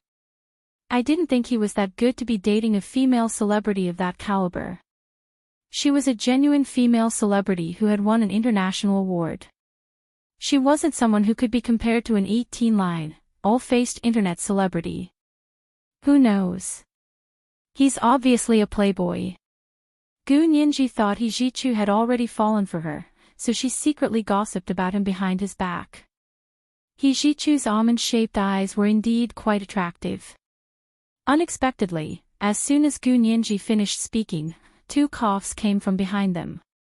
It sounded like He Jichu's voice. Gu Nianji's back stiffened. "Students, how long have you been waiting?" He Jichu's cool voice drilled into Gu Nianji's ears like a thread of ice. It was the 3rd watch. Beginning of August. Seeking monthly votes and recommendation votes. P.S. I didn't expect everyone to be so enthusiastic about joining the group. I'm very touched. Thank you for enjoying this article. The group was Q******Q group. It was not a WeChat group.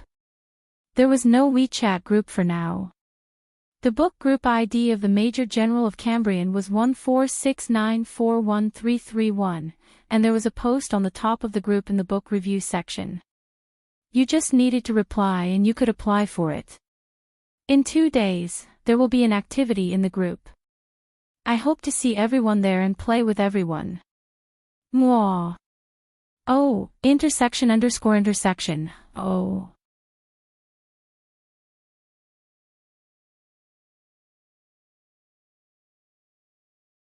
Chapter 144.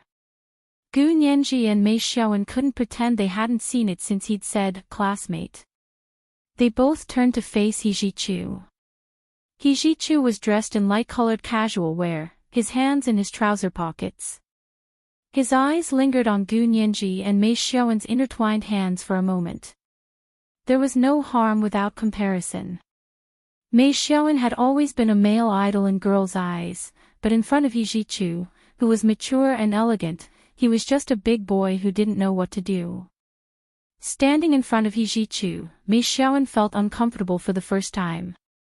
But He Jichu wasn't looking at him, he was looking at Gu Nianji, his eyes lingering on her injured cheek. "Let's go together.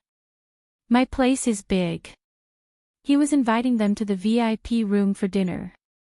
Yin Xixiang, who was playing games on a nearby bench, saw He Jichu follow them. His heart skipped a beat, he quickly put away his phone and walked over. He heard Gu Nianji reject He Jichu's offer. "That's not a good idea, is it? This is Professor He's private time, we wouldn't dare disturb him." As she spoke, she glanced meaningfully at the female celebrity and smiled at He Jichu. She winked and said, "Professor He, hurry up and go. Don't keep them waiting." He Jichu studied Gu Nianji for a moment, then suddenly reached out and tousled her hair. He said in a doting tone, "You're still mad at me? I apologize, can you forgive me?" This sudden change in tone not only struck Gu Nianji like she'd been struck by lightning, but it also made Mei Xiaoan and Yin Xixiang's jaws drop. Mei Xiaoan looked at Gu Nianji suspiciously, then at He Jichu, wondering since when was Nianji so close to Professor He. And what did Professor He do to have to personally apologize to Gu Nianji? Yin Xixiang immediately took 2 steps forward to stand next to Gu Nianji. He smiled and tried to smooth things over. "Professor He, you're too kind. Our Nianji is kind and innocent, she never holds grudges. Please don't make things difficult for her. Really? He Ji-Chu looked at Gu Nianji, his shimmering, sultry eyes filled with countless emotions, finally condensing into one sentence. Can you forgive me? Gu Nianji guessed that He Ji-Chu was apologizing for kicking her out of his house the day before. She had been very angry the day before and had walked so hard that her legs were about to break. She had cursed He Ji-Chu countless times in her heart. But when she woke up this morning, she was no longer angry. Moreover, she wasn't someone who didn't know what was important. The scene of He Ji-Chu rushing to the campus police office to save her was still vivid in her mind. How could she hold a grudge against him over something so trivial? Although he had gone overboard yesterday, she had secretly scolded him in her heart, so they were even. Gu Nianji didn't hold a grudge. She usually took revenge on the spot. You're too kind, Professor He. I haven't thanked you properly yet.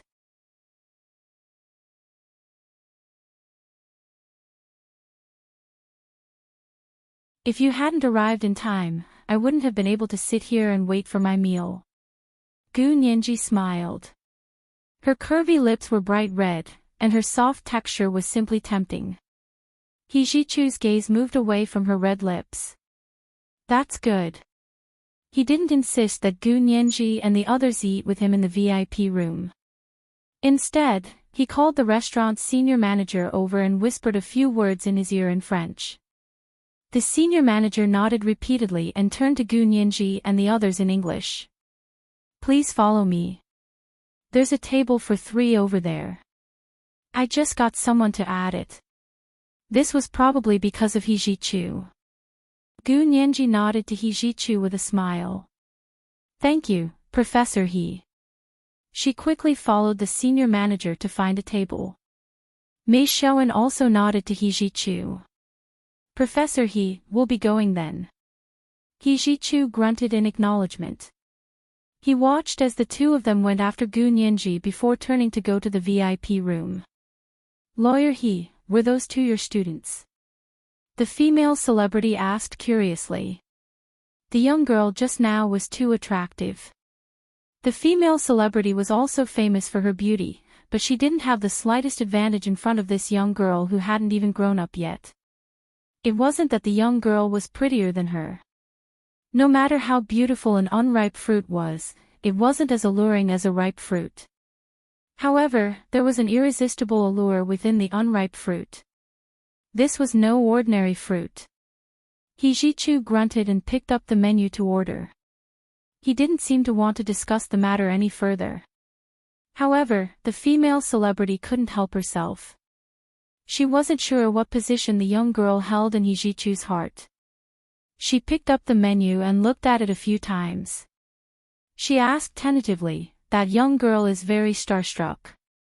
If she plans to enter the entertainment industry, I can help her. As she spoke, she took out her business card from her handbag and pushed it towards He Ji-Chu. She wanted to leave her phone number discreetly. He Ji-Chu looked at her business card and snorted. He looked up at the female celebrity and didn't say anything. However, his shimmering, sultry eyes were filled with obvious mockery. It was as if he had heard the funniest joke in the world. The female celebrity's pretty face gradually turned red under his stare. Then it turned pale, and finally turned livid. She was also a famous person with status. She was naturally arrogant, so most people wouldn't be able to invite her. She stiffly took back her business card and put it back into her handbag. She stood up and said, I just remembered that I have an appointment tomorrow. I can't accompany you today. Lawyer He, regarding the contract, you can have your assistant, Miss Wen, contact my manager. The female celebrity put on a pair of sunglasses that covered half her face. She lowered her head and hurried out of the restaurant. The waiter in the VIP room bowed and asked, Mr. He, do you still want to order?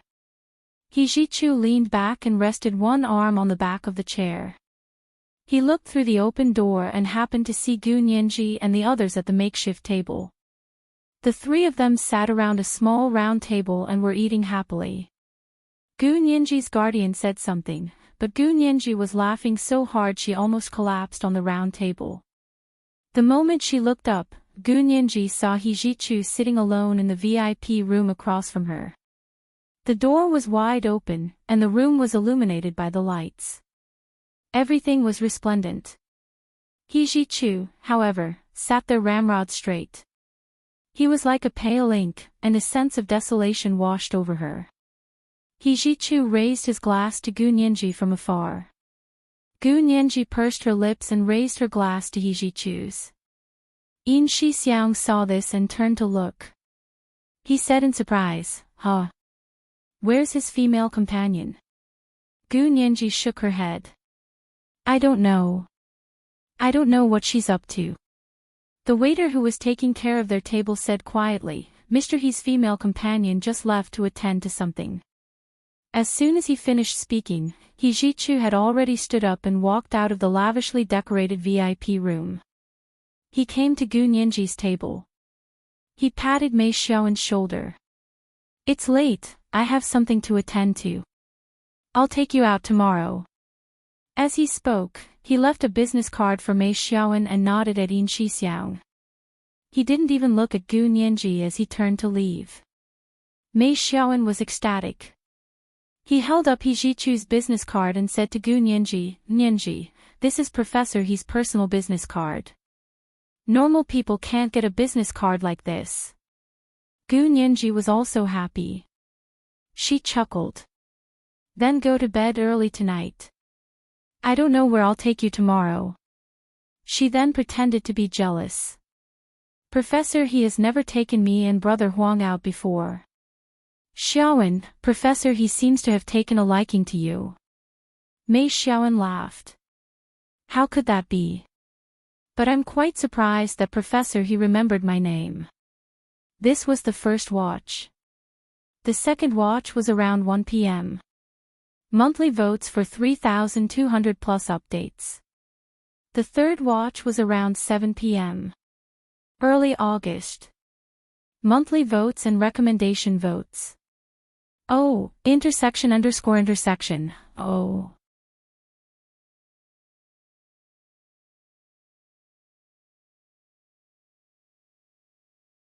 Chapter 145. The next morning, Mei Xiaowen got a call from He Jichu as soon as he woke up. "Good morning, Professor He." Mei Xiaowen quickly greeted him, "Are we going out now?" He Jichu's cool voice sounded over the phone, "Come down in half an hour, I'll send a car to pick you up." Mei Xiaowen came down half an hour later to see a Cadillac limousine parked in front of the Hilton Hotel. Seeing him come down, a handsome Caucasian male driver wearing white gloves opened the door and got out. He helped him open the door on the other side and invited him in. Mei Xiaowen thanked him and entered the car to see He Jichu sitting in the passenger seat. He smiled at him. "You're too kind, Professor He." Mei Xiaowen was flattered. He even had a chauffeur. Professor He suddenly looked like a partner of a big law firm. He Jichu opened the small fridge in the car and took out a glass of red wine. "Want a drink?" Drinking red wine so early in the morning, although Mei Xiaowen didn't have this habit, he still accepted it so He Jichu wouldn't look down on him. "I don't have the habit of eating breakfast, so I usually have a glass of red wine with ice in the morning." He Jichu raised his glass to Mei Xiaowen before downing it. Mei Xiaowen also took a drink. There was ice in the red wine, so it tasted cold and had a hint of lemon. It was more like a cocktail. He Jichu poured him another glass. The limousine didn't feel like it was moving at all. Mei Xiaowen downed 4 or 5 glasses of red wine in a row before realizing they were already on the road. Feeling slightly dizzy, Mei Xiaowen held the glass and couldn't focus. Professor He, where are we going?" Although He Jichu had drunk a lot, he wasn't drunk at all. His expression was cold as he looked out the window. "We're going to pick up Nianji." "Isn't she your girlfriend? Don't you want to hang out with her?" Mei Xiaoan grunted as he rubbed his temples and leaned back in his seat, completely drunk. He chuckled, "Girlfriend. Just a little bit more. I've always wanted her to be my girlfriend, but she wants me to wait for her. You want to test me for half a year before you agree to be my girlfriend." He Jichu withdrew his gaze in surprise and looked Mei Xiaoan up and down, as if he was trying to determine if he was telling the truth. "It's not that different, is it? They're holding hands in front of everyone. It's just holding hands." Mei Xiaoan was drunk and talkative. He couldn't help but complain, "I can't even hug her. She pushes me away all the time. She's probably the only virgin in our school, and she still has her first kiss. Ha ha ha ha. I'm so useless. I chased after her for so long, and all I got was to hold her hand." He Jichu didn't say anything and looked out the window again. He picked up his phone and called Gu Nianji. "Nianji." Gu Nianji was still sleeping in bed and only answered after the phone rang for a long time. "Professor He."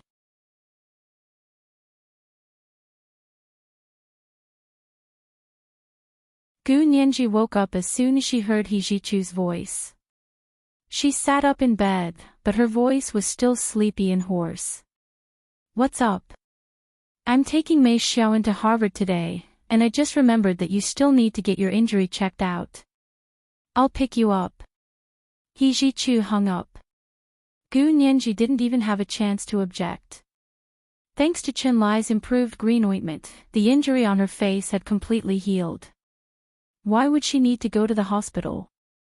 But He Jichu was taking Mei Xiaoan to Harvard today, and as the proper host, Gu Nianji couldn't stay out of it. Although she actually wanted to sleep alone at home all day, she rushed into the bathroom to take a quick shower and picked out a ladylike white dress with white sneakers and a navy t-shirt.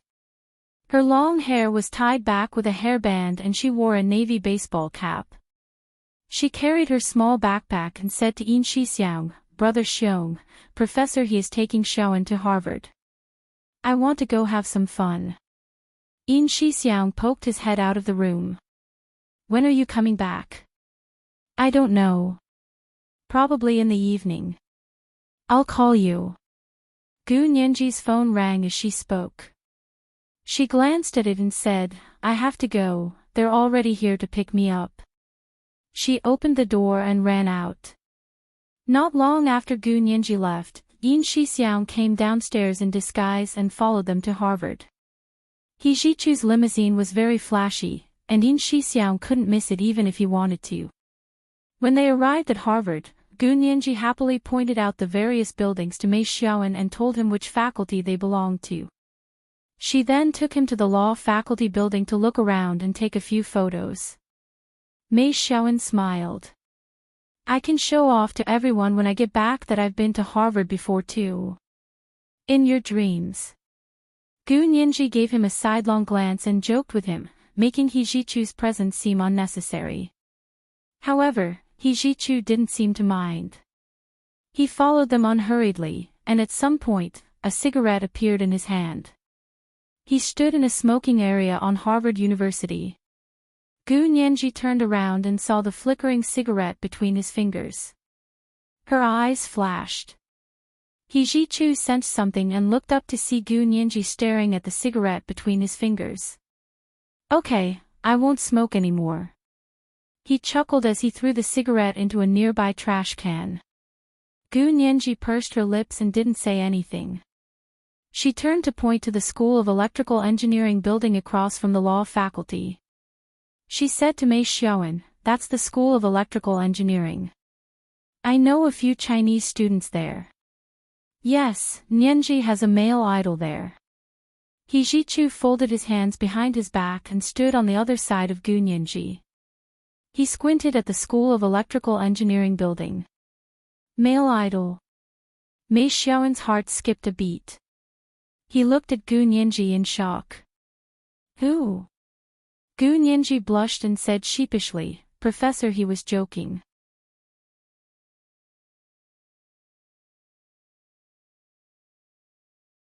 "I have many male idols. Xiaowen, you're my male idol too. Really? Mei Xiaowen laughed. Although he knew Gu Nianji was joking, he couldn't help but be happy. He should be treated as a Prince Charming. His confidence, which had been shattered, instantly exploded again. Of course. Gu Nianji nodded vigorously. Out of the corner of her eye, she saw He Jichu's cool gaze on her. Gu Nianji turned to flatter him. Professor He, you're my male idol too. I'm so lucky today. I have 2 male idols walking around campus with me. It's so awesome. He Jichu glanced at Mei Xiaowen. He didn't understand Gu Nianji's words. Was he happy or sad? After all, He Jichu didn't want to accept the title of a male idol on the same level as Mei Xiaowen. He raised his chin. Let's go over there. Your injury needs a follow-up. Mei Xiaowen quickly agreed. Nianji, I was scared to death when I saw the injury on your face the other day. Are you okay now? Gu Nianji touched her face and said smoothly, I think I'm fine now. But I still need to get a diagnosis. He Jichu didn't say anything else.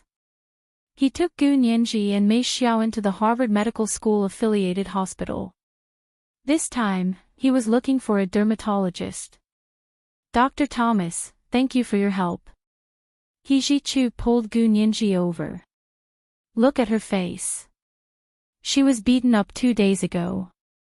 Although the swelling has subsided, I'm worried that the insides aren't completely healed. Dr. Thomas examined Gu Nianji attentively. To be on the safe side, he even took an X-ray to make sure the skull wasn't deformed. They waited at the hospital for an hour before receiving the X-ray. I can guarantee that she's recovering very well. Not only is her skull intact, but even her skin is healed. There's no scar at all. Dr. Thomas was an old man with a white beard. He was very kind to Gu Nianji. After the examination, he even gave her a lollipop. Gu Nianji sucked on the lollipop and smiled as she walked between He Jichu and Mei Xiaowen. As they walked along the corridor, Gu Nianji noticed that there were U.S. soldiers in camouflage uniforms standing guard at the entrance of one of the rooms. What kind of important person was living here? As soon as the thought popped into Gu Nianji's mind, she saw a woman with a white bandage on her head and one arm in a sling. Half of her face was swollen like a steamed bun. She was being supported by someone as she slowly walked out of the room. He Jichu stopped and pulled Gu Nianji to his side. This way. He led her and Mei Xiaowen to another corridor. Although they walked quickly, the woman still saw them. It was Xian Xingao, whose wrist had been broken and concussed by Gu Nianji. She stared at Gu Nianji's disappearing figure in shock. Why did she look so familiar? She asked the nurse who was supporting her, who was that girl? Do you recognize her? The nurse shook her head. I can ask for you. They had all seen the 3 people come from the dermatology room.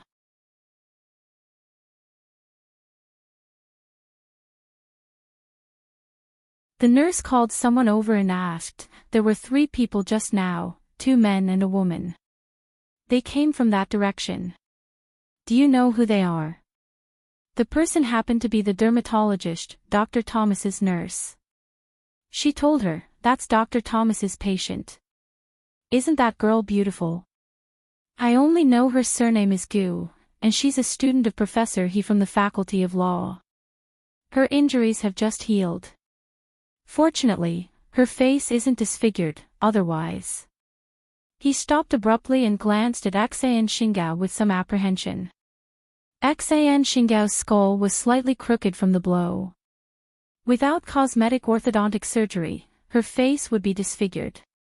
That was why her room was arranged next to the dermatology room.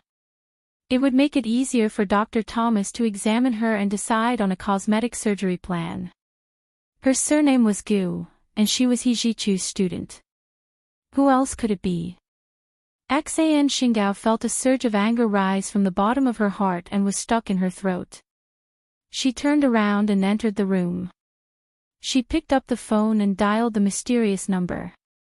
"I want to see Lieutenant Colonel Peter." Lieutenant Colonel Peter arrived at the Harvard Medical School affiliated hospital half an hour later. He was a middle-aged man with a big belly. He stood in front of Aksayan Shingao's bed with his hands clasped behind his back. He had a friendly smile on his face. "Aksayan, how are you? Are you feeling better?" Aksayan Shingao glared at him angrily. "I just want to ask you, why is Gu Nianji fine? She beat me up like this. Doesn't she have to be held criminally responsible?" Lieutenant Colonel Peter was furious. He hadn't told Aksayan Shingao about this yet. Aksayan Shingao had just woken up from a coma. She had just started her rehabilitation and was about to undergo cosmetic surgery. She had no idea what had happened after that. "Here's the thing." Lieutenant Colonel Peter rubbed his hands nervously. "You're not held criminally responsible for the fight." "What?" Aksayan Shingao felt a sweet lump in her throat. She was about to vomit blood. "What kind of law is that? I don't believe it. But it's the truth."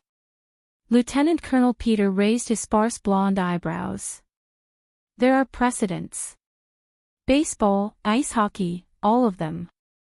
Fights on the field are not held criminally responsible as long as no one is killed or seriously injured. She beat me up like this and that's not a serious injury." Aksayan Shingao was on the verge of punching the bed. She was clinging to Gu Nianji because she was afraid and uncertain. She knew what she had done. Even the Huaxia Empire's international students had drawn a line with her.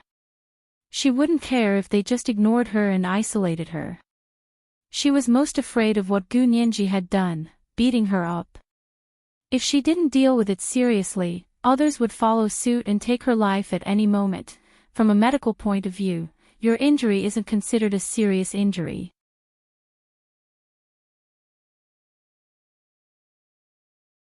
Lieutenant Colonel Peter said matter-of-factly, "As for Gu, she was also injured. The doctor issued a certificate saying that her injury is comparable to yours." "That's impossible." Aksayan Shingao screamed, her voice echoing in the room. "She recovered a long time ago. I just saw her walk past my ward, swaggering around. How is she like me? I can't even get out of bed right now." "Is that so?" Lieutenant Colonel Peter frowned. "But she has a doctor's certificate." "Aksayan, you have to know that the court only looks at evidence. They only look at the doctor's certificate to confirm the injury." Aksayan Shingao gripped the bed sheets so tightly that the veins on the back of her hands were bulging. "Tell me, what do I have to do to make sure that Gu goes to jail?" Aksayan Shingao wouldn't let Gu Nianji go. She wanted to make an example out of her and the US military to guarantee her safety. "I've done so much for you, you can't do this to me." Lieutenant Colonel Peter shook his head and spread his hands. "It's no use. She has Professor He's support, it'll be hard to sue her." "Aksayan, there's something I didn't tell you. We just settled with Professor He because he sued me and my department for lynching his students. All we did was ask the campus police to handcuff his students." Aksayan Shingao's eyes widened. "It's that hard?" "Yes, it's harder than you think." "I don't believe you." Aksayan Shingao spat out through clenched teeth. She closed her eyes and lay on the bed, panting slightly. Finally, she said, "Lieutenant Colonel Peter, I want to find out what constitutes a serious injury." Lieutenant Colonel Peter looked at Aksayan Shingao and broke into a huge smile. "Aksayan, you're really smart." He waved at her. "I'll wait for your good news." Mei Xiaoan stayed in Boston for 6 days and flew home on the 7th day. He Jichu gave Gu Nianji the day off and arranged for a chauffeur and bodyguard to accompany them everywhere. Mei Xiaoan's head hurt when he saw that Gu Nianji didn't seem to mind and continued to have fun. She even told him that she had been attending classes every day since she arrived in Boston, from the classroom to the apartment. She had never had the chance to go to those places, and that it was all thanks to him that she could. Mei Xiaoan felt sorry for Gu Nianji and didn't mind the chauffeur and bodyguard following her around anymore. On the 7th day, Gu Nianji had just sent Mei Xiaoan off on the plane when she received a court summons. It turned out that Xan Xingao's condition had suddenly worsened and her brain had been severely damaged. The doctor diagnosed that the damage to her intelligence was irreparable. Simply put, she had beaten Xan Xingao to the point where she couldn't take care of herself.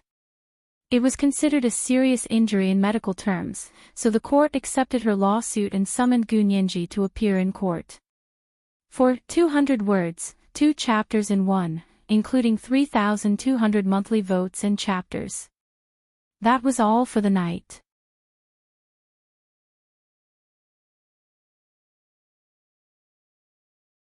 Thanks to Bai Yun Xiao for tipping Heshabi yesterday. Mwah.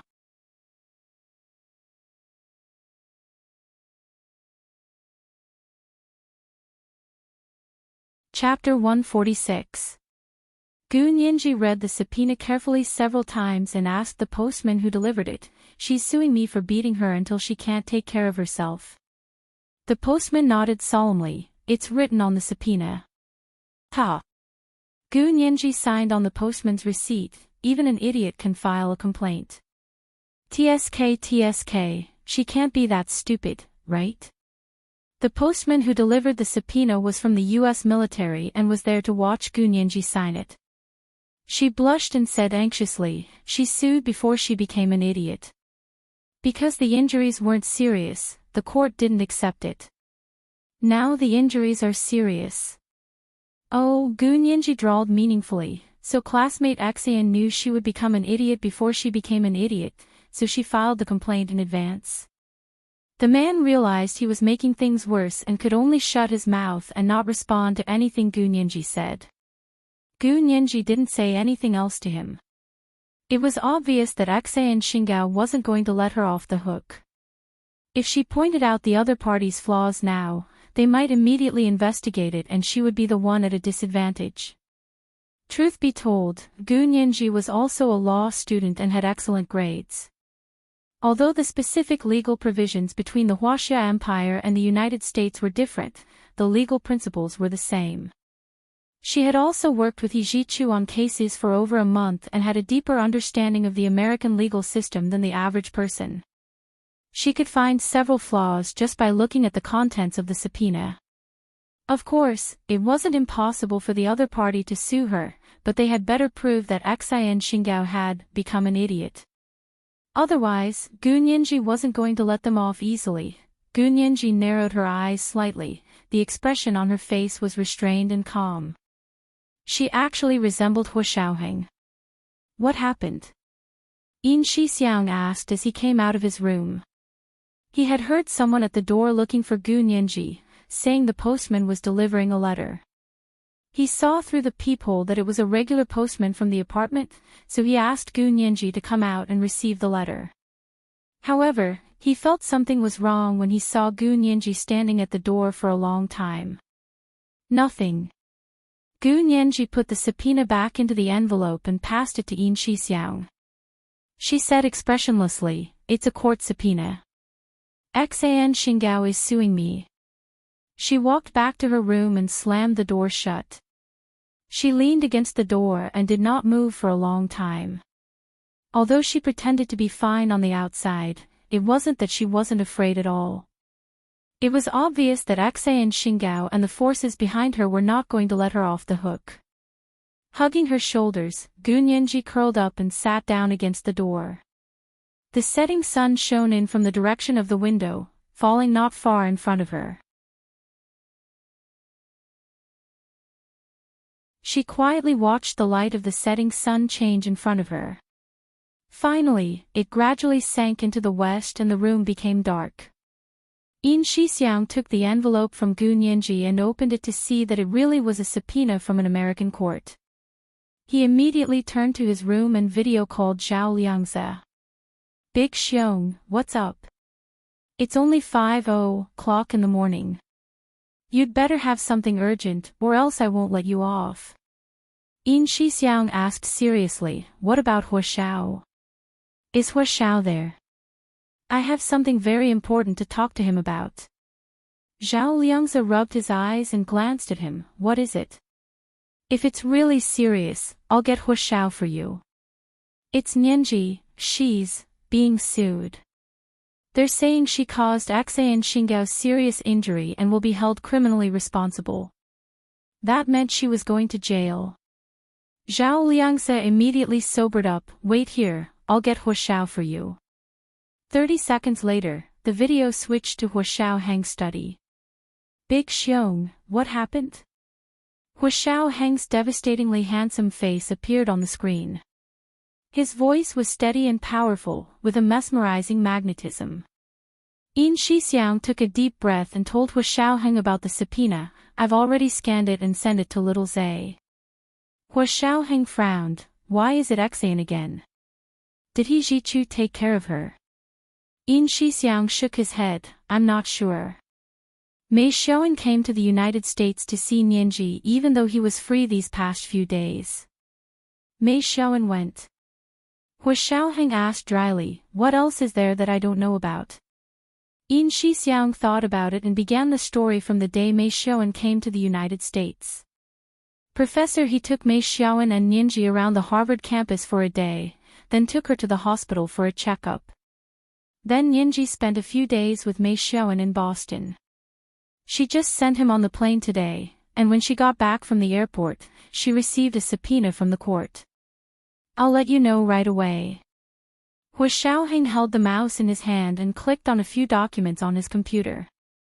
He also saw the scanned image of the original subpoena that Zhao Liangzi had sent him. He quietly read through it before asking, where's Nianji? She just went back to her room. Yin Shixiang poked his head out to look at Gu Nianji's room door. She's closed. Tell her to be quiet. Contact me tomorrow. Hua Xiaoheng ended the video call and called Zhao Liangzi over. Little Zay, we need to hold a meeting to discuss this. Gather all the relevant personnel in the small conference room in 10 minutes.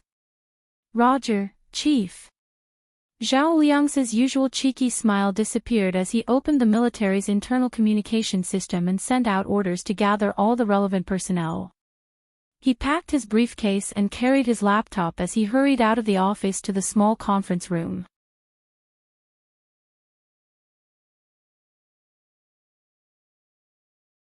When he went downstairs, he happened to come face to face with a tall, voluptuous, and gorgeous woman. Little Zay, where are you going? She asked casually and stepped aside to make way. Zhao Liangzi saw her and nodded in greeting. Colonel Bai. Little Zay, my sister said she's coming to see me this weekend. Are you free? This woman was the cousin of Bai Shuang, the new spokesperson of the Ministry of Foreign Affairs, Bai Yueran. She had just been transferred to the 6th Military Region from the Central Military Region. She was 2 years older than Bai Shuang, but was only 26 years old, but her rank was already one rank higher than Zhao Liangzi and Yin Shixiang. Zhao Liangzi stretched out his hands to show Bai Yueran his things. Colonel Bai, do I look like I'm free? Little Zay, don't be so formal. If you don't mind, you can call me Yueran. Bai Yueran laughed heartily and patted Zhao Liangzi's shoulder. All right, go do what you need to do. I won't disturb you any longer, you're so anxious you're sweating. She giggled, her laughter like silk from a silkworm burrowing into Zhao Liangzi's ears and finally wrapping around his heart. He felt half his body go numb, a strange sensation that he was not used to. He didn't say anything else and hurried away. When he arrived at the small conference room, Zhao Liangzi saw that Chen Lai was also there, along with 2 lieutenant colonels from the Special Operations Forces Legal Department. Why are you only here now? Hua Xiaoheng looked at his watch. You're the informant, but you're a minute later than the informant. Zhao Liangzi stood at attention honestly. I met Colonel Bai on the way here and had a few words with her, so I was delayed. Hua Xiaoheng glanced at him and didn't pursue the matter. Instead, it was the 2 people from the legal department who immediately said, Mr. Hua, Colonel Bai is now the director of the 6th Military Region Special Operations Forces Legal Department. Shouldn't we let her participate as well? This was the first chapter. The second chapter should be 2 chapters in one, including 3,300 monthly votes and more chapters. Early August, asking for monthly votes and recommendation votes. Other than that, let's talk about joining the group. The Major General Book Group number for the Chronicles of Cambrian, 146941331. When applying, if you were a book friend from Chidian, you had to say the Chidian subscription account name and reply to the group post. The group post was in the book review section, so those who were reading on their phones could see it by scrolling to the Major General's book review section. If you were a friend of QQ Read or Yunqi, you could say the subscription account name and reply to QQ Read. The admin would send you a private message after joining the group. Oh, __intersection. Oh. You're tuning into the LoveLore Library YouTube channel. We're so grateful for your support, and don't forget to subscribe to join us on this incredible journey through captivating stories. Your generosity through donations truly makes a world of difference, as it's the primary source of revenue that allows me to expand and enhance this channel for you. Thank you from the bottom of my heart for being a part of this adventure.